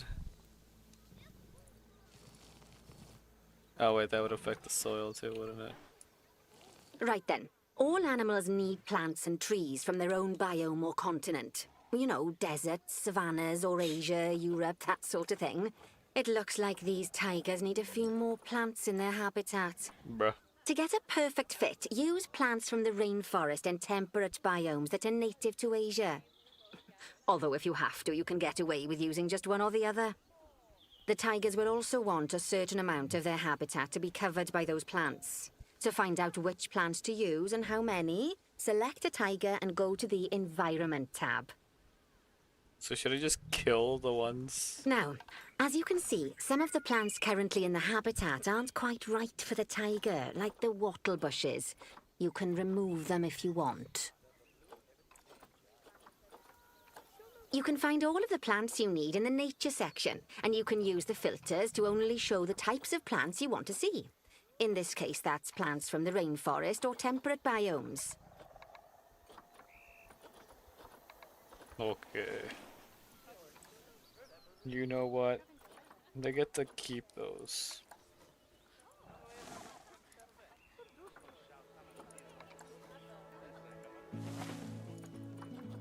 Unfortunately for them,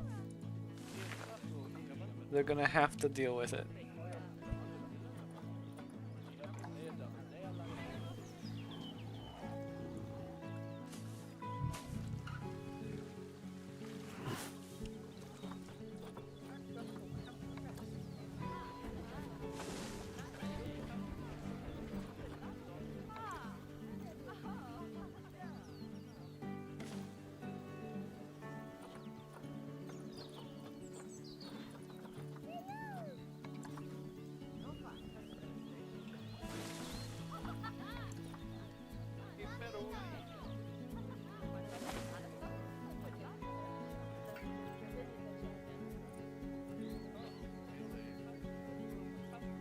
That fine?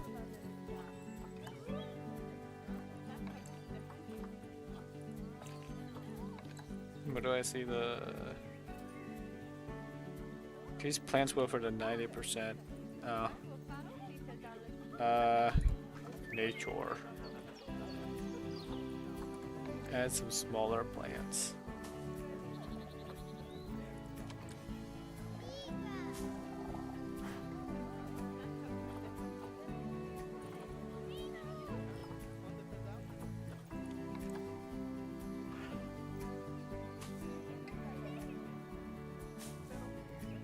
How is it not going up? Does it want me to remove some? Is that it?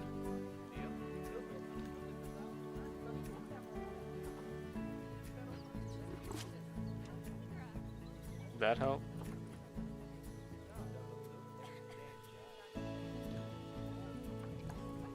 That did not seem to do anything. Okay.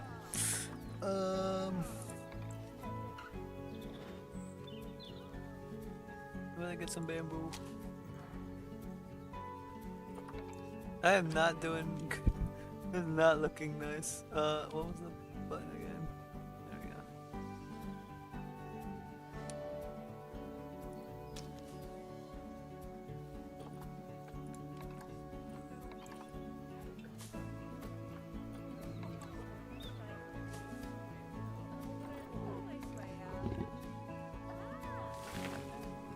Why is it not going up?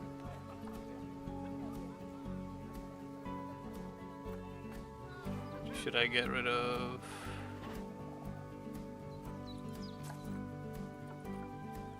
Seems to not want to go up.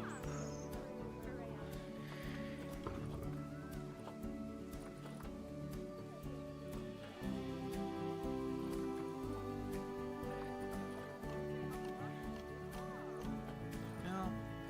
For grassland, there's not that much grass.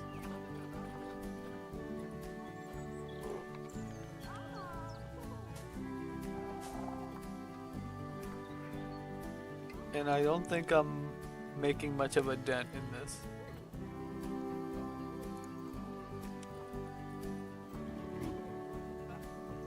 %, 8%. Oh. No, that worked. They say that good fences make good neighbors. I guess that's doubly true when one of the neighbors is a Bengal tiger. Still, those tigers look so happy that I doubt they'd leave, even if you did poke a hole in their fence. Oh, but for heaven's sake, don't test that theory. Right, let's head over to the Indian peafowls. I've been told that we need to improve their social welfare. Now then, just find one of the peafowls and select them to open their information panel. Then we can have a good gander at how they're doing. Although technically, I suppose gandering would just be for geese. Expand their social welfare and we can get a bit more detail. Now, they've clearly got plenty of space and they're not stressed, but it looks like their social group isn't quite right. So let's find out more. Click on the social tab at the top of their information panel to see what's wrong. Right, as you can see, the peafowlers need their population to be larger. To solve this little problem, you'll need to adopt 3 more female peafowls. Off you pop to the animal market then. Buy. Spend the money.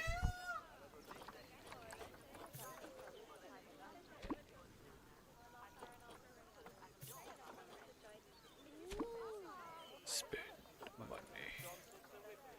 Good work on those peafowls. I expect I want to they'll get be through the delivered tutorial soon. fast so I can do But sandbox. sadly, it sounds like our snow leopard is a bit grumpy.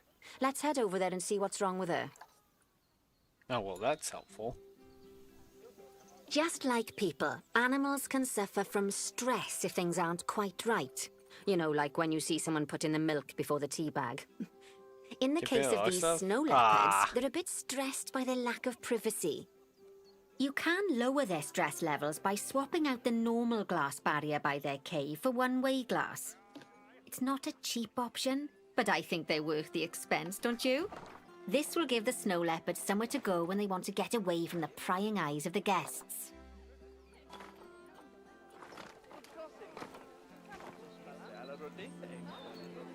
Of course, when an animal isn't in its natural biome, it's probably going to be too hot or too cold. Unsurprisingly for the snow leopards, it's too hot. Even with the terrible British weather. You should help cool it down by adding some coolers to their habitat. But let's start by opening up the temperature heat map and having a look-see at the temperature in the leopard's habitat. I am pretty sure you can't just... As you can see, we already have one cooler in there. Let's pop some more down and get as much of the habitat as chilly as we can. I don't think you can air Luckily for us, condition this habitat already has power, but you'll need to make sure of that in the future. Just so you know, if any part of a habitat is powered, then the whole habitat will be powered. Not without a lot more. Alright, well, clearly they would want some here at their home. Probably want some here where they can get away from people.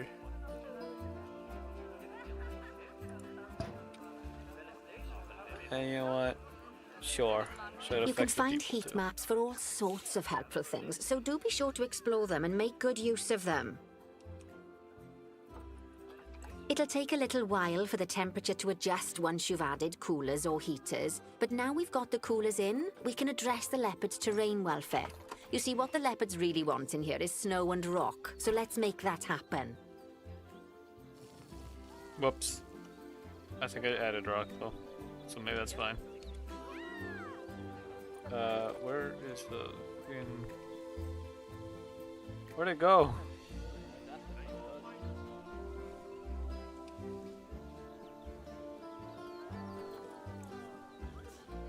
There it is. What, terrain? It wants less grass, that's long. Less soil, more snow.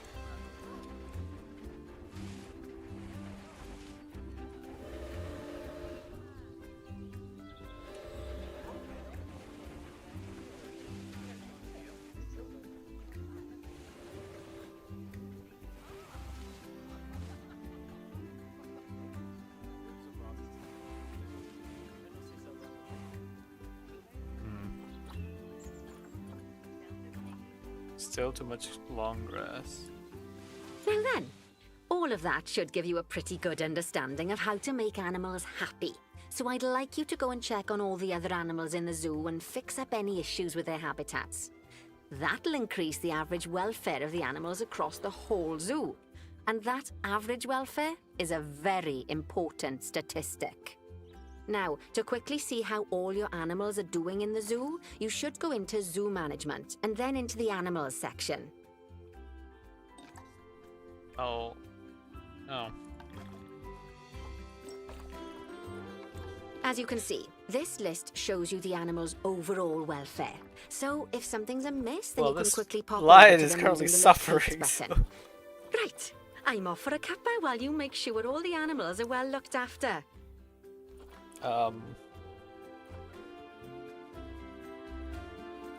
think I need to see what's going on here.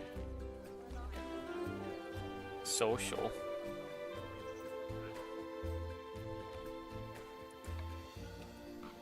Sometimes it's because it's stuck there. Critical area or crowding issues are present.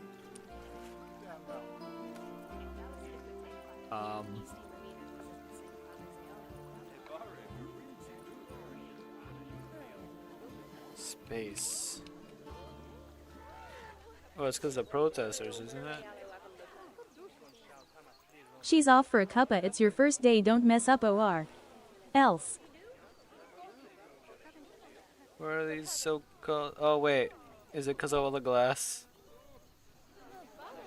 Would that help?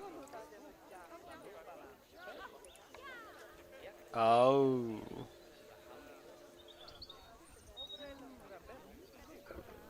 Need more shelter.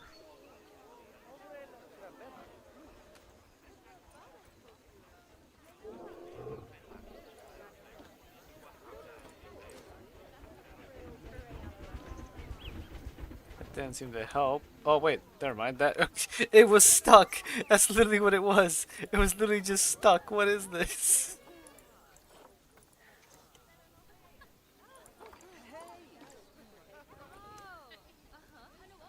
Incredible. Truly incredible. What was it? Zoo. Tortoise. Wait, no. Don't move. Don't move. I wanted to go to it.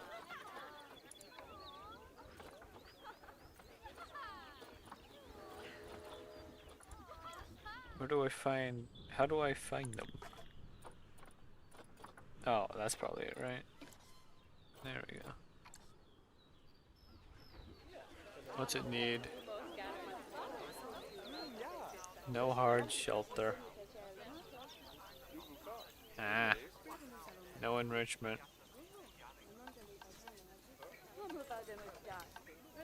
Habitat. Shelter.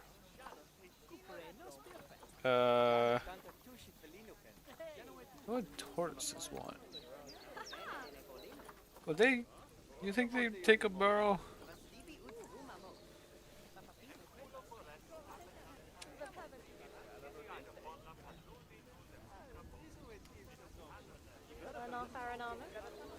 I don't know if they want a burrow. What's something simple like this?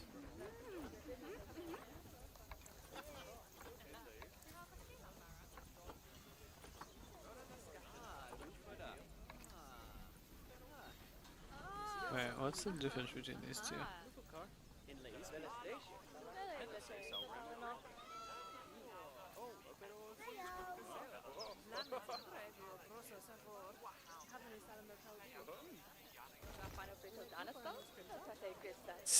%.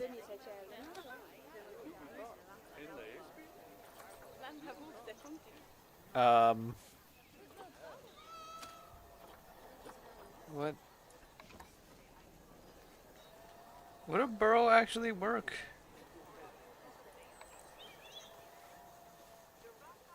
Maybe a burrow would work. That didn't change.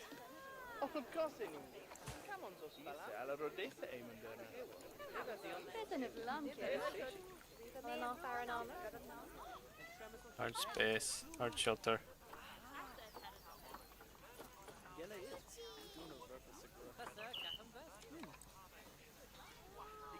What if I do this?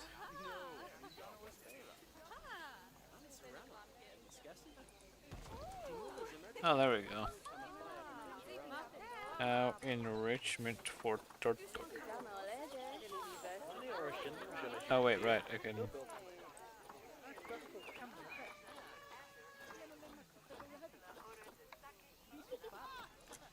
That's what they are, right? No.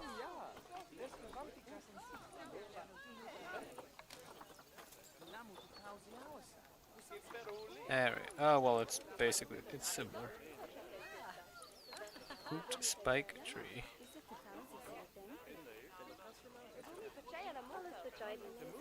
You know what? I'm giving them an ice bar, whatever that is.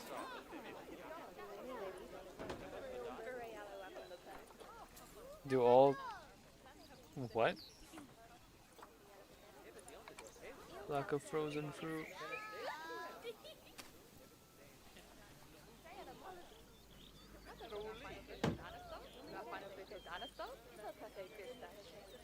Terrain.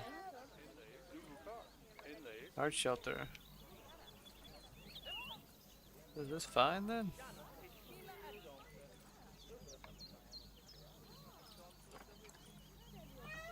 Oh, not enough long grass. Okay.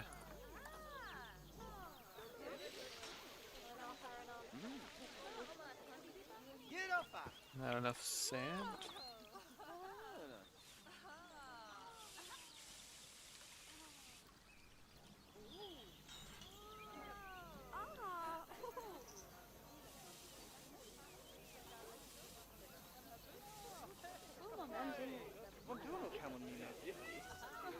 There we go.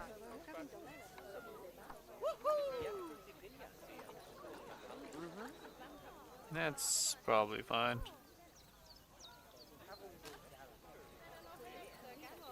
Their enrichment's going down. Hold on. Maybe something that isn't gonna get destroyed.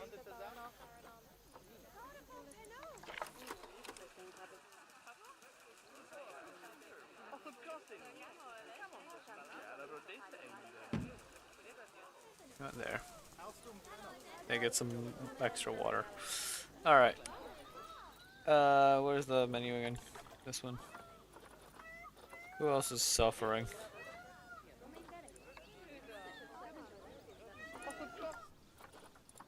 They are. Why? Terrain. Not enough grass, I'm assuming.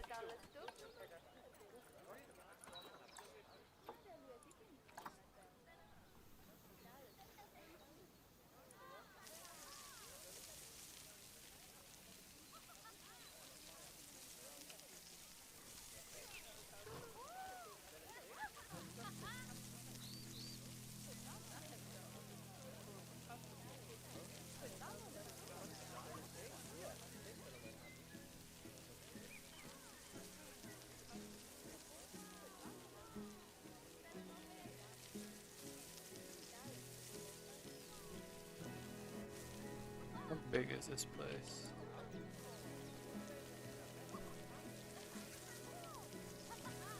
Says they want less soil too, so.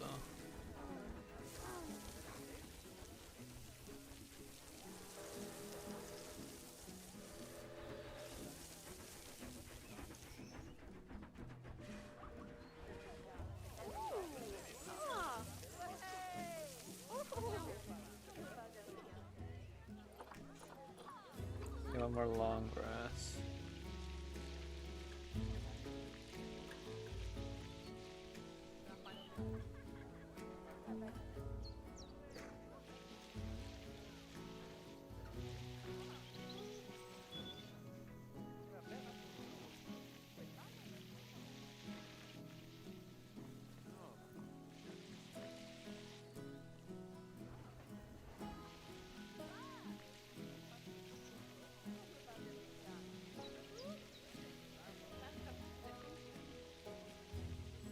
It's very hard to tell what's here.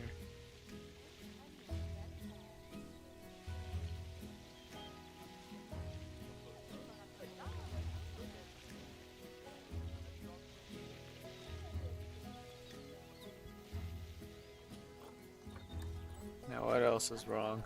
Plants. Well then.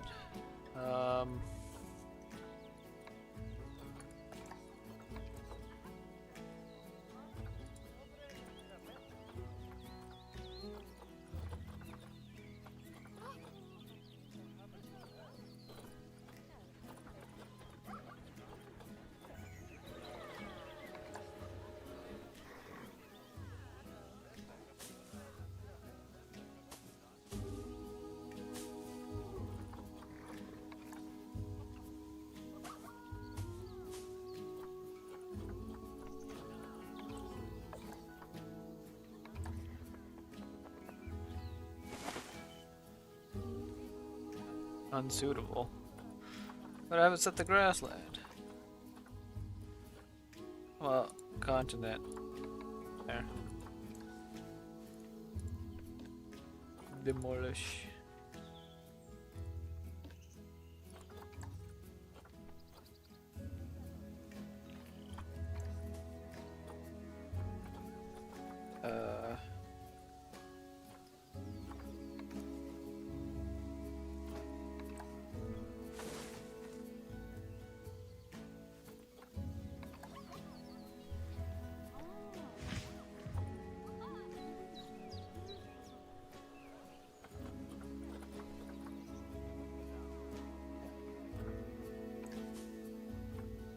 That helped a lot.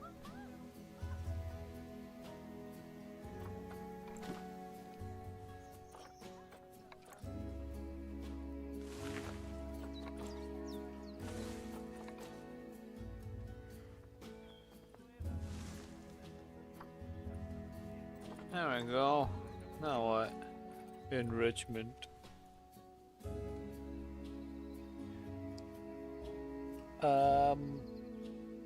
I don't think I know what a terrapin is.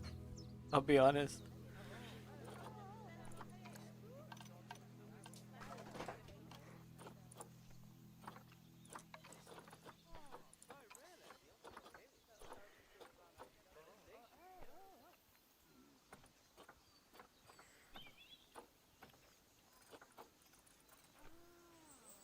Lane's a zebra.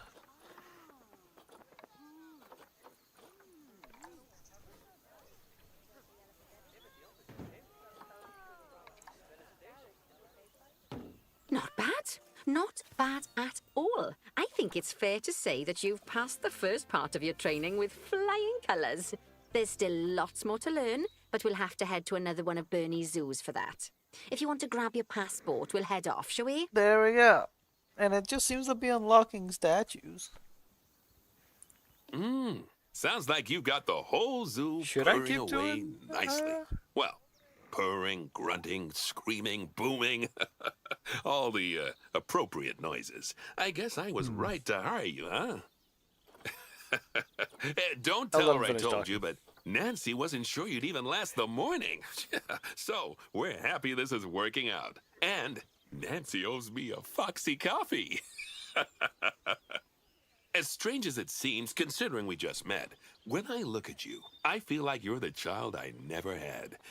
After the one I did have, obviously. But you see, zookeeping's not for my daughter. Don't get me wrong. Emma absolutely loves animals, but she set her sights somewhat higher. Wants to save the entire planet. I'll just settle for saving a couple of species. Oh, and maybe having a type of frog named after me. So the people call them turtles.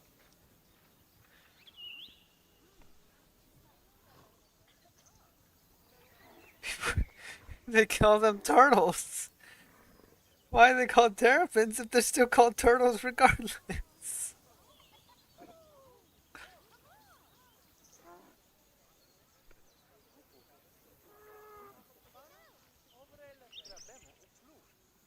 I'm so confused. Why do they still call them turtles? It's like, oh, here's things about terrapins. And it goes, all the snapping turtles. It's like, oh, okay, maybe it's just because, oh, snapping turtle, okay, so it's terrapin. But then it's just like, oh, pond turtle, spotted turtle, bog turtle, wood turtle, and, and then three-stripe roof turtle, red crown roof turtle, Burmese roof turtle, Spanish pond turtle. I'm so confused. Mud turtle, big-headed turtle. They're different. Why do this? Why?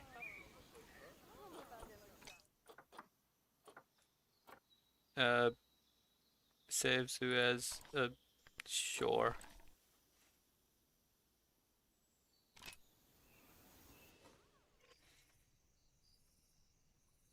I'm so confused. Why?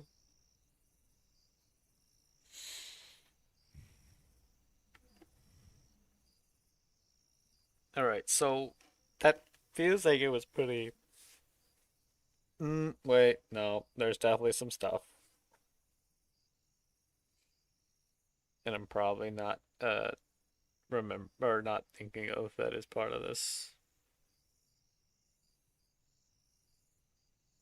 It does take a weirdly large amount of or long amount of time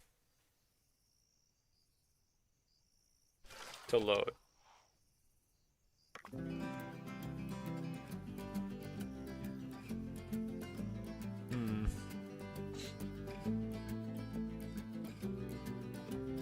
So is that how this works? Oh, why did they look at me? I don't like that. I don't like that.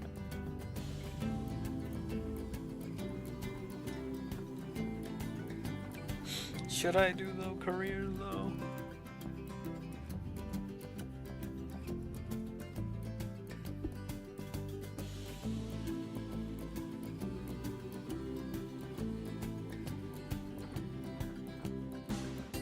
The last leg. Alright, so what do you think? What do you think, Jew? What should I do?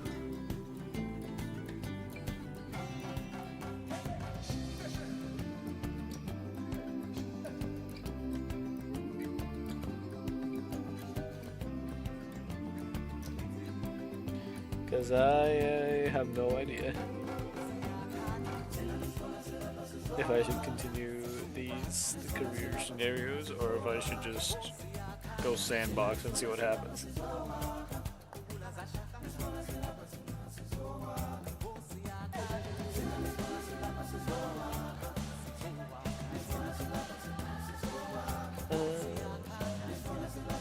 I don't know how I feel about the game yet, honestly. Oh, what's that?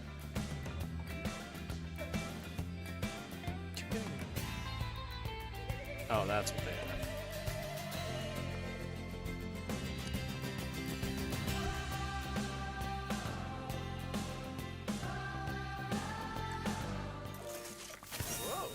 Whoa!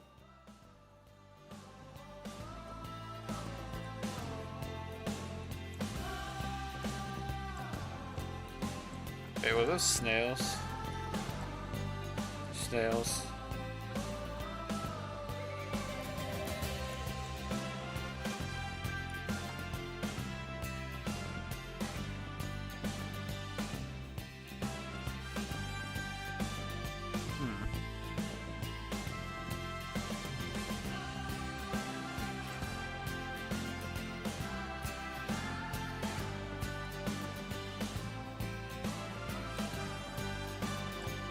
That is many updates.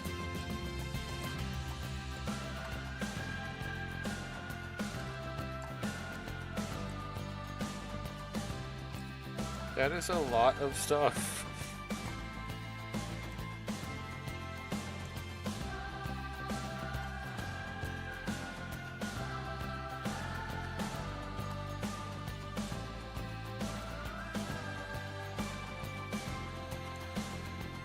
So what should I do?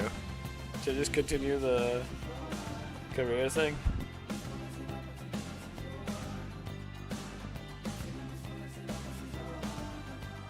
Potentially.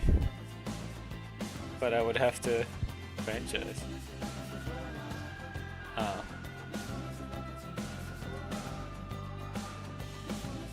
What should I do? I don't know what to do. And you're the one who wanted me to play this game, Chief, so I need your input.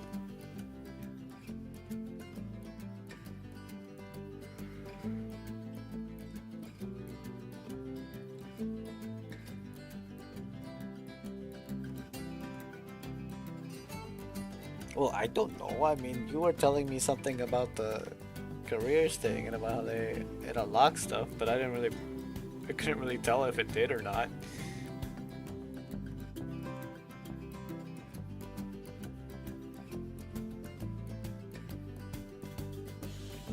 So I do not know.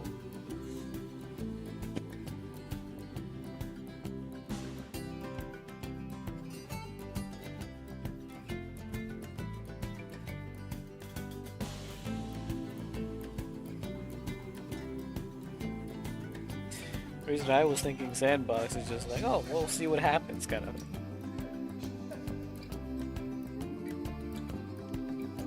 But I don't know.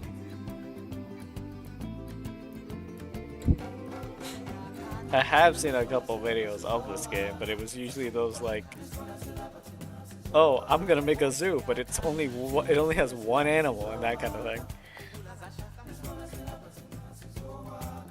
Excuse me. What the heck did you just do?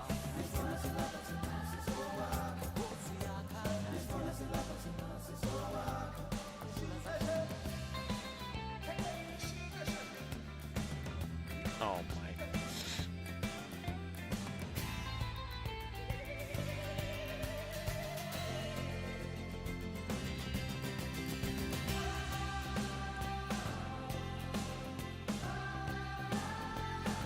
Do I need to like restart to make that work? Oh, I do need to restart to make that work. Hold on. Yeah, hold on. Let me relaunch. And you need to stop that. What did I tell you? No more. No más. Okay?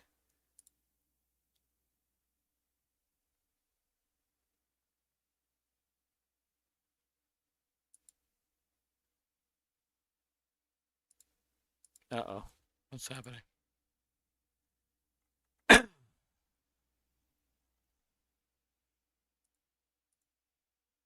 It's not. It's taking a really long time before it's actually re-clickable.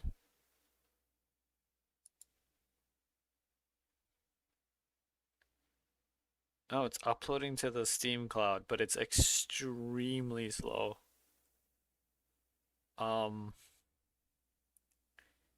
That's not good.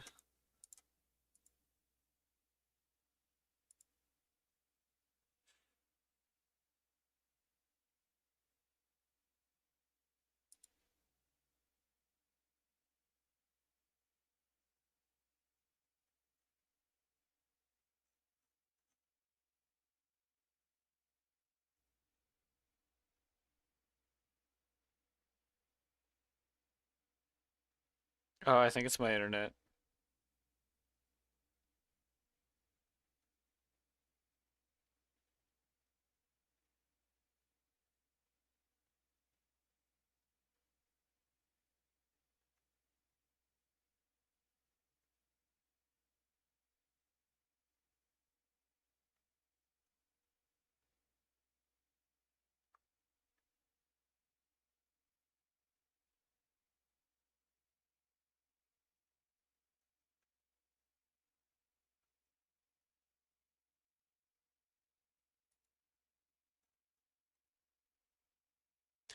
Okay. Am I back? Is everything back?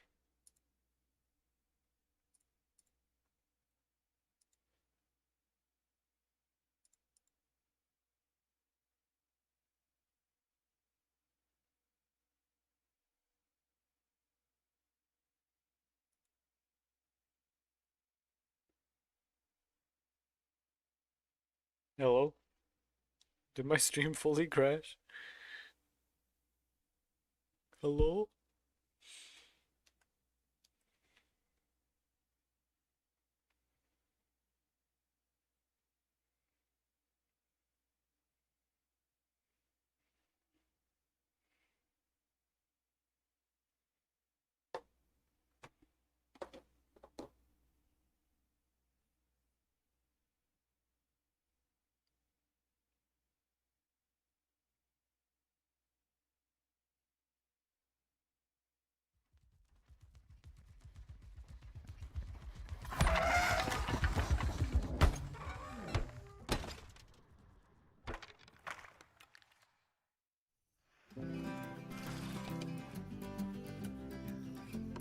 Whoa. Whoa.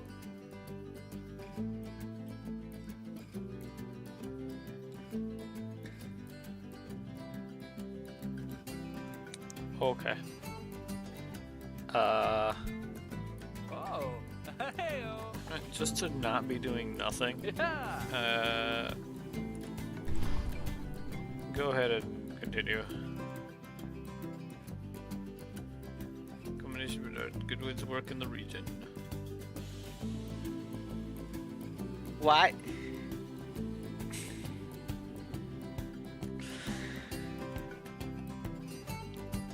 I'm gonna bonk you. That's what I'm gonna do.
Welcome to Madagascar. It's quite the change of scenery from dreary old England, huh? Apart from the weather, I suppose. They don't call these places rainforests for nothing. The zoo you'll be working in is an ape sanctuary, where we're doing vitally important conservation work. Not just for apes, but for all kinds of species. But apes, well, apes are some of the closest relatives to humans there are. And yet, the way the world treats them is like, well, very much like some of us treat our actual relatives. Anyway, that's why I'm determined that our operation here does some good. If we can all leave some part of the world in a better state than we found it, we'll have lived lives worth living. And speaking of states, I have a horrible feeling I left the house in the right one. I wonder. When I get back, I expect my life won't be worth living at all.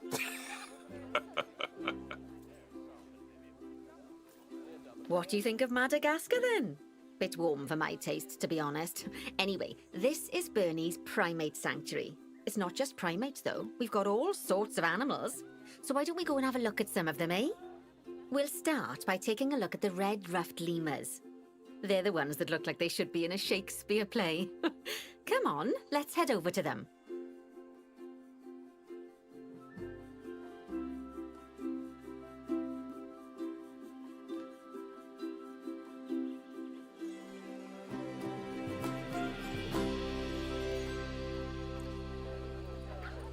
Red-ruffed lemurs are found in the rainforests of Masoala. That's in northeast Madagascar. They can actually live anywhere from 15 up to 25 years. Fancy that, eh? Okay, when you're ready, let's go find our Bornean orangutans. Sure. The Bornean orangutan is such a marvelous creature. They're always a big favourite at any zoo they feature in, and they're also the biggest tree-dwelling animal on the planet. Assuming you don't count any lions that got stuck up one. Oh, Bruh. why don't you take a better look at them? Open up their information panel and go into the animal camera. I forgot how to do that. Oh, there it is. Monkey. I know that Aren't they orangutans are just apes incredible? and not monkeys. When you're ready, Also, let's go and have a look-see at Apparently some of has our the power to beautiful clip through bonobos. wood. They're quite the Excuse me. characters.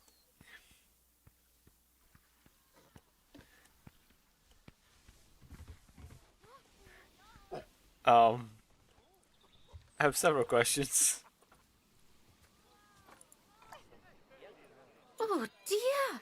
What? It looks like we've arrived just in time. One of the habitat's barriers has collapsed. And wouldn't you know it, one of the bonobos has made a run for it. We'll need to catch them. But before we do, we should box up the other bonobos to stop them escaping Bruh. too. Select the habitat boundary to bring up the habitat information panel. Good. Now open the Animals tab. And click on Box All Animals to box up the remaining bonobos.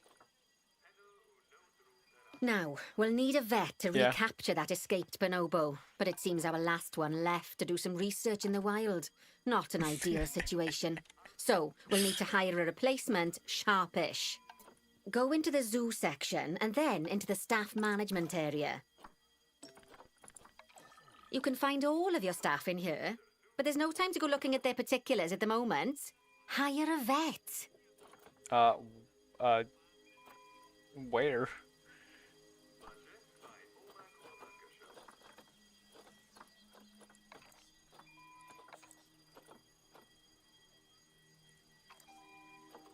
I don't see,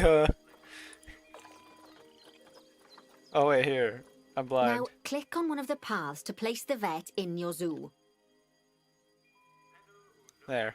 Now what? Great. Now let's deal with our escapee before they can cause too much havoc. Use the animal alerts to jump to the escaped bonobo. And then click on the Call Vet button to call the vet over to capture it. Oh, okay, that's a relief. So while the vet deals with our bonobo friend, let's go fix up their habitat so they can't escape again. Head back over there. Uh-huh. As you can see, the barrier's collapsed. Someone's taken their eye off the ball, obviously.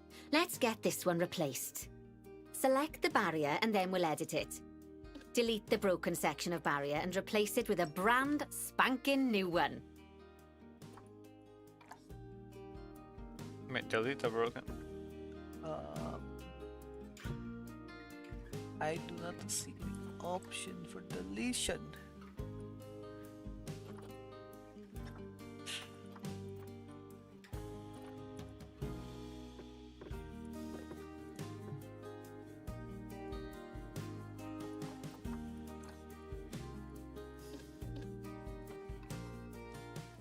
I actually don't see an option to delete that.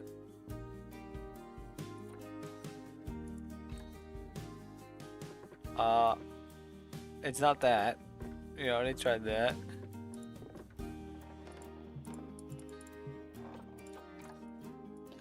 Ah. Oh, wow, Good. okay. Now that we've Right-clicking, done that, apparently. we need to make sure to add climb-proof barriers to the top. That way the bonobos won't be able to No. climb out. Just make sure you've got the correct piece of barrier selected when you do that. Okay, so go into the options section and select which side the climb-proof barrier needs to go on. And don't get it wrong. We're more worried about bonobos climbing out than guests climbing in.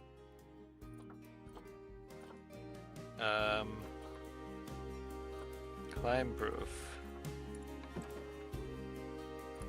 What did that do?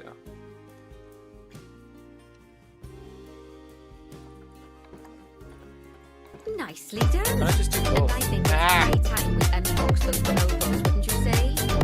The poor mites will get sad if we leave them in there for too long. Select the habitat barrier to bring up the habitat information panel again. and then open the Animals tab. So, it turns out that as well as the old vet leaving, the zoo's mechanics did too. We'll need to hire a couple of new ones so we can help stop any more breakouts. You see, mechanics do all sorts of helpful things around the zoo, but one of their most important jobs is taking care of the habitat barriers. Without mechanics around to repair them, the barriers will crack, crumble, and fall down. And before you know it, we'll be overrun with escaped animals. Go into the zoo section and then into the staff management area again. Hire a mechanic and then click on a path to place them in the zoo. There. Oh, gosh, we have been busy, haven't we? Good work there. I'm off for a cuppa. Oh, I think Bernie wants a word with you. Oh, I hear you had a bit of an issue with an escaped bonobo. The main thing is that you dealt with it swiftly, and more importantly, without the animals stealing someone's clothes, putting them on, and then walking out of the front gate. Incredible. You see, another key responsibility for our vets is animal research. Researching animals allows vets to unlock new enrichment items, additional information for our education resources, enhanced breeding programs, and improvements to food quality. We're suddenly losing money. The animals' food, not the vets. It'll take more than a research grant to improve the staff canteen. Anyway, as you can see, research is a key part of running your zoo. In order for a vet to undertake research, they require a research centre. And once again, that's something that this zoo is missing. So let's build one. I've marked out an area for you to put it. I hear. Now, you've probably noticed that there's already a building where I want you to build the research centre. Don't worry. You see, the building that's currently there is actually a hollow shell, so we're able to place our new building inside of it. If you select the research centre for placement and then hover over the shell, you'll see that it asks if you want to add the research centre to the existing building. Okay, click to add it to the building. Oh, but that won't place it in just yet, though. First, we'll need to rotate our research centre so it automatically connects to the path when we place it.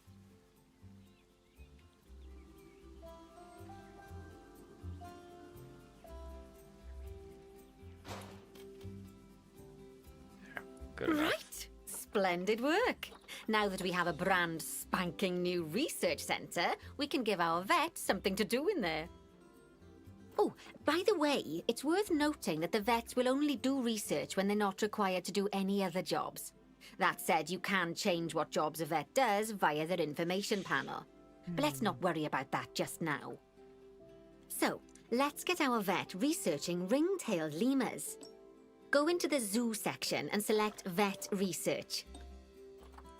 Here, you can see a list of all the animals present in your zoo, and also all the potential diseases that can occur. Now, drag and drop your vet onto the ring-tailed lemur to start their research. Actually, thinking about it, I'm not sure we've got any education boards or speakers by the lemur's habitat. Oh, Let's sorry. head over there and add some, Hold so on. our guests can learn all about Stop the yawning. furry little delights. I'll bonk you. Bonk you yet again. There, is this what you wanted? What was I told to do? What you want me to do? Sure. First off, let's pop down 2 education boards. Place them on the habitat barriers at a height that guests can see, or, if you like, No good, pop Gio. them down on a stand. You've been not good to you. Educational boards.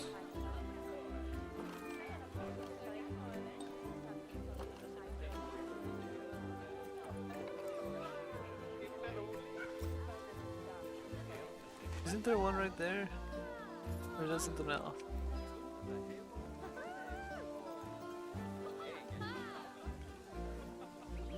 You guys get your vision blocked.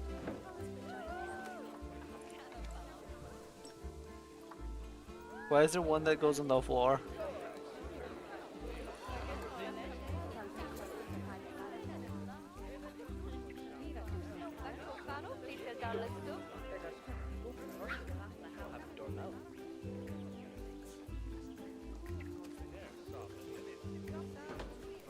Okay, now that they've been put into position, we have to tell them what animal to display information about. Select one of the education boards to bring up its information panel. And from the drop-down list, select ring-tailed Yep. lemur. I Although got I'm it. sure that last part was obvious. When you link an education board or a speaker to an animal, you need to make sure that said animal is close by. If it isn't, the guests will get confused and won't learn as much.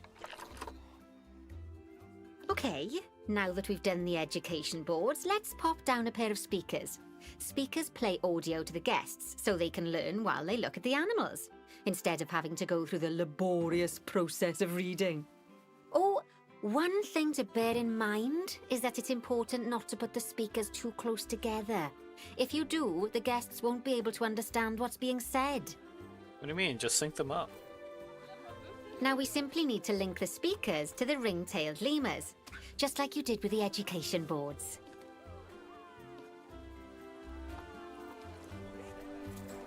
Custom music. Oh, wow. I can actually make them play music from my files. Too bad I don't have any music in my Fantastic. files. Oh, it's I worth used to. remembering that education boards and In speakers my both need old PC power to before work. the hard drive on it They died. won't do much good without it. Oh, it looks as though our vet has completed their research on ring-tailed lemurs. We'll need to collect the results. We can do that by clicking on the notification or by going back into the vet research area.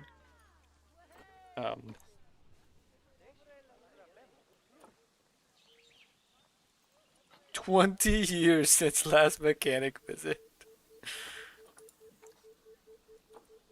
Is there a way to call a mechanic to go check it?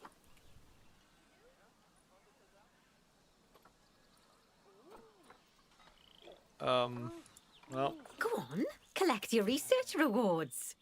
Just so you know, vets will continue to research an animal even after successfully completing a research level. I suppose when you're in the zone, you're in the zone.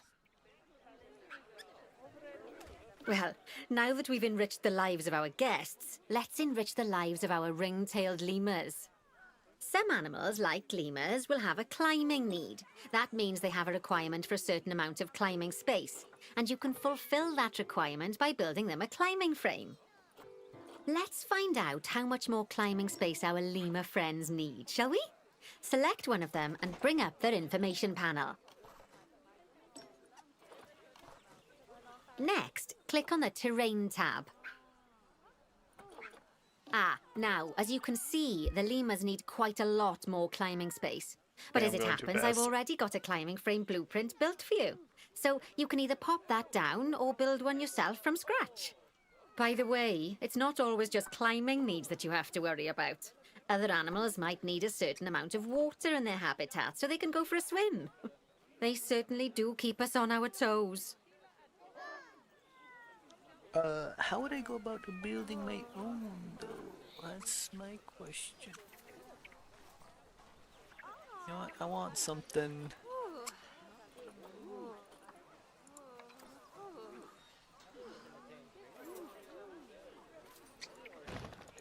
Over there.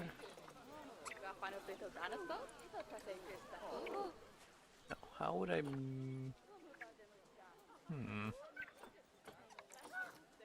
Something I want to do. I'm not sure if it's possible.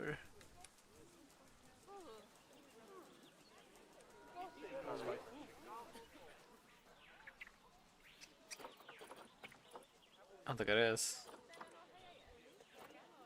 Man, I wanted to do something. A climbing frame.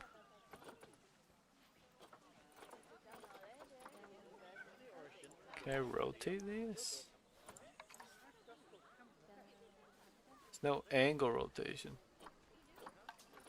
Cause clearly here they've got like things that are angled around and well, I don't seem to be able to do that.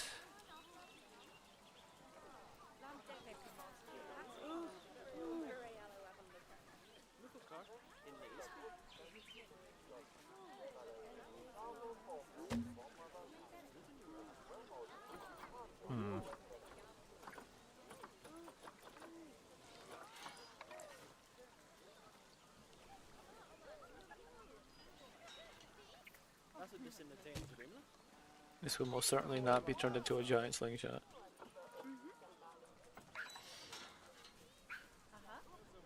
Hmm.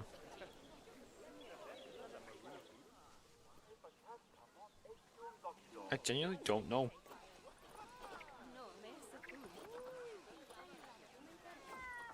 How I would go about making those vertical, not vertical, horizontal, like, okay, so it shows me the frame, right? Clearly I can rotate them somehow, but how?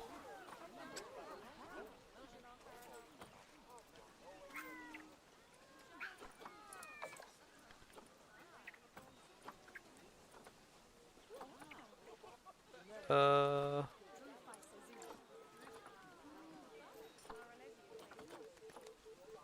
let's see.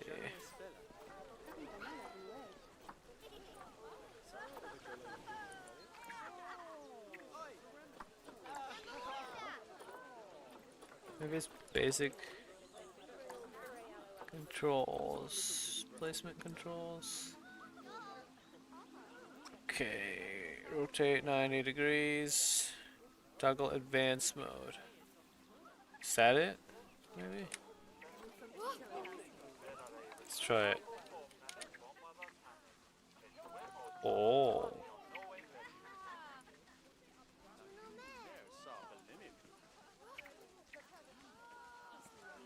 Right. Let's go over here and try to do the thing I wanted to do.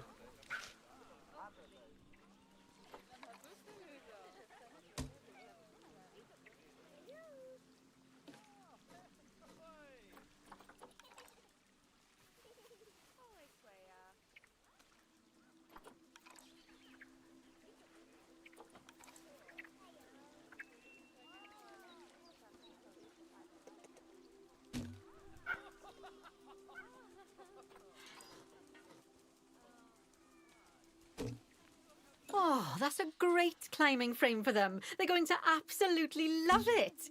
Do you know Oh, what would no. make them even happier, though? Nicer food. But that's true of all of us, though, isn't it?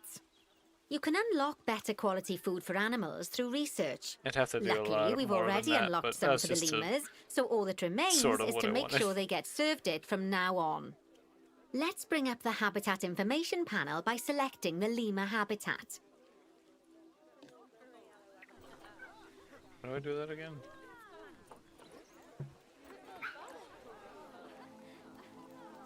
So you could just select the wall. Lovely. There we Now go. select the Animals tab. There we go. As you can see, we can set the food quality in here.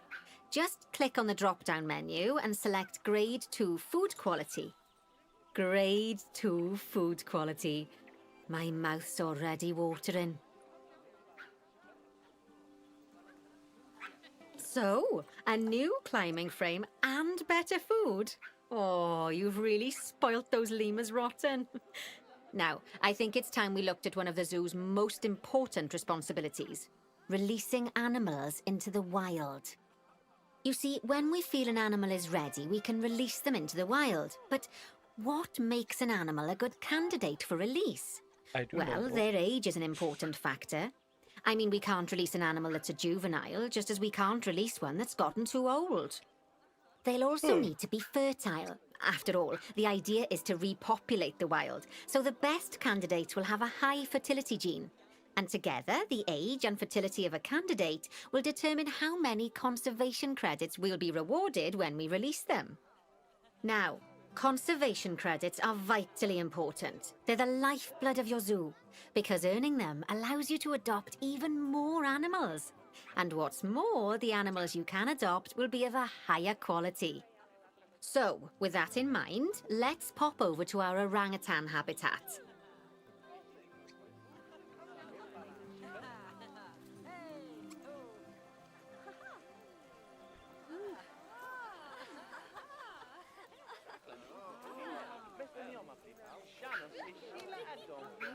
Okay, just a second.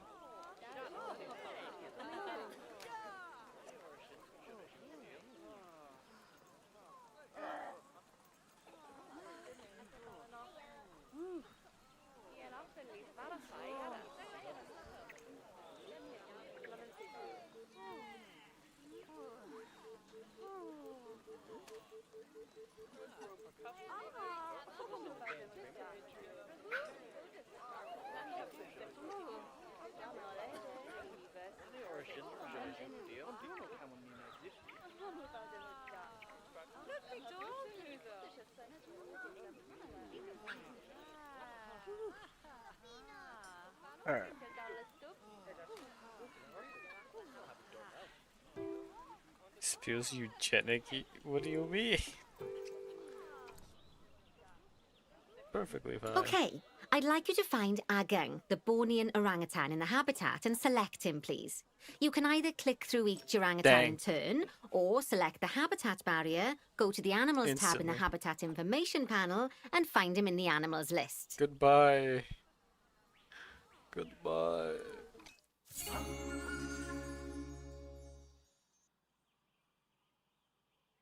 Oh yeah, the gene thing.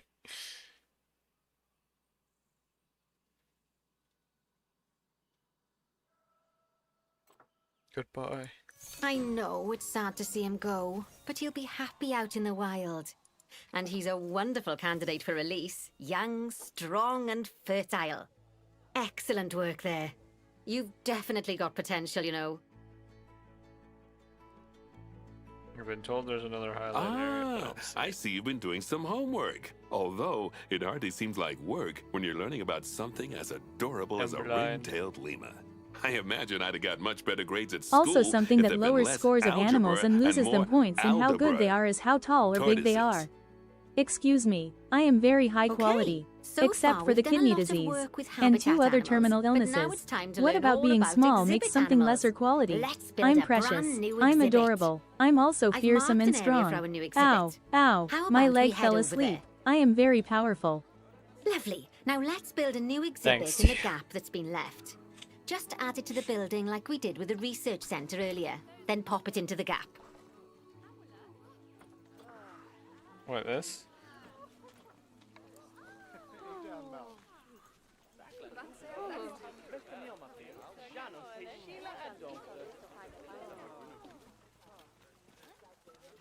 What?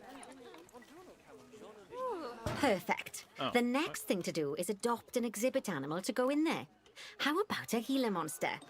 Open up the exhibit trading section and adopt one. Sure. Just as we do with habitat animals, we need to send the Gila monster to the exhibit. Click on the exhibit to send it there. When you send an animal to an exhibit, it'll automatically be given the correct setup. But that doesn't mean it's completely ready for them. So let's finish it off. We'll start by adding some enrichment items. Click on the exhibit It's to just bring raw up its information wood. panel. Good. Now click on the Layout tab. Oh, well, it looks like we've only got the enrichment level 1 items unlocked at the moment. Never mind, let's turn on at least one of them for the Gila monster. As I'm sure you know by now, you can unlock more enrichment levels by having one of your vets do some research. Now we'll also need to set the temperature and humidity in the exhibit. These are vitally important for keeping our Gila monster happy and comfortable. What about the layout? Click on the Climate tab. Here, you can see the Gila monster's desired temperature and humidity. You can change both of these by adjusting the dials below. Make sure it's going to be nice and cozy.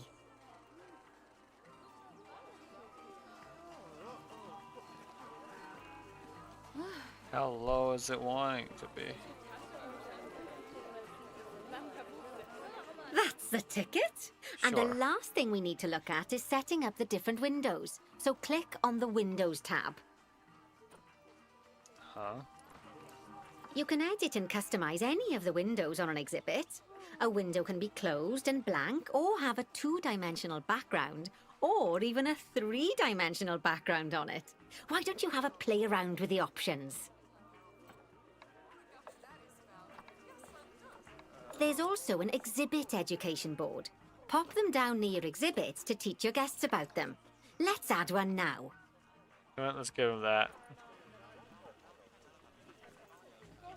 That way, this side, they aren't dealing with seeing desert and being confused.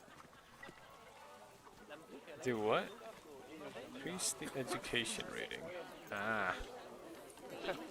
Right.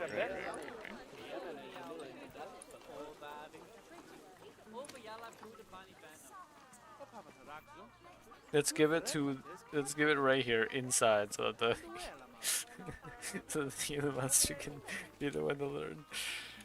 Uh, it needs to learn to read. It will learn to read.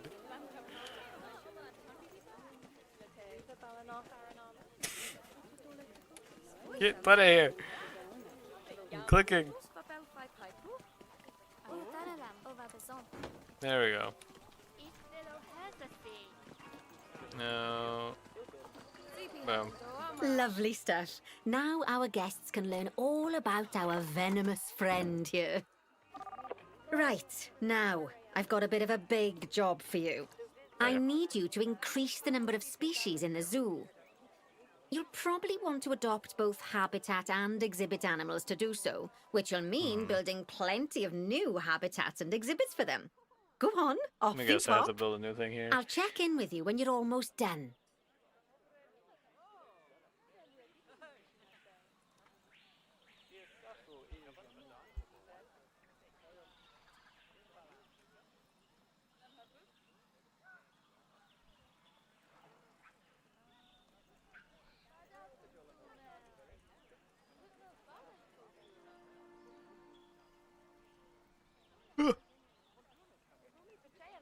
Oh no. Oh, guess no GFL today.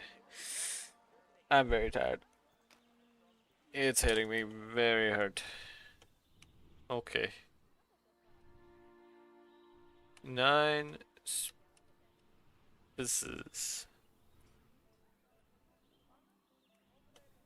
Where could I even add exhibits?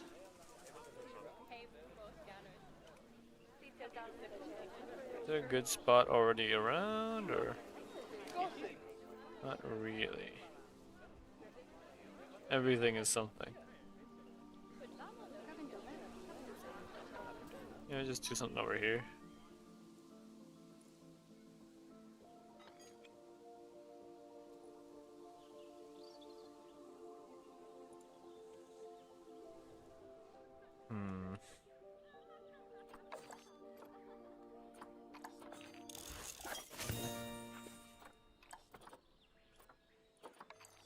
Yeah, I guess it's the first taste of like sandboxy kind of deal.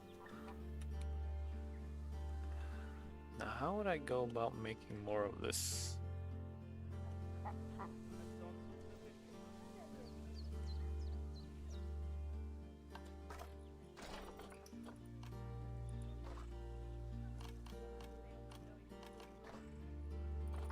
Do you think it was done with the flooring?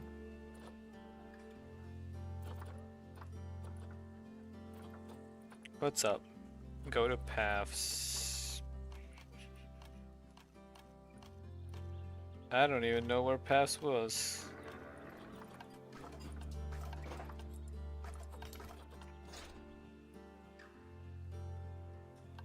Ah. Is that the wood? But what about the elevatedness? Oh wait, there it is. Shift height. I don't care. It's fine. But just to have it matching is why I wanted to use the wood.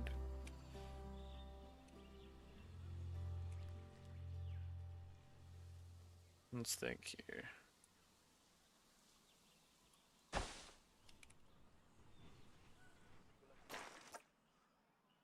Oh, what's up? To the gear up here? Uh-huh. What's up?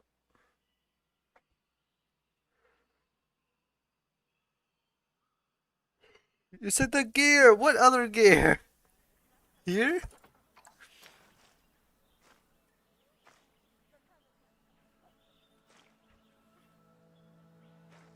Oh dang. Oh. Oh. Ah! My eyes. Alright, I need scroll down. Yes. What's up? No, no, I'm not okay. Railing? Is that what you want to tell me about?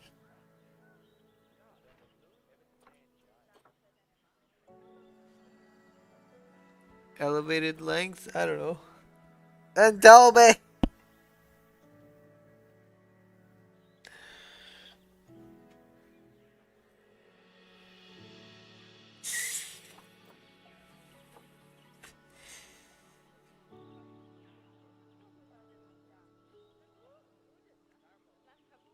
I went up.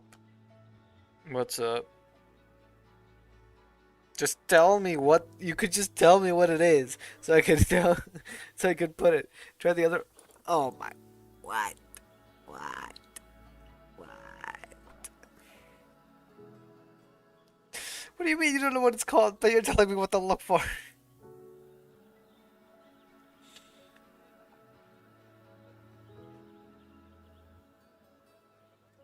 Align to grid.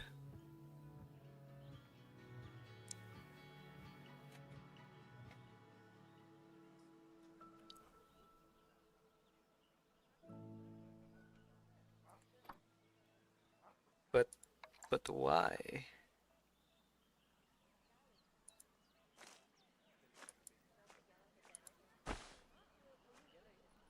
But why?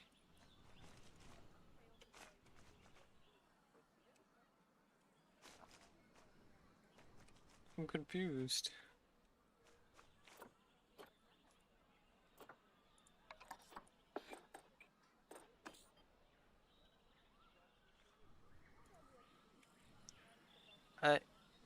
What?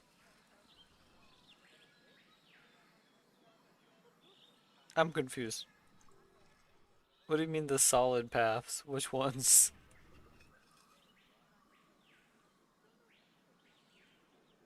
The square ones? What square ones? Where? I don't think you. Why are you telling me about square ones? I don't remember seeing any square ones.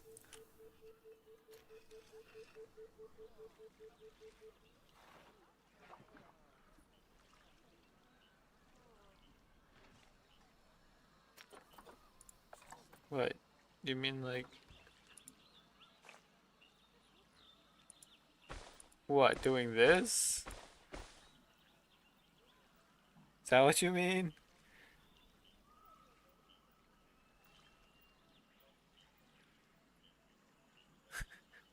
I genuinely don't know what's going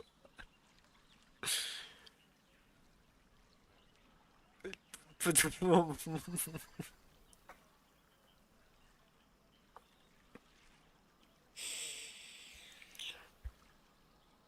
You know, I'm sure I will use that at some point. Maybe.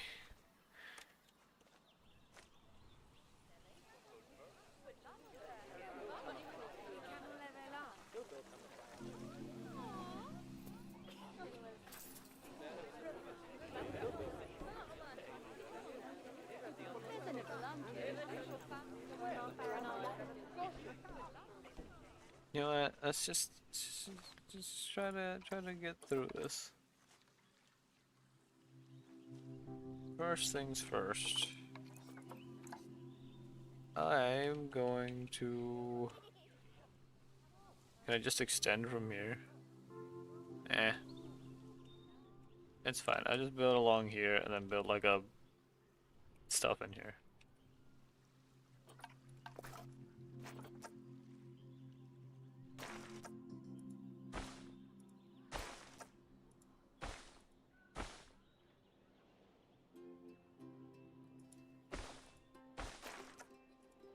I don't know how far I'm actually gonna need to go, or even want to go, but we'll see. So, let's...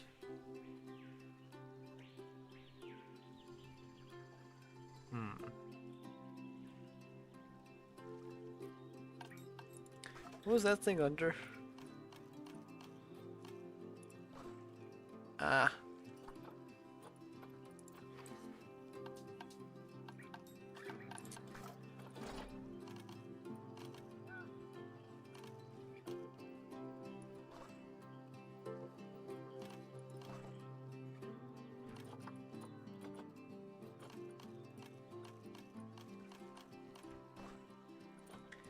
Nope, it's not what I wanted. I was gonna try to figure out how to make those little like, yeah, these like little shack things. But do I have to do those manually? Walkthrough exhibit.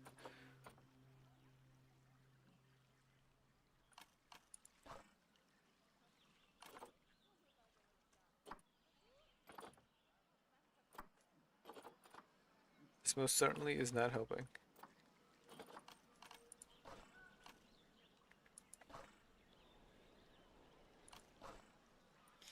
Is that just something like that's built like from scratch?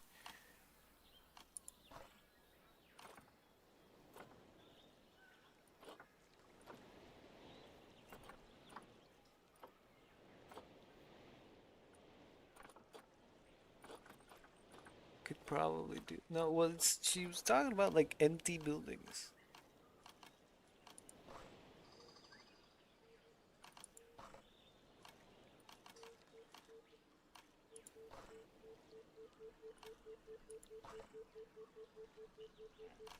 That's why I'm confused. But for now. Oh. That's not quite what I want.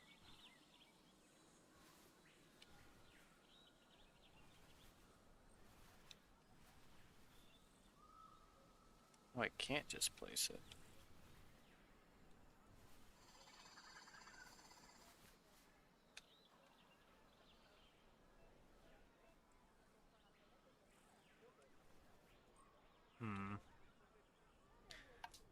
Okay. First.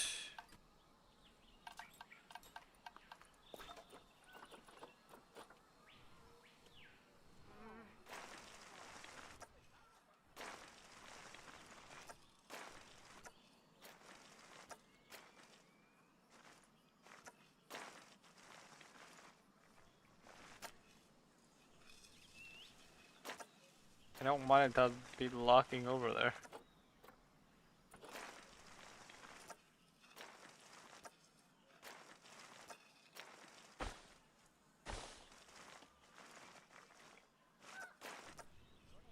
Right. Yeah, something like that would be fine. Then we can use that thing you told me about.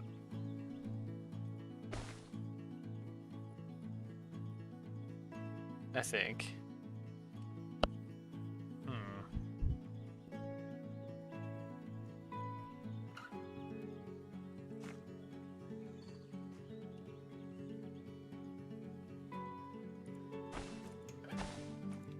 Maybe we just do that.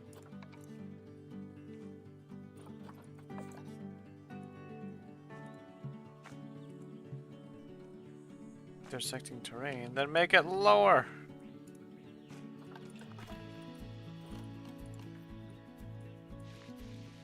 No.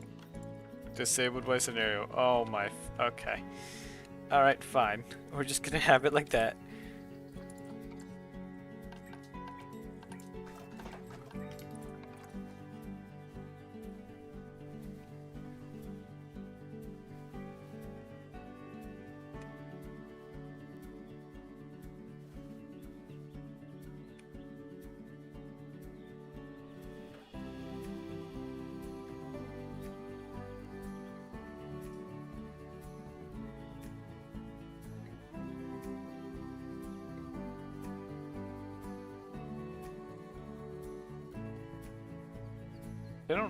I really hope it doesn't have to be like connected.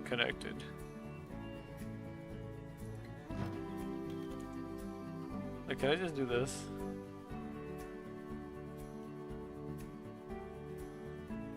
I really hope it doesn't have to be connected for them to be able to go up to it.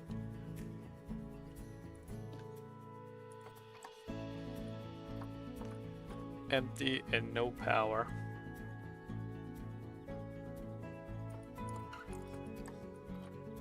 How do I... How did I do the wall thing?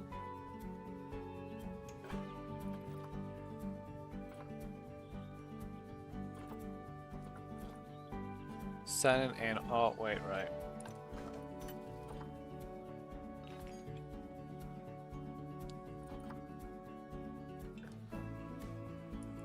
We will get Frog.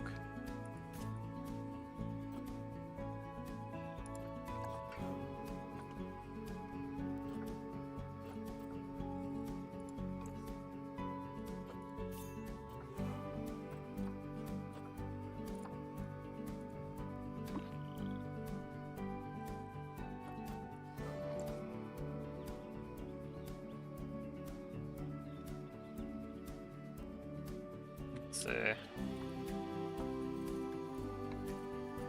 Layout. Not yet researched. Oh, where's that research thing? Go research the frog.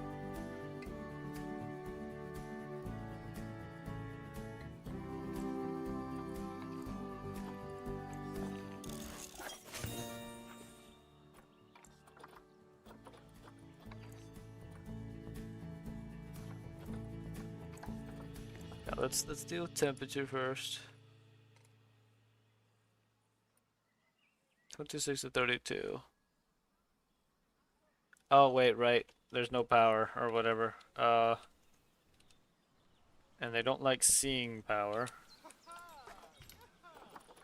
Staff, utility.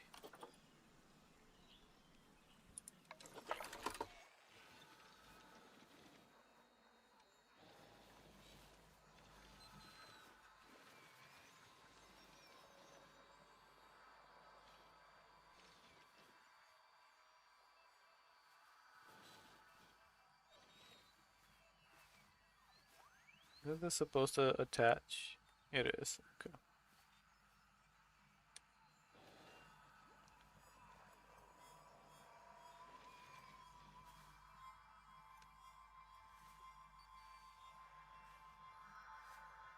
You know what? I have a plan.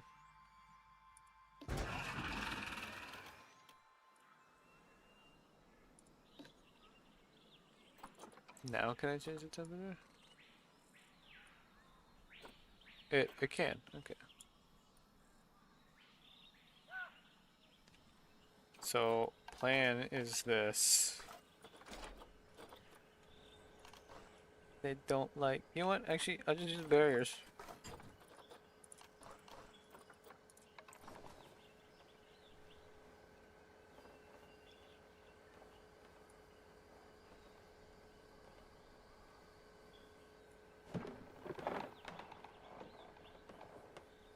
Oh. That's why.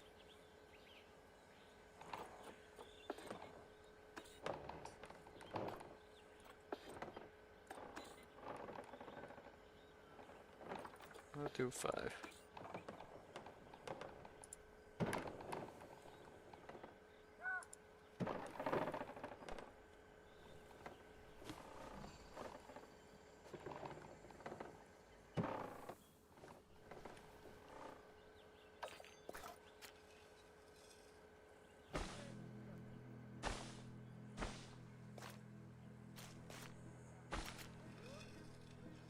There, so we can get that going.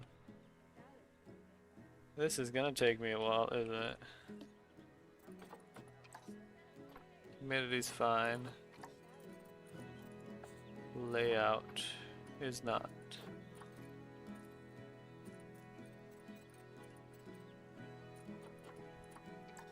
But we have nothing yet.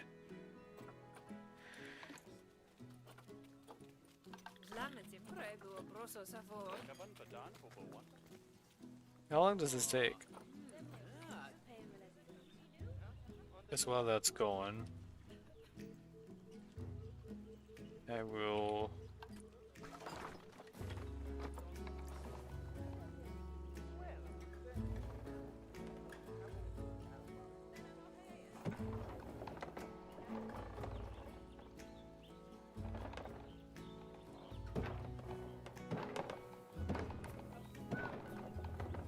I'll make something here.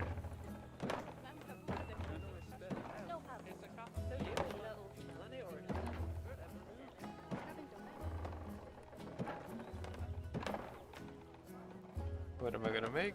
I don't know yet, but we'll figure it out.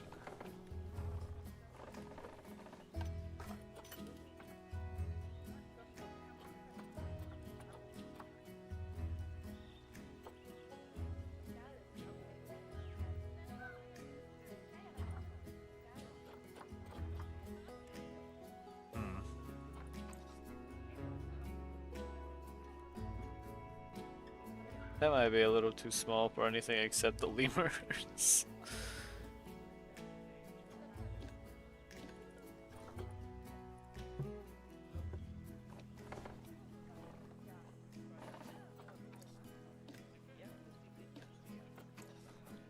No, how do you select the whole thing?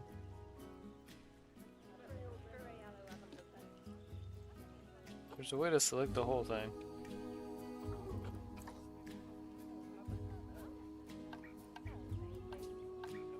Dang it. How do I keep forgetting these things?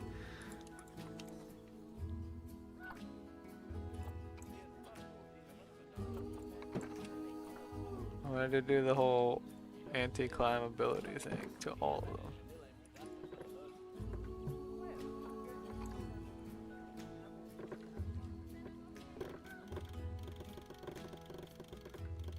Guess that works.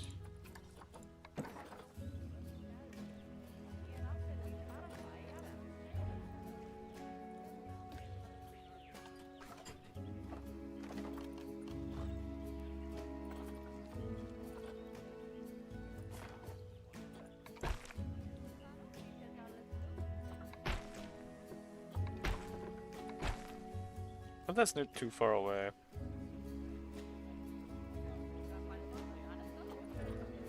Okay, so I know they're gonna need like the climbing stuff. Most likely. So how about I do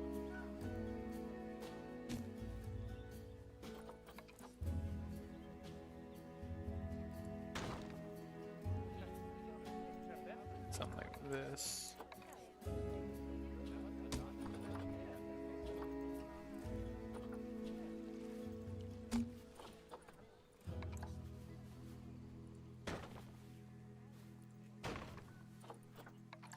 And then these thin ones.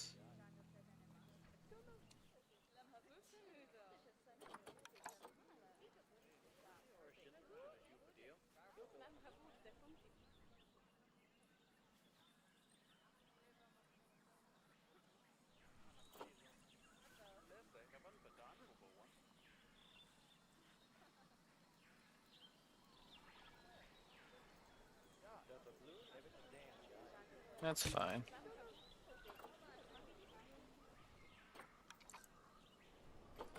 I know it's like not the best length to get there, but it's fine, it's fine.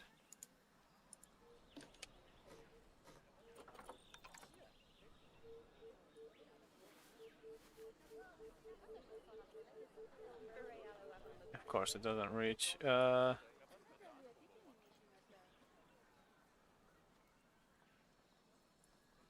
What? It's okay.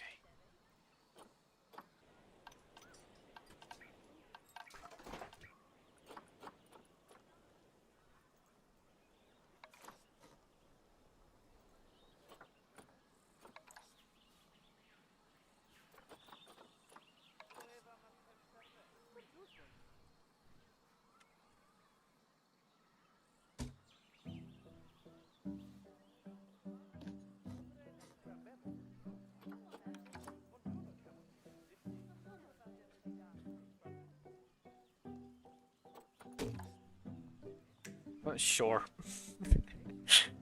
This is horrible.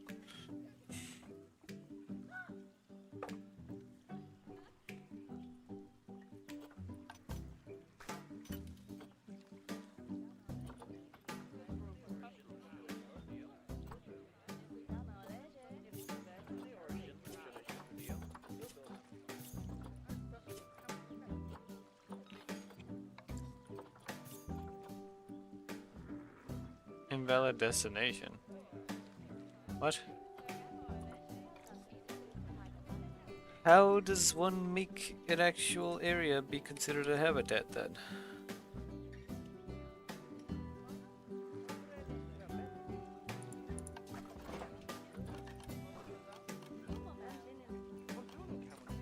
I know this wasn't enough, it's just that I was gonna put them in there and then figure out what to do from there.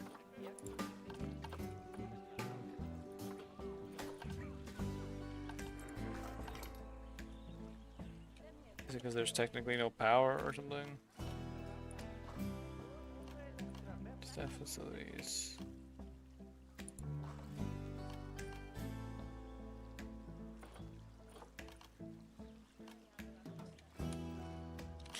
Wait, hold on. How do the other ones work? Let me see this.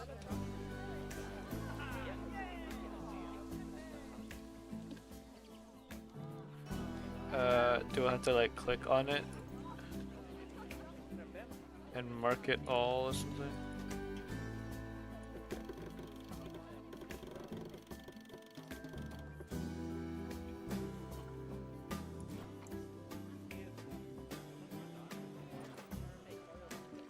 Yeah, it says it counts as habitat perimeter.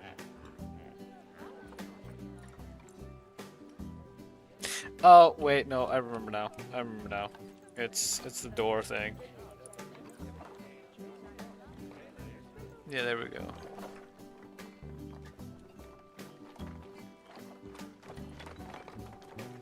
Let's do it from this side, it's fine.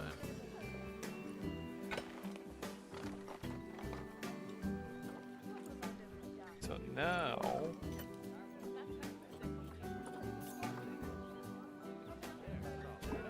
Okay.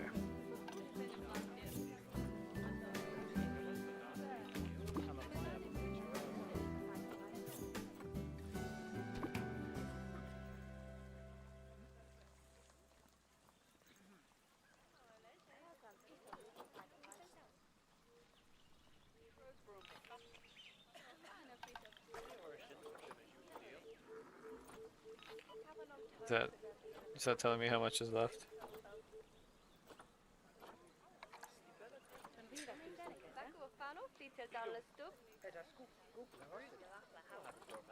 Maybe we should hire another vet.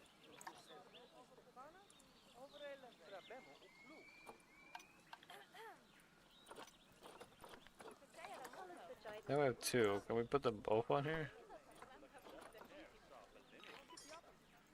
Not really.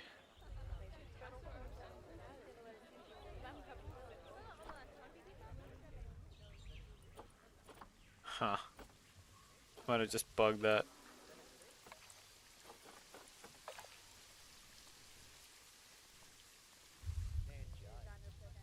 Okay, I need them to get here fast so I can actually tell what they need.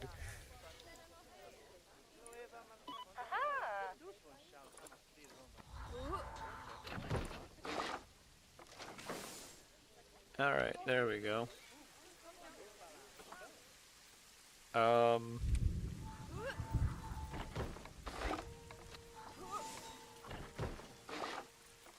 Habitat. What do we need? Plants. Yep, of course. Of course, of course. Nature, plants.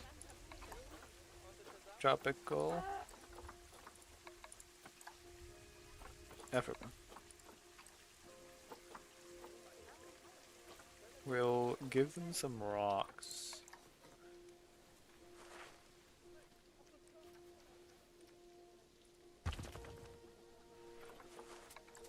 No, they're too big.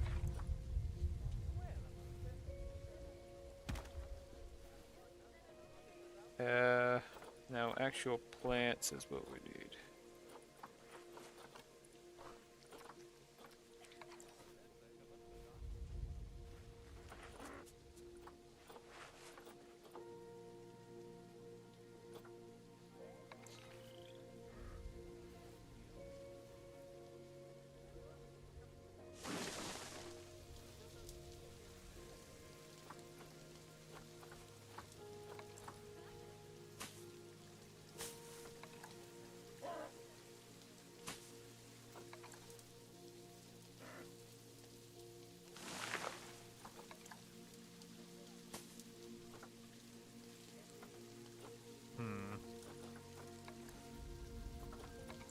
What the heck are these massive things?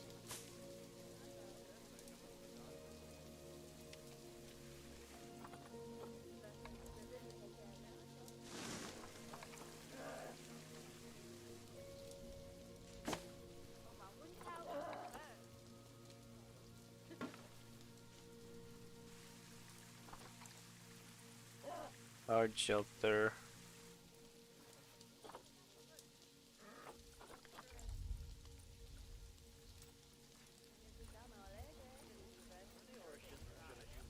Oh wait, I need them to have...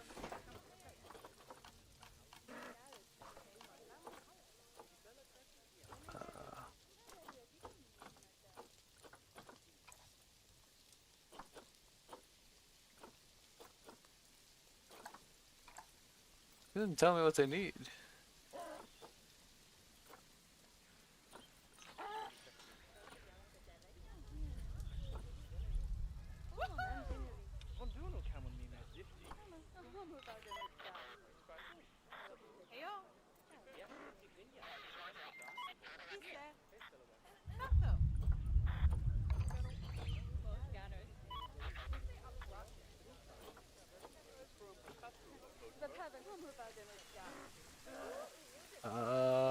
Right, hold on. I should pause.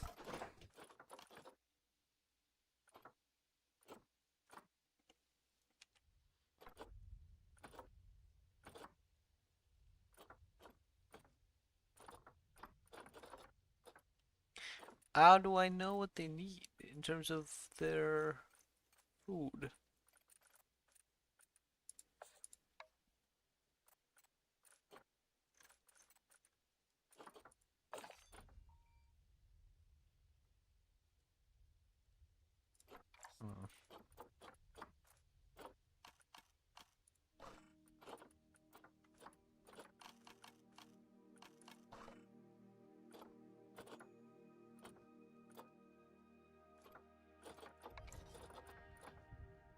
Oh, that's how. Okay, species.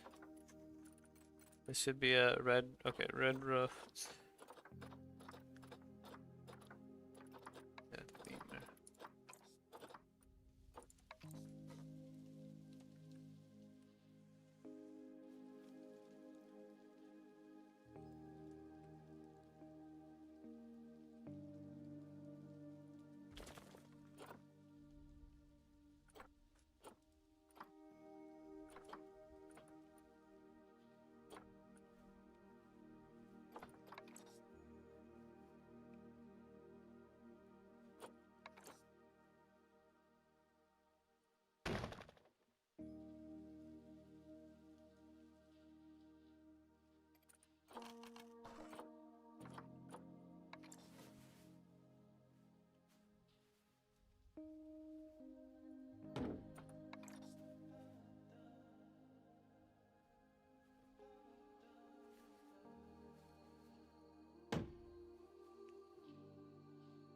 Alright, this looks pretty bad, but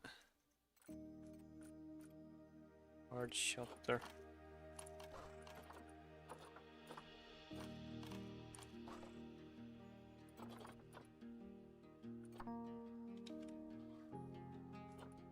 Hmm.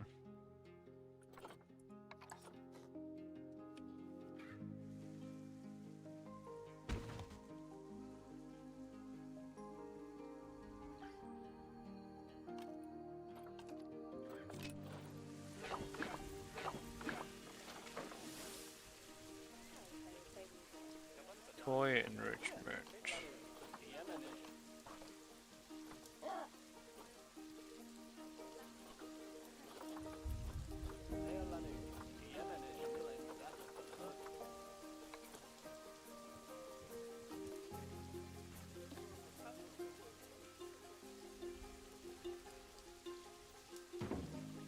Oh, wait, no.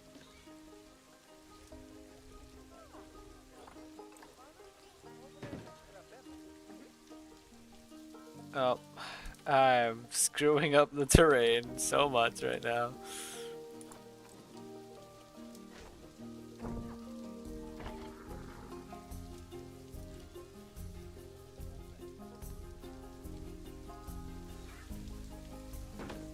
There we go. That works. Now, terrain.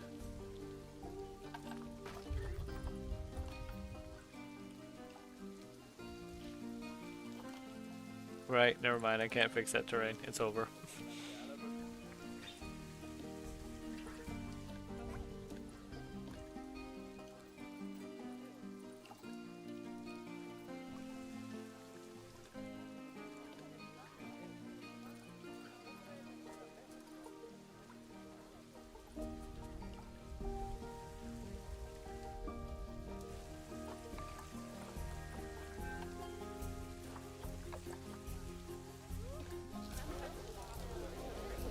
Oh, okay, that's been taken care of.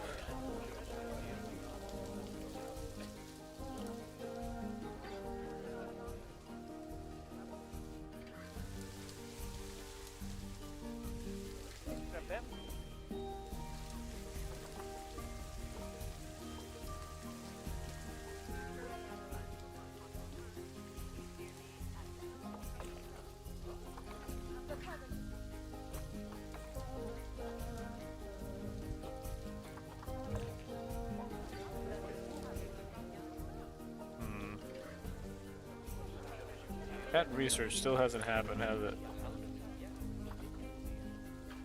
It is very slow. I guess I might as well.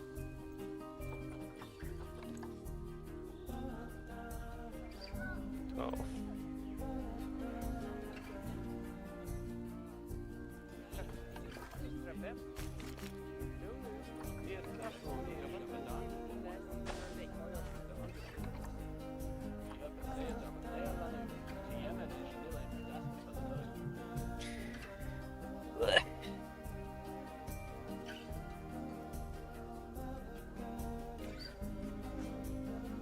Oh, I guess I can't use the grid there anymore.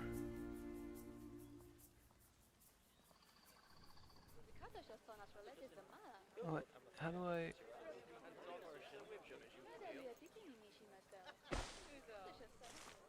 that work?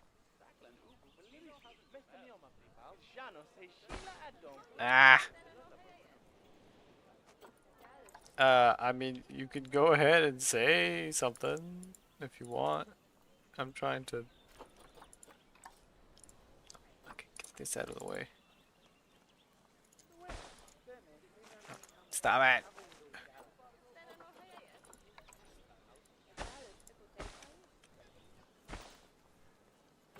Can't seem to...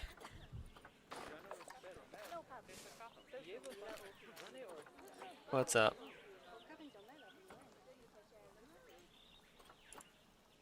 Oh, I can't do it. No.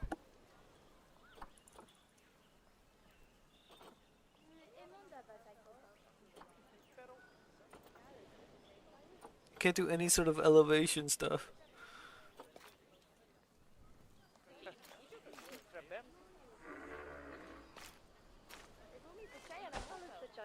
No, no. Oh my.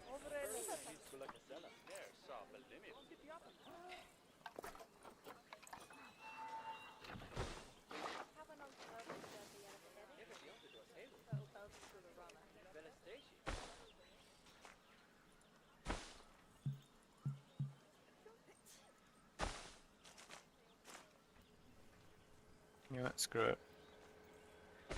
Just expanding this way.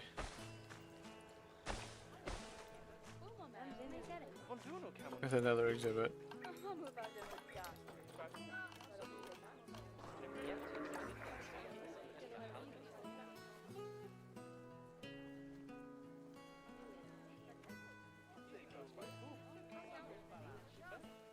Oh, now I suddenly can't put it there. Okay.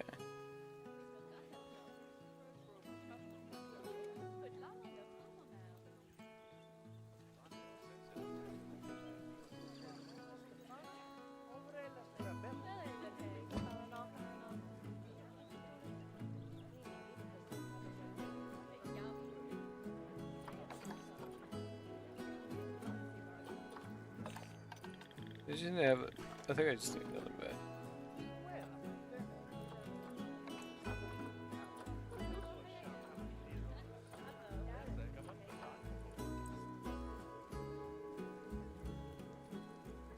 There's not enough vets going around.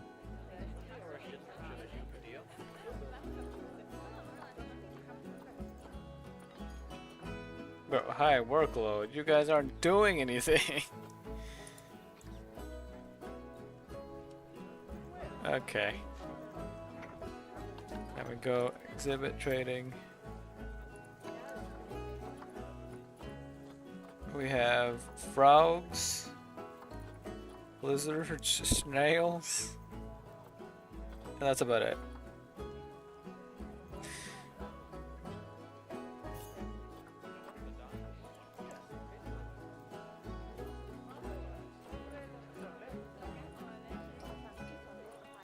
Species data. Group size 1 to 6. Alright, so I can just get all those snails.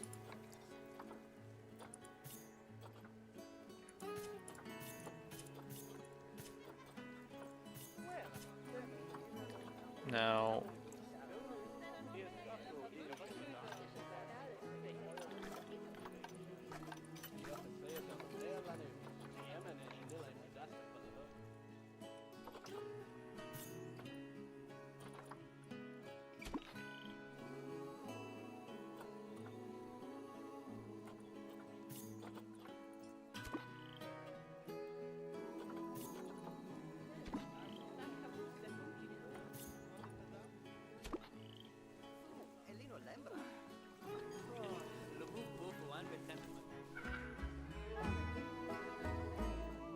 there's a vet right there. Yes, I know their welfare is low. It's kind of what I'm trying to deal with right now. Humidity.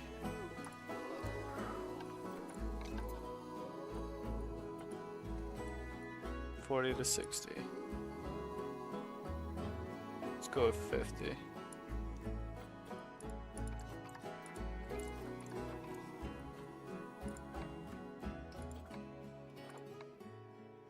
Give them all that.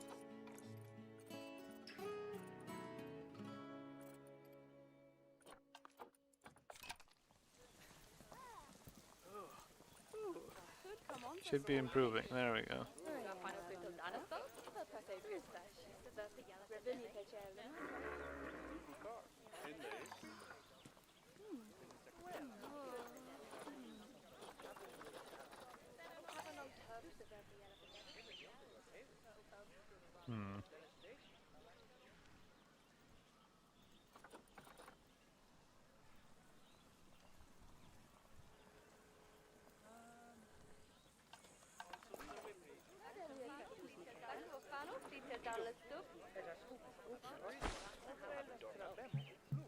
Of course I can't do it there either.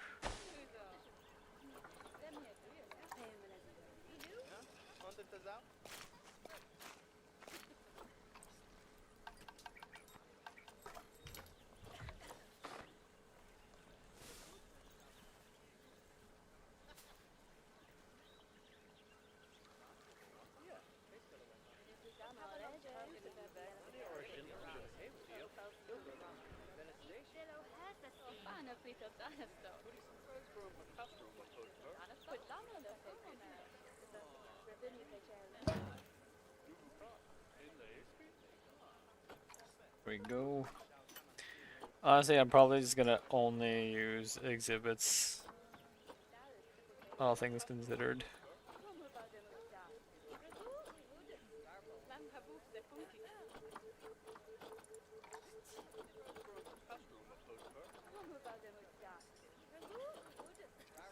How many times can I do this?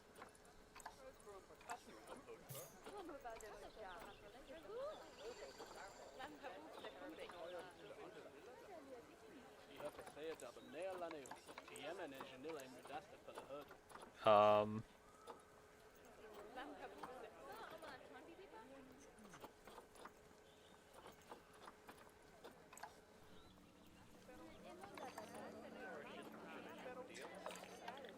Do I need more vets? Is that it?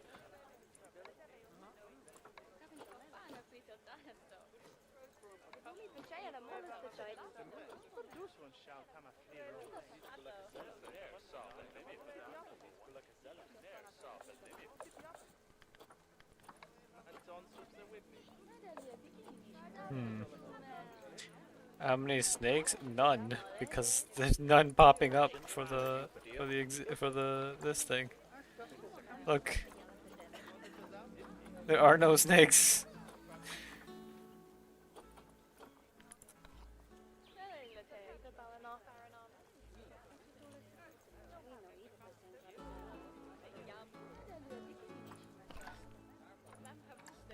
No snakes of any kind.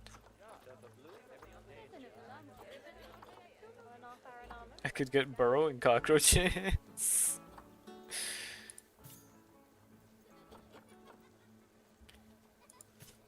You know what? That's what I'm gonna do.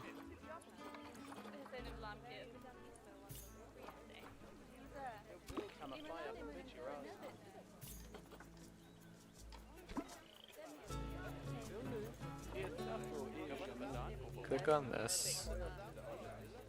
Temp is too hot. It's 25 to 30.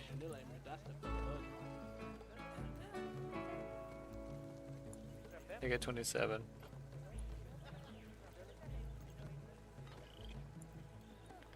$73 for that. Have all your little hollow logs, and that's all I can do for them.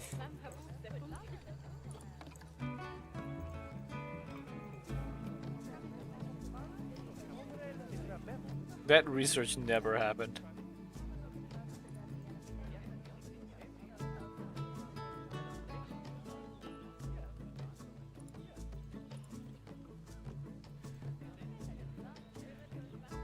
A lot of people are heading here. Well, there's a lot of people here anyway, but... Oh no. I didn't think about the fact that they can spot this, which means they will be all angry.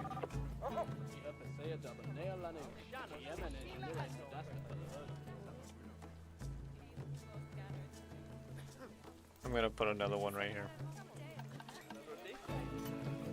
Problem is, we have such limited options. Like, I think we already have some of these here.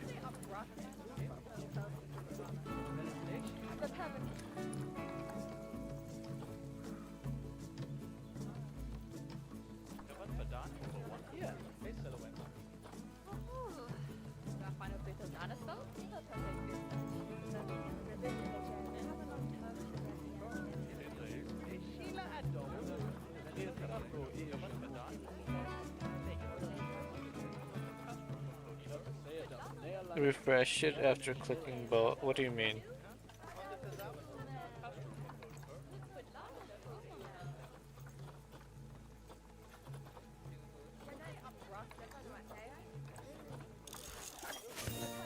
It took them long enough.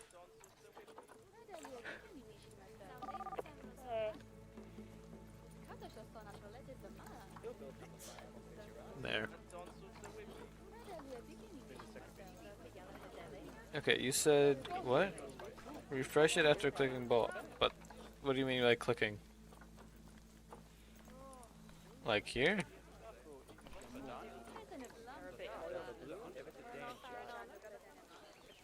Because that's not doing anything.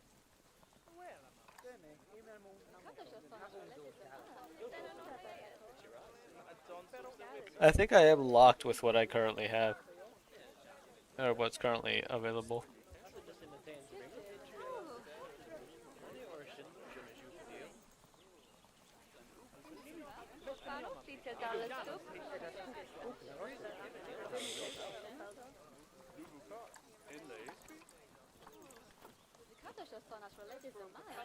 We already have some of these, so that wouldn't work. Well, we gotta figure out about this then. It's gotta be specifically something we don't have. I think this is one we don't have. Hungry? What do you mean? Oh, wait. Oh, wait. Alright, hold on.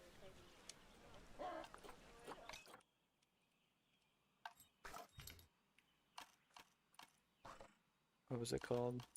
Keeper hut. There we go.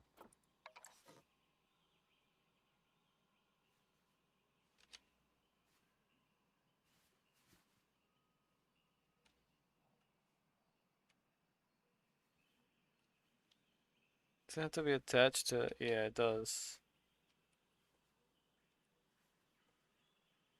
But people don't like seeing them. For some reason.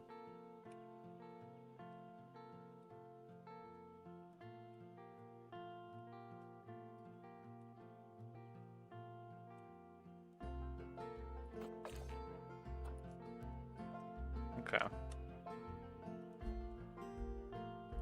How about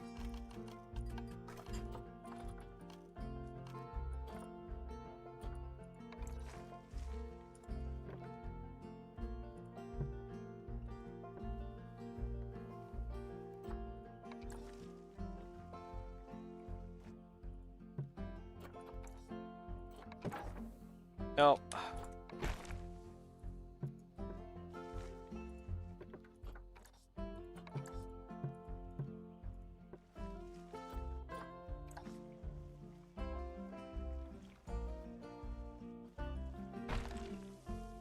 Dang it.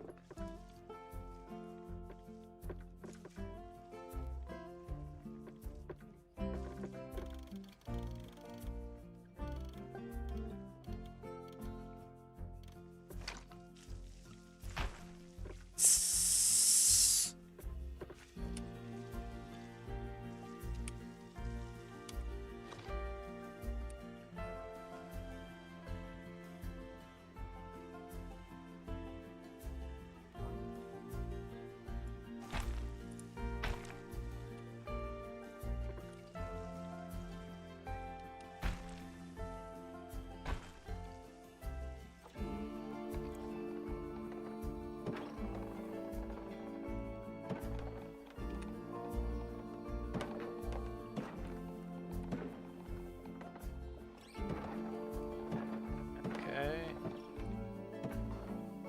Do it like that.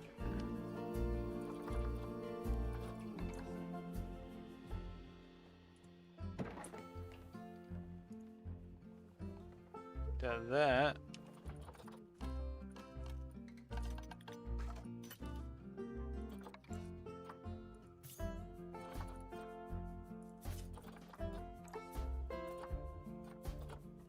I'm gonna need more of them. I don't think one alone is gonna be okay.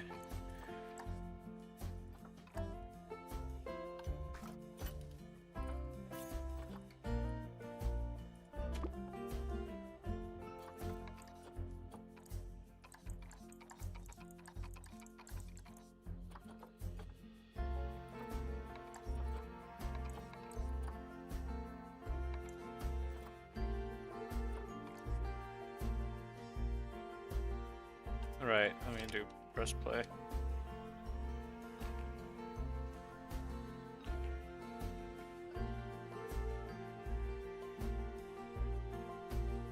So who even goes into these?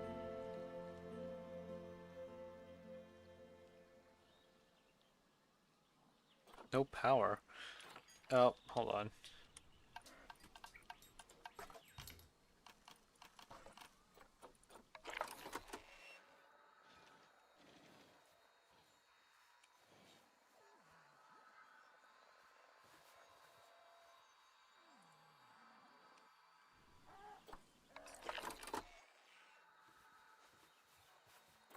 Screw it, let's just put one of these.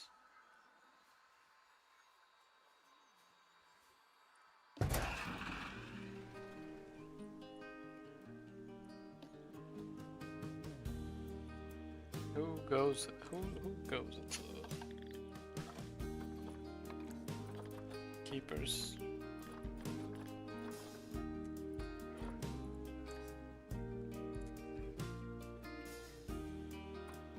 There. Do your work.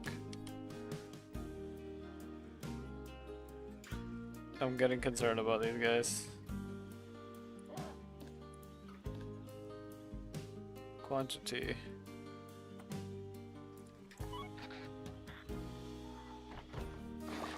My, you have been busy, haven't you? Splendid! But now that you've adopted all these lovely new species, we need to make sure they're nice and happy. So let's get the average welfare across the zoo nice and high, shall we? And by we, I mean you. Go on, get to it! They can be perfectly alone. That's fine. Alright. Food. For a Baird's tipper? There.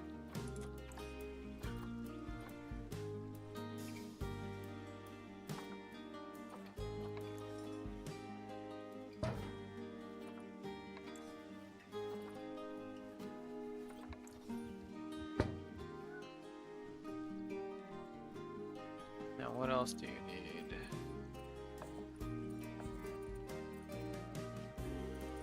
Right, plants, of course.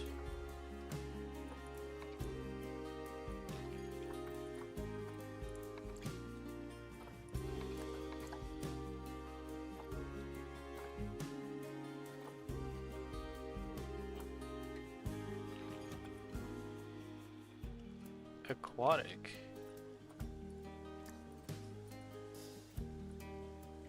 Oh, right.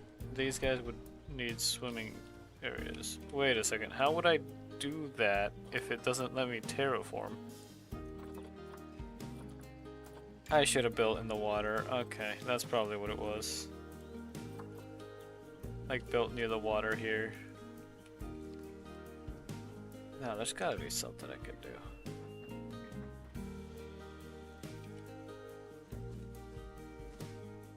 Why sad? Oh wait, was that from the boa thing?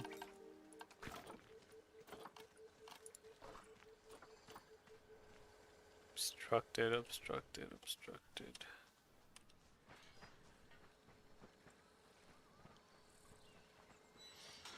Well, this is a problem. We might just have to... Yeah.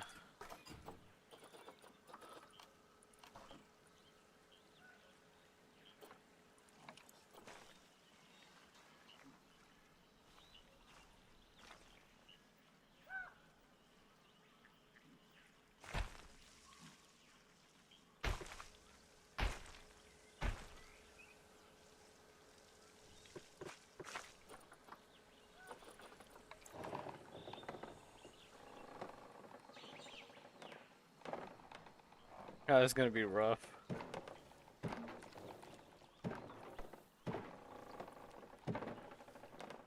Because then the land might be the problem.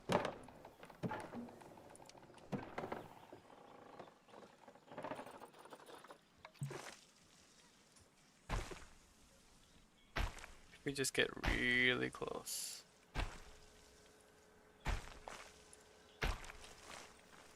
And this one.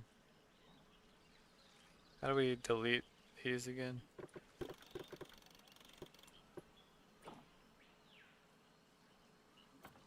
dang it. How do you delete them?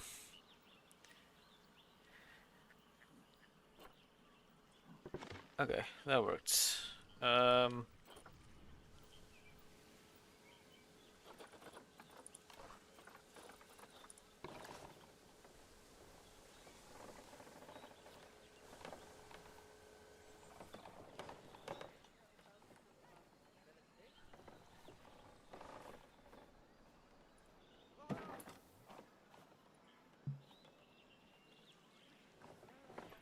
That is very janky looking.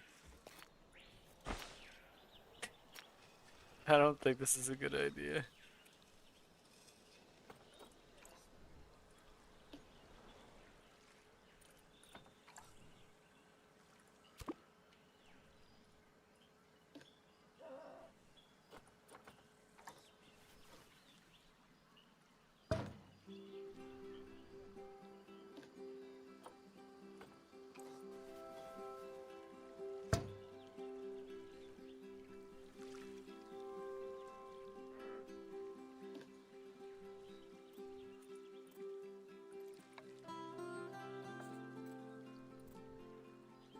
We might need more space.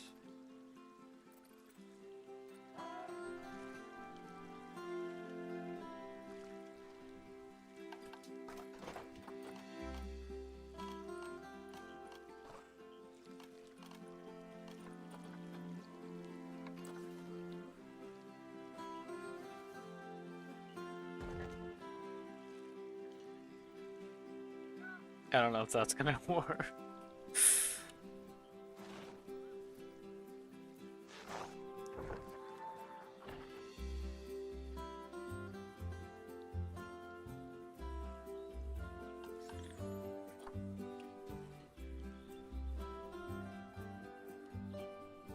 Might have to just make it longer.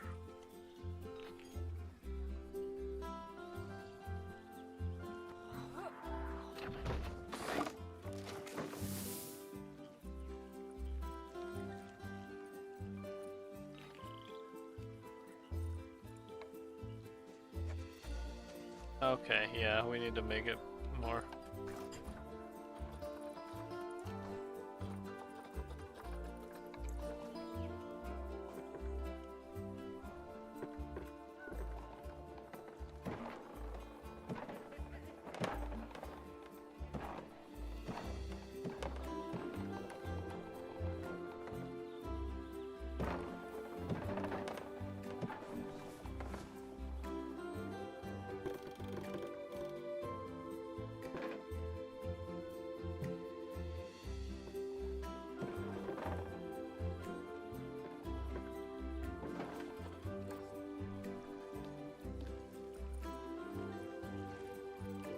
Okay, no longer with the crowded. Right, Lance.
Okay.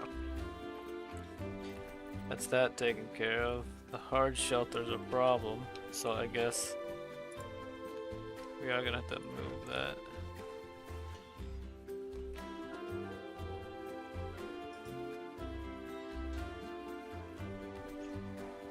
What if we do something like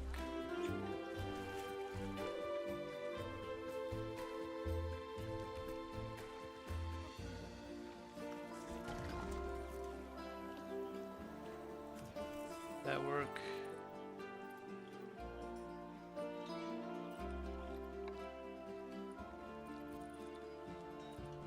Food enrichment, right, okay.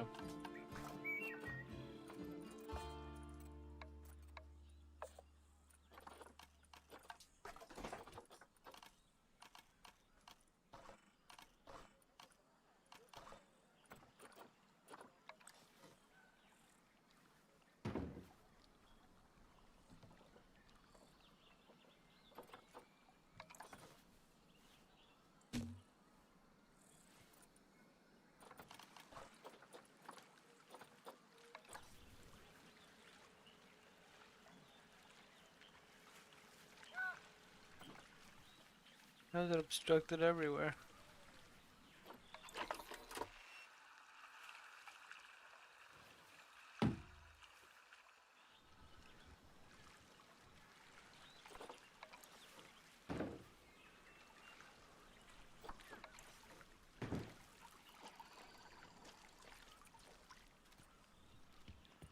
Don't get about the hard shelter.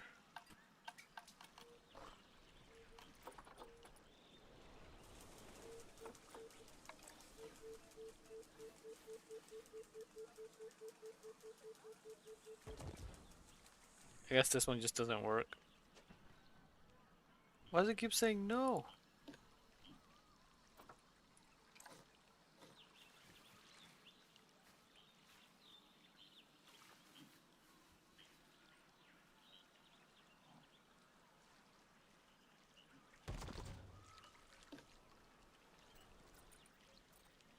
It keeps going down.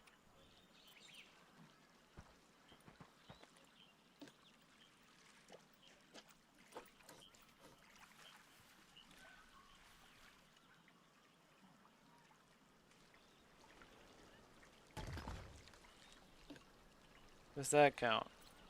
What is happening?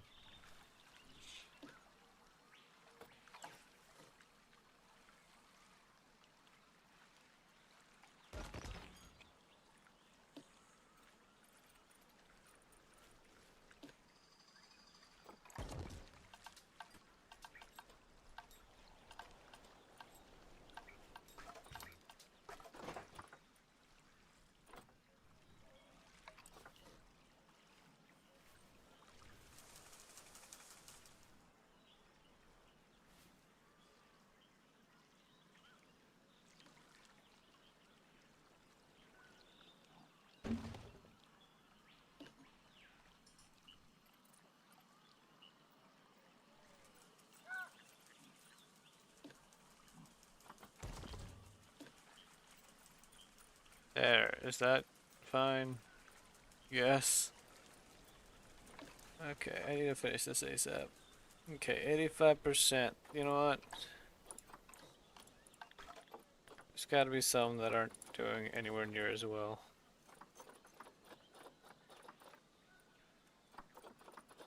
It's mainly them.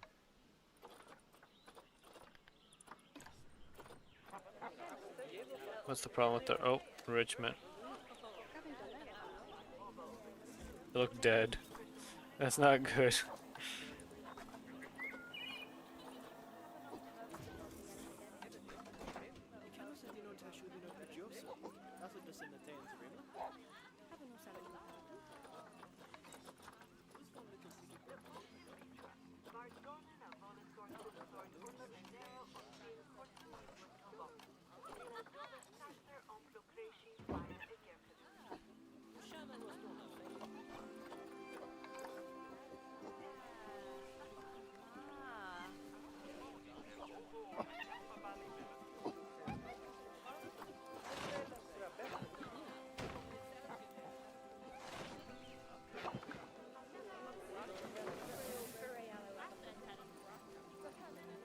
Hard shelter, toy enrichment, and habitat. Did I not just put? Oh no, toy is what they said.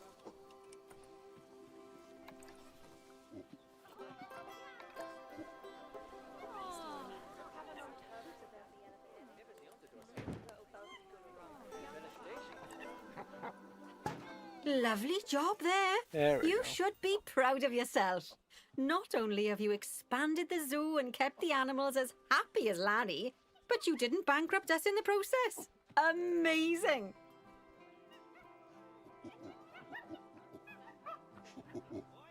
Wow! Well, you've certainly transformed the zoo.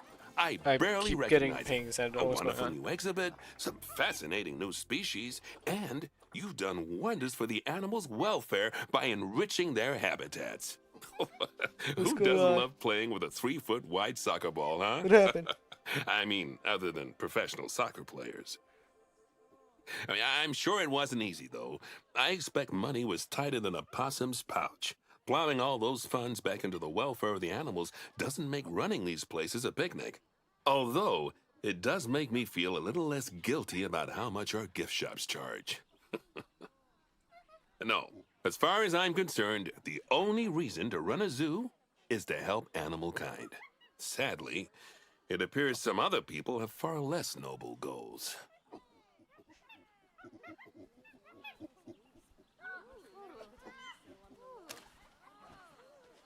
Alright. Sure.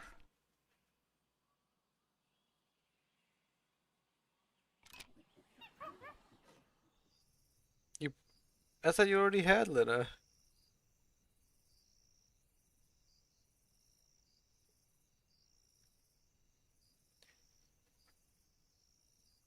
Or am I misremembering?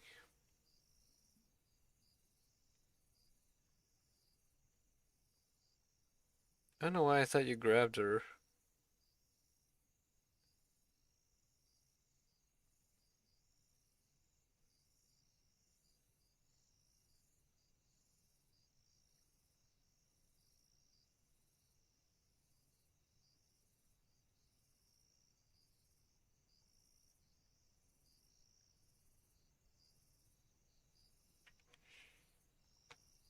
Oh, it's a port. Gotcha.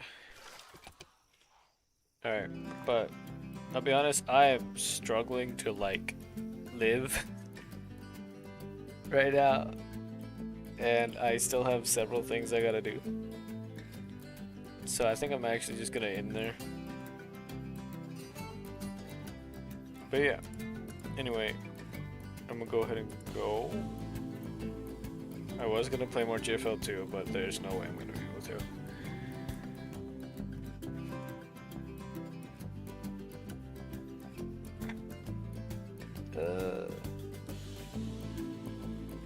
Most likely, yeah. And I'll be sure to like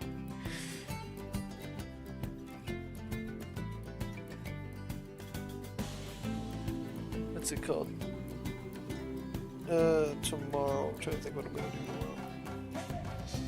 Most likely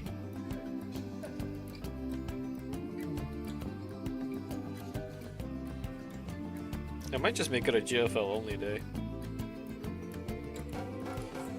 Just to actually get some good progress on there.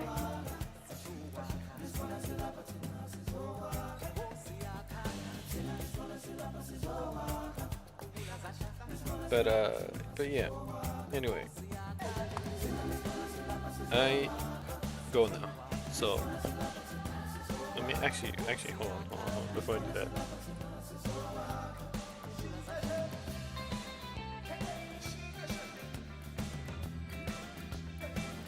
Let's see.